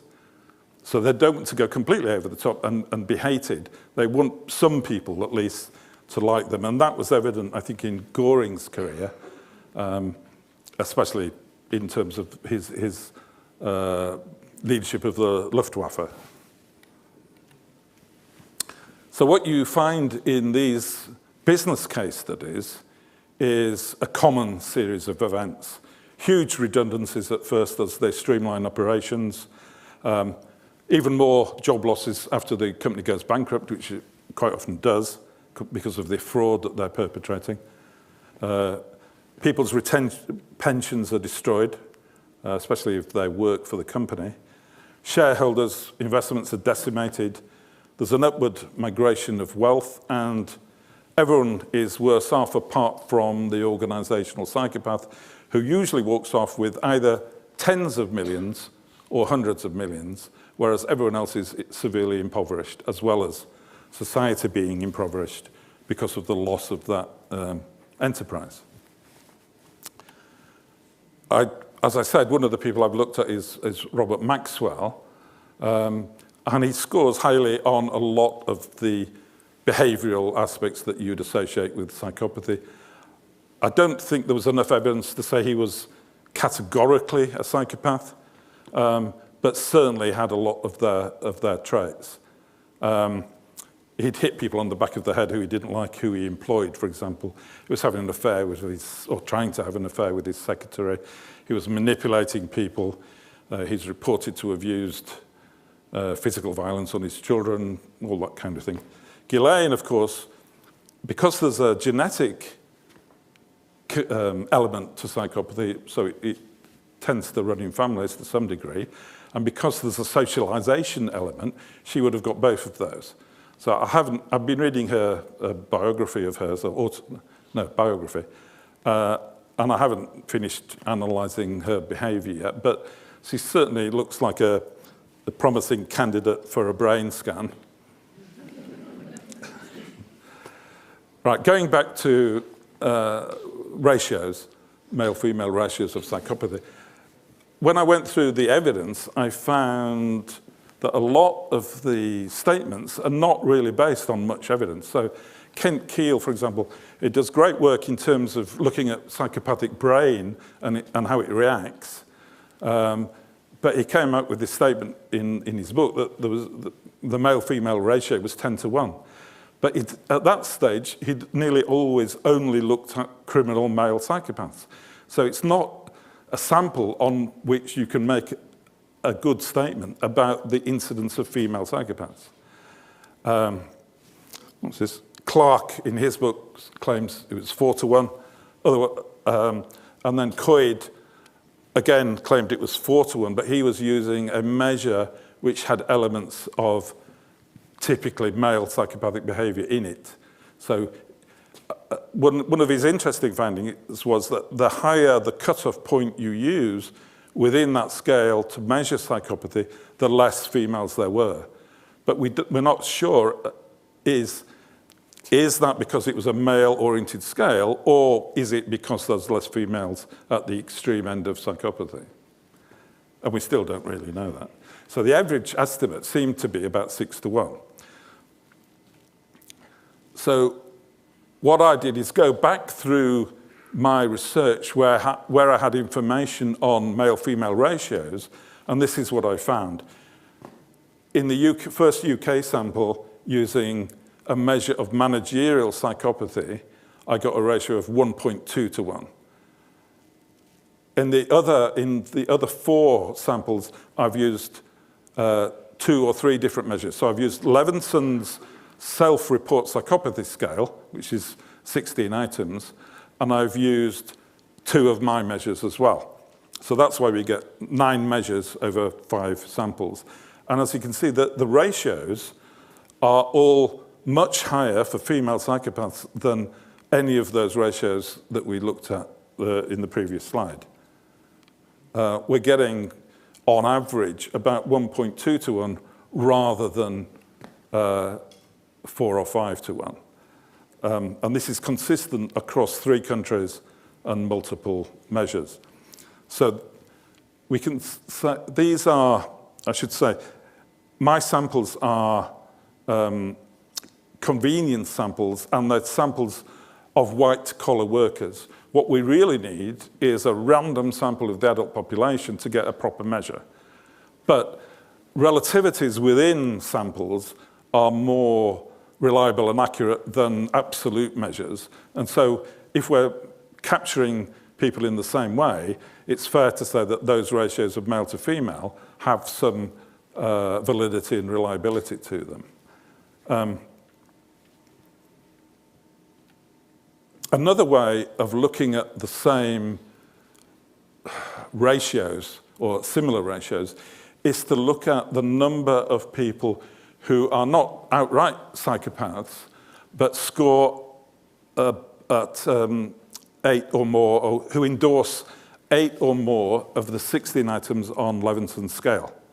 So when he did it among a sample of, and he works with, I think, Keel and someone else, he found 23% of males were sufficiently psychopathic enough, or endorsed sufficiently numbers of those attributes to be potentially problematic for society. And he found 6% of females had the same thing. So that would imply a ratio of 3.8 to 1. So we just replicated that finding. And I should say, when I say we, I work with a very clever professor of statistics from Australia called Professor Ross Taplin, and he keeps me on the straight and narrow as far as sampling, and not sampling, but analysis, straight data analysis and statistics are concerned. So we replicated what Levinson did there, and what we found across the 3 countries we've just looked at is an average of 28% of males endorsing at least half the items and 19% of women. And that gives a ratio of 1.5 to 1. So it's a different way of measuring the same thing, or a similar thing, but it's, again, we're finding a lot more female psychopaths than we would expect to find if previous studies were accurate. Another way of looking at the same thing is looking at the distribution of scores across males and females. So this is the distribution of scores across male managers, and that is the distribution of scores across female managers. And as you can see, it's almost the same. So most people score very lowly on any psychopathy measure you use, which is what we'd expect, and only a few score in the very high reaches of the personality. So that again indicates that males and females are exhibiting levels of psychopathy which are very similar to each other. We did the same thing using Levinson's scale. So this is at the individual level of psychopathy, and we found more or less the same thing again. So male, female, male, female, male, female. So very low at the bottom end, very high at the bottom end, high levels of non-psychopaths, and a few psychopaths at the top end. So those are the 3 key indicators that I've used to estimate ratios, or we've used to estimate ratios, I should say. I've also looked in one of my studies at how females react to psychopaths as managers compared to how males react. And it's very similar. People feel both male and female, and there's no statistical difference between any of these items. You feel agitated, angry, anxious, depressed, discouraged, discontent, ill at ease. Job satisfaction drops through the floor. Wellness, individual wellness goes down. And people start to withdraw from the organization. Firstly, at a kind of emotional level or semi-physical level. So they'll come in late, they'll leave early, they'll have long lunch breaks, they'll go for coffee, and they'll do whatever they can to avoid working alongside the psychopathic person. So that's their aim. to avoid them. And eventually they usually, as I said, they usually leave. And you get huge amounts of turnover when you have a psychopathic manager. One of the other things that males and females do in reaction to the presence of a psychopathic manager is an amount of retaliation. So they retaliate against the company by small acts of sabotage to, I suppose it's what's it called? Getting their own back on what's happening to them. So they blame the company for having this awful boss put over them by the company, and they, as I say, they react in these ways. So they fail to follow instructions, they slow things down when you need to go fast, they do the work incorrectly, all these things. And as you can see from the two levels of frequency, females do it slightly less than males do it, but these are not statistically significant at a 90% level of confidence. So in other words, it's all more or less the same behavior, whether it's males or females. I've just got a slide there to remind me to mention that Ross Taplin helps me with this, or works alongside me with this. So basically, that's the end of the stuff on exclusively female psychopaths and how females react to the presence of psychopaths, and what the distribution of psychopathy scores is among males and females. And the rest of the presentation, if you want to continue, looks at why this is important to know. So, especially in a corporate context. So, how do corporate psychopaths impact their colleagues, the organizations, and society? One thing to note is that many corporations these days are bigger than nation states in terms of their financial size. And so heading a corporation, as you know, is so well remunerated that it's like winning the lottery. All of a sudden you're getting 3 million a year plus bonus. And therefore it's important to know the characters of the people who ascend to these positions. So these are some of the people I've looked at in the case studies that I've done. So the three at the top of the three senior guys at Enron, all three of them have been identified by people other than me as having psychopathic traits. Bernie Madoff, of course, you'll know from it was at the time the biggest fraud in economic history, and so was the Enron fraud at the time. So these people do things in a big way. Robert Maxwell stole, as you know, from his pension fund, and the pensioners ended up with, I think it was in the end half of what they should have got after various court cases. Al Dunlap was probably the nastiest of all of these corporate psychopaths. And I've written papers about him which go through that. So psychopaths want to get to the top because they want power and control. Getting to the top of an organization gives you that because you have so much authority over other people, and also you have the monetary power to give money or withhold money in terms of salary and bonuses from other people, and they use that to their advantage to get people to do things that they may not otherwise want to do within a corporate setting.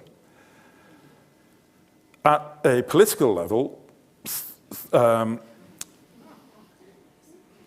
leadership is even more important. So with this slide, I'm showing the importance of leadership. So it affects the quality of leadership, affects us at a deep and profound and broad level. So are we going to war? Are we going to remain a democracy? Are we going to go to war on flimsy and made-up evidence? How do we treat people who are competitors or political competitors.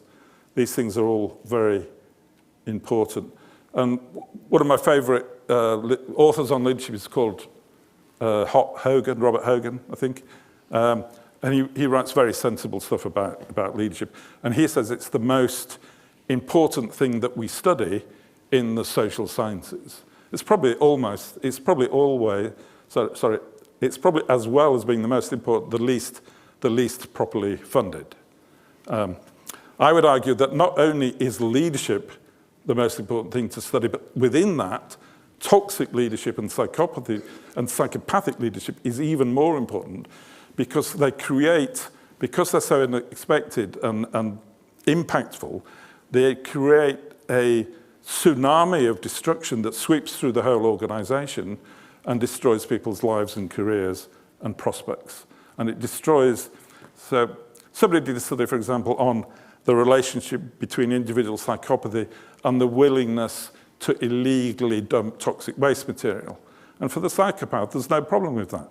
You save money, you might poison the earth for future generations or your own children, but they don't care about that. They don't care about the future. They don't care about their own children or their own families. They're quite happy to poison the earth for that. And also, because they have this emotional disconnect within their own brains and within relationships, I've argued in a previous paper that they are the most rational human being there is. So they are the homo economicus that economists talk about in the classical economics literature. They're the only ones who are purely rational, because the rest of us have emotional considerations to think about. So somebody did an experiment, and I can't remember who it was, but essentially what they found is the psychopath will always make the rational decision. So if your best friend, just as an example, if your best friend just won the Euro lottery tomorrow and got 103 million euros, I suppose it will be, and they said to you, I'm going to share it with you, here's €5. You might say, oh, it's okay, you can keep your €5, because you'd be insulted that they were giving you a tiny fraction of what they'd just won. Whereas a psychopath would say, oh, thanks very much. Because it's €5, it might be nothing, but it's still a gain, it's still a positive movement. So their moral and ethical decision-making is utilitarian in its rationality. So as I said, they create a climate of fear so that people are afraid to confront what they're doing. This next slide is totally out of place, but as I was saying, it's about homo economicus. So I reckon they are, and I'm not the only one who's written about this. It's becoming a topic of interest in management and economic research. They are the only ones who operate in a perfectly rational way. This, to change subject slightly, this is the comment from an NHS, I think, consultant psychiatrist who said, and he was talking about the bullying that's always evident in healthcare for some reason, and particularly in the NHS, tackling psychopathy should be a necessary competency in how we train our leaders. So in other words, we've got to learn about these people so we know how to identify them and control them, or try and control them, so that we can get rid of this excessive bullying that we find in organizations. Where they will impact on you differs from, according to where they are in the organization. So you have down there the existence of a psychopath in one department. So the people in that department might know there's something really odd about this person. The rest of the company might not know what's happening. They'll know that there is some strange, irregular, and inefficient decisions coming out of this department, but they won't know why. So it affects everybody without us knowing it, but we can't identify it at an individual level. As I said, it seems to be around 70% of HR directors and auditors who experience these people. For the rest of us, at any given moment, it's around 5% to 15% of us who are working closely enough with one of these people to recognize their characteristics.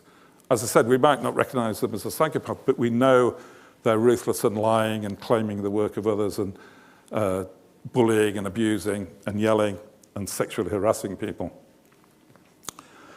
And I reckon roughly within anyone's lifetime, there's a 30% of us will have worked closely with one of these people. And when I first started presenting this stuff not to invited audiences, but to general audiences of the population who weren't really knowing what I was going to talk about, I'd usually find around 30% of people nodding their heads and agreeing with everything I said, and about 70% looking totally lost and bewildered, and you know, they had the impression that I was talking nonsense because they didn't recognize any of this in their own lives, and therefore they didn't think it was possible for anyone to experience this level of severity of behavior within an organization.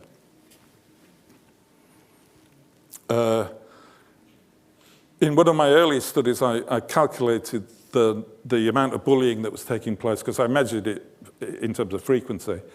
And I found 26% of all bullying was due to the presence of corporate psychopaths. So it's a huge amount of bullying.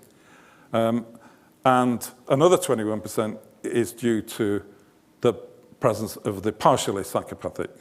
So I redid this was from Australia, I redid it in England and found it was even more. It was 35% of all bullying was associated with the presence of corporate psychopaths. So it's huge amounts of abuse. And the same goes for getting into arguments with others, experiencing yelling, people being rude, and unfair treatment of others. Unfair treatment and little interest in the feelings of subordinates if you've got a psychopathic manager, because they don't care about you. They don't care about anyone but themselves. So they're disinterested in training you, for example. And I think I've got some slides on that further on. Recently, we looked at humor types. And light humor is used as a positive way in organizations. It relieves stress. It helps people get on with each other. But psychopaths use dark humor. They use ridicule, sarcasm as a means of bullying while pretending to be humorous. And that's what that slide shows. What's this? Abusive supervision, again, so use of ridicule and putting people down in front of other people. So in a normal population, only 21% of people experience that, whereas under a psychopathic manager, half of people experience that. So huge increases. I like to use percentages, even though Ross doesn't like that at all because he wants to do more sophisticated stuff. But using percentages shows the amount of people who are affected by this. Regressions and stuff like that don't show that. And it's only once you know that half of the people in an organization have been affected by that, that's a qualitatively different measure than looking at it in a more statistically abstract manner.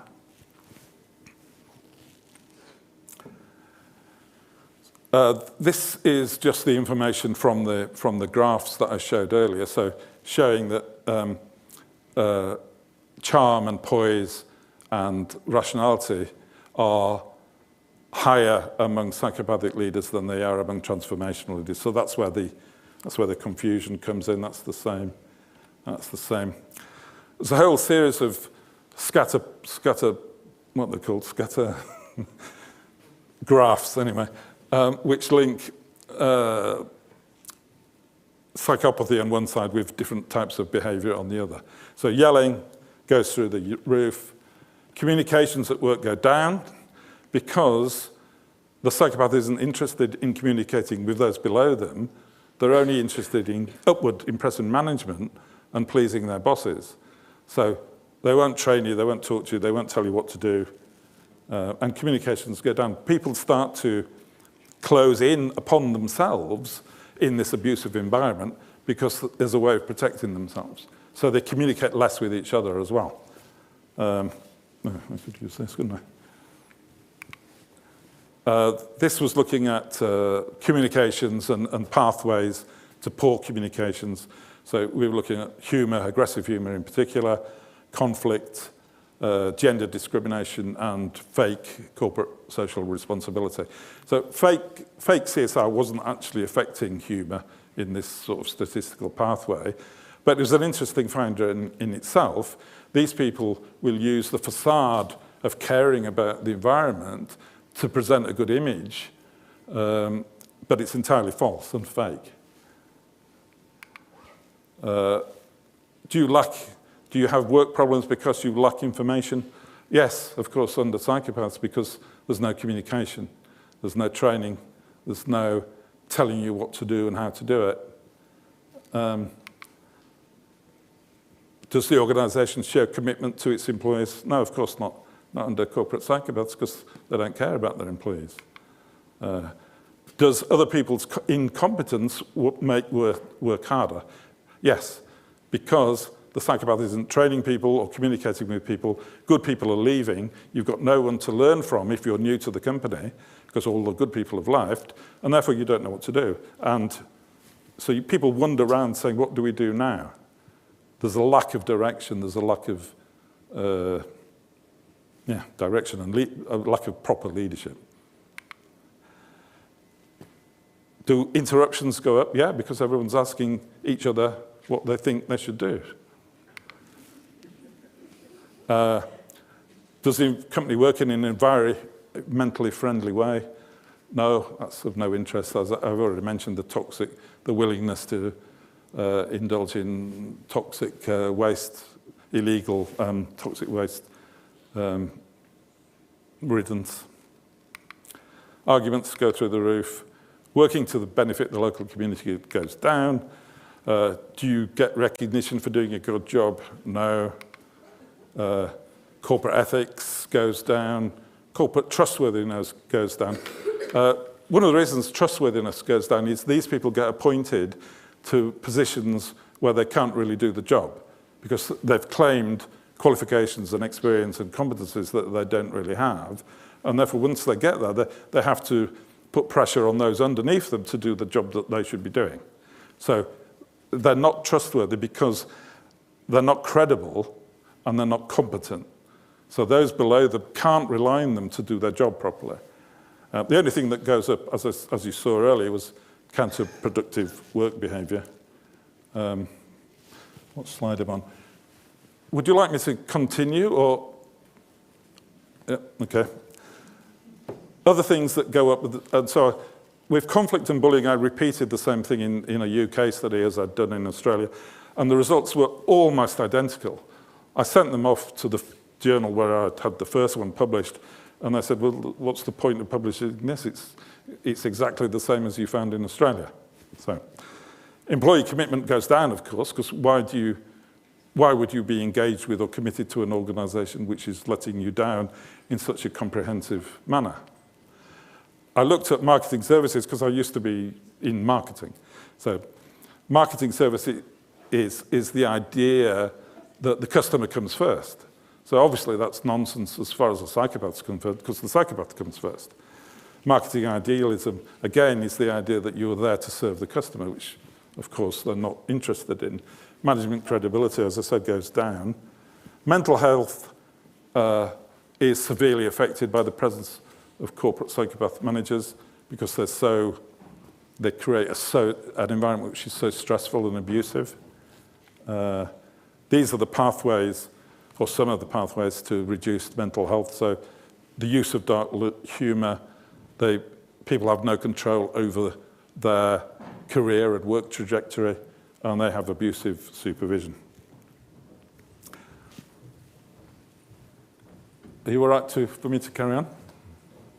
Yeah? Okay, I will.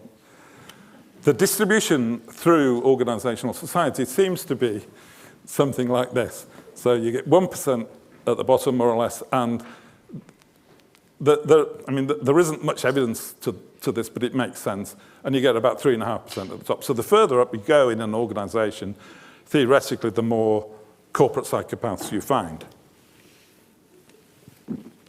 On top of that, they want money, power, and control. So they go into some types of organizations where those things are available more than others.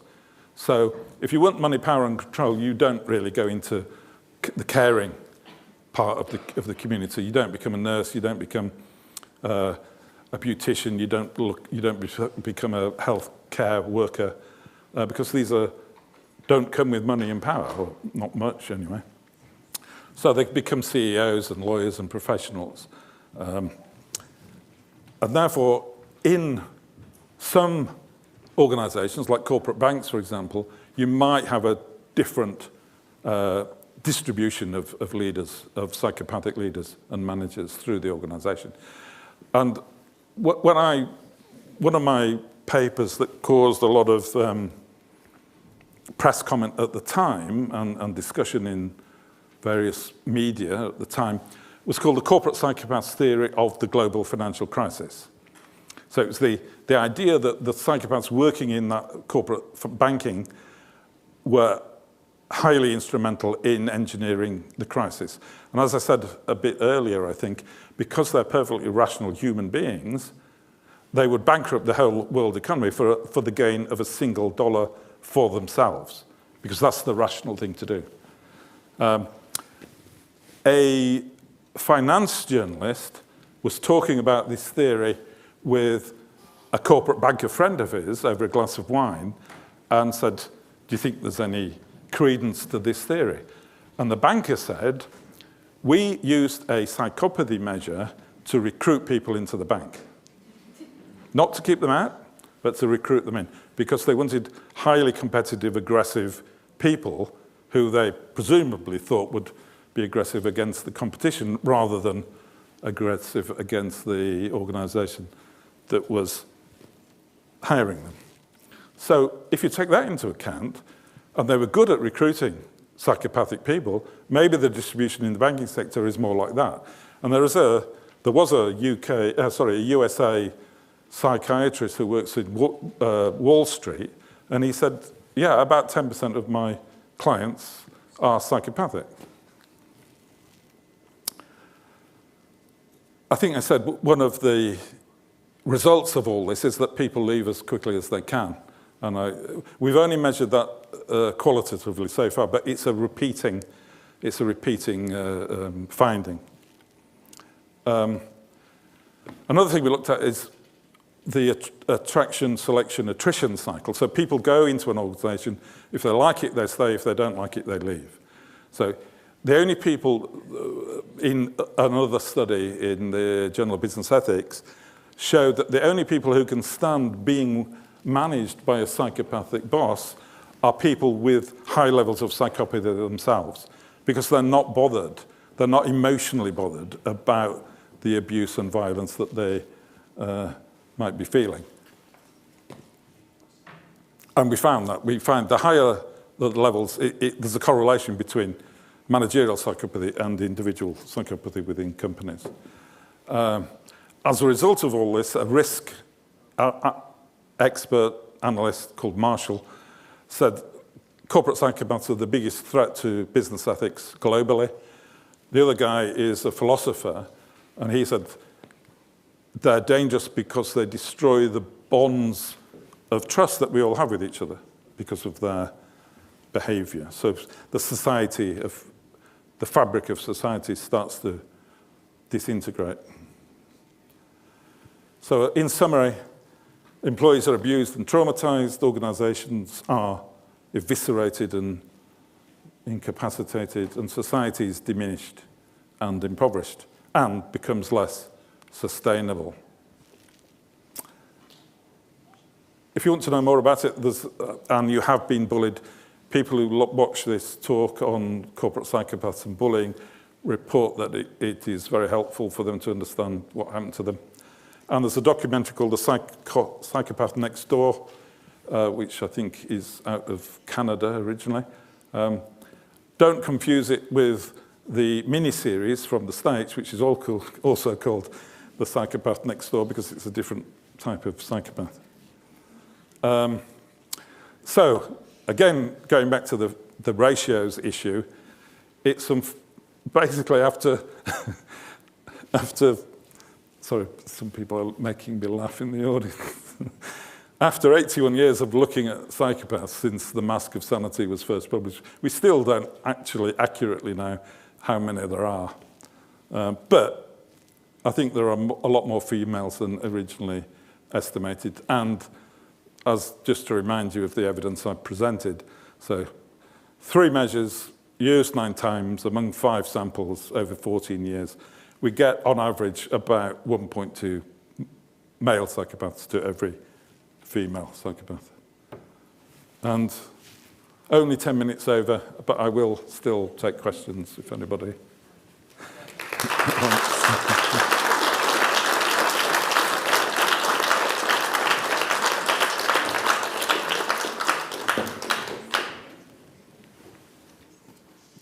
Hello, I was going to ask why you feel that psychopaths are overly represented in NHS staff when you said also... Sorry, I don't think that's on. I can't hear you.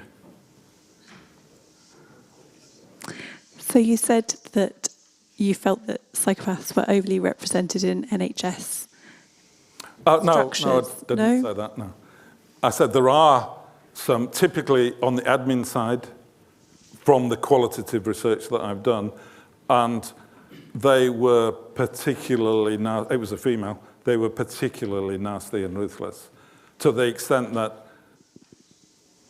I'm not allowed to write what they did in any paper I produce, because it was so, if I do write it, it will be too specific and people will know who it was. So basically they were doing things, at a milder level. They would have a fleet of top-of-the-range Range Rovers for the executive, but they couldn't afford new ambulances for the trust itself. So the priority was looking after the leadership team rather than looking after the medical staff. And the way to identify that, well, there's a few ways. One is looking at the number of gag orders that they've placed on medical staff. So when doctors and nurses complaining about the bullying that's going on, they'll pay them off with a year or 2 years or 3 years salary, but they'll make them sign a non-disclosure agreement, and they'll never be able to talk about it. And that's the way that the leaders protect themselves against people knowing what's really happening. So if you did a league table of the most gag orders versus the least gag orders, you'd get an indication of which ones to avoid.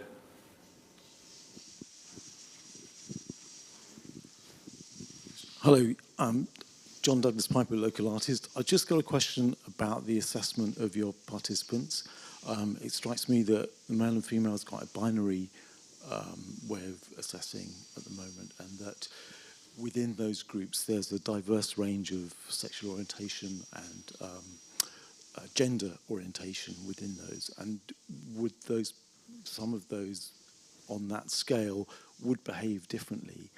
And would you consider assessing your participants in that context in greater detail?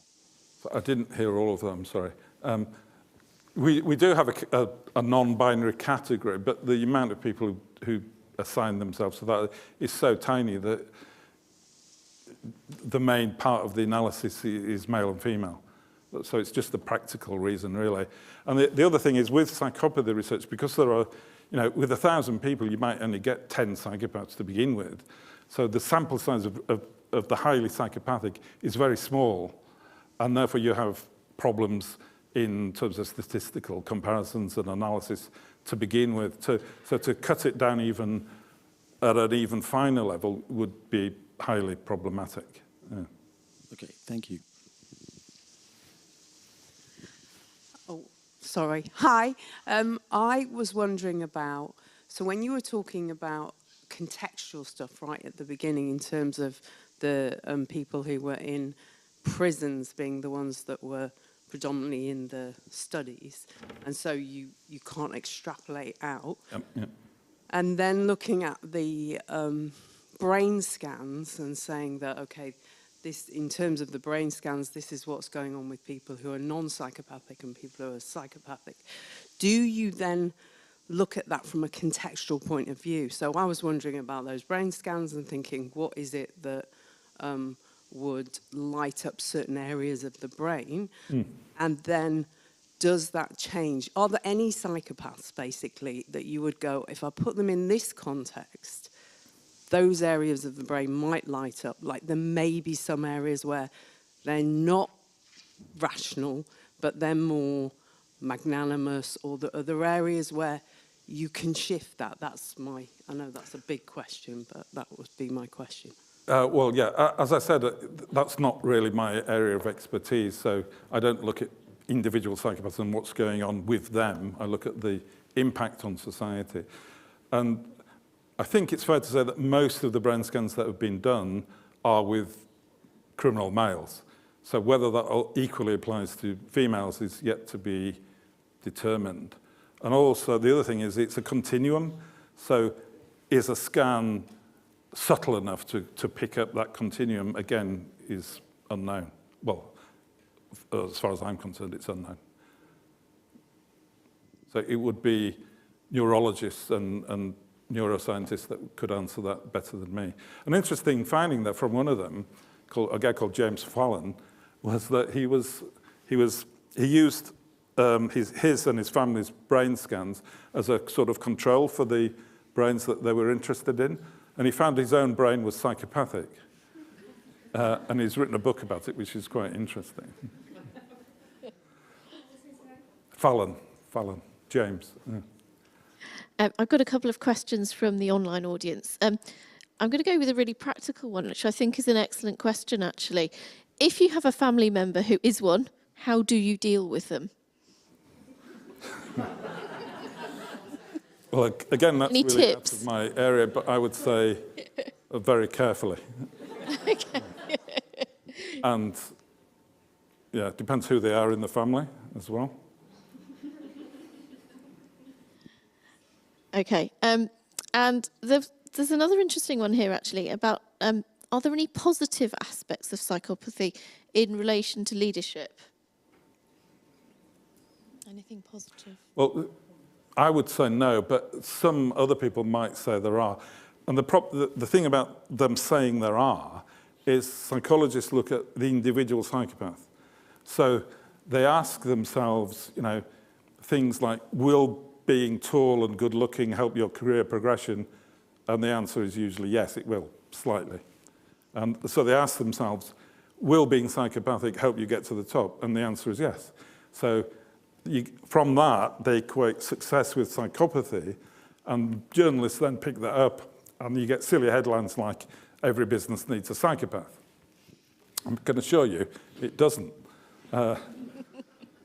So it's more of an individual focus that they use, and I think you get slightly ungeneralizable results from that. Sorry.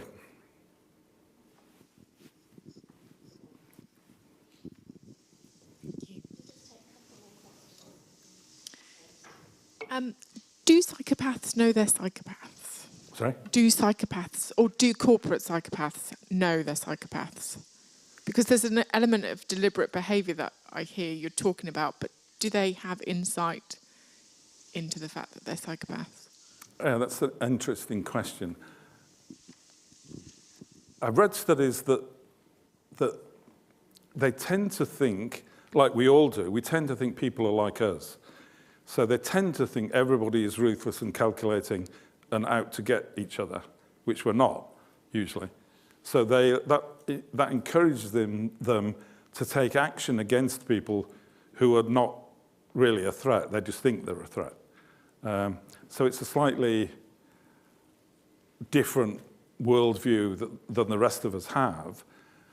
Some of them, I think, realize that they've got this emotional void, and there are various theories that one of the reasons they want power and money and control is to fill that emotional void that they otherwise can't fill in their lives. So I suppose what I'm saying is that I don't really know, but it'd be interesting to find out.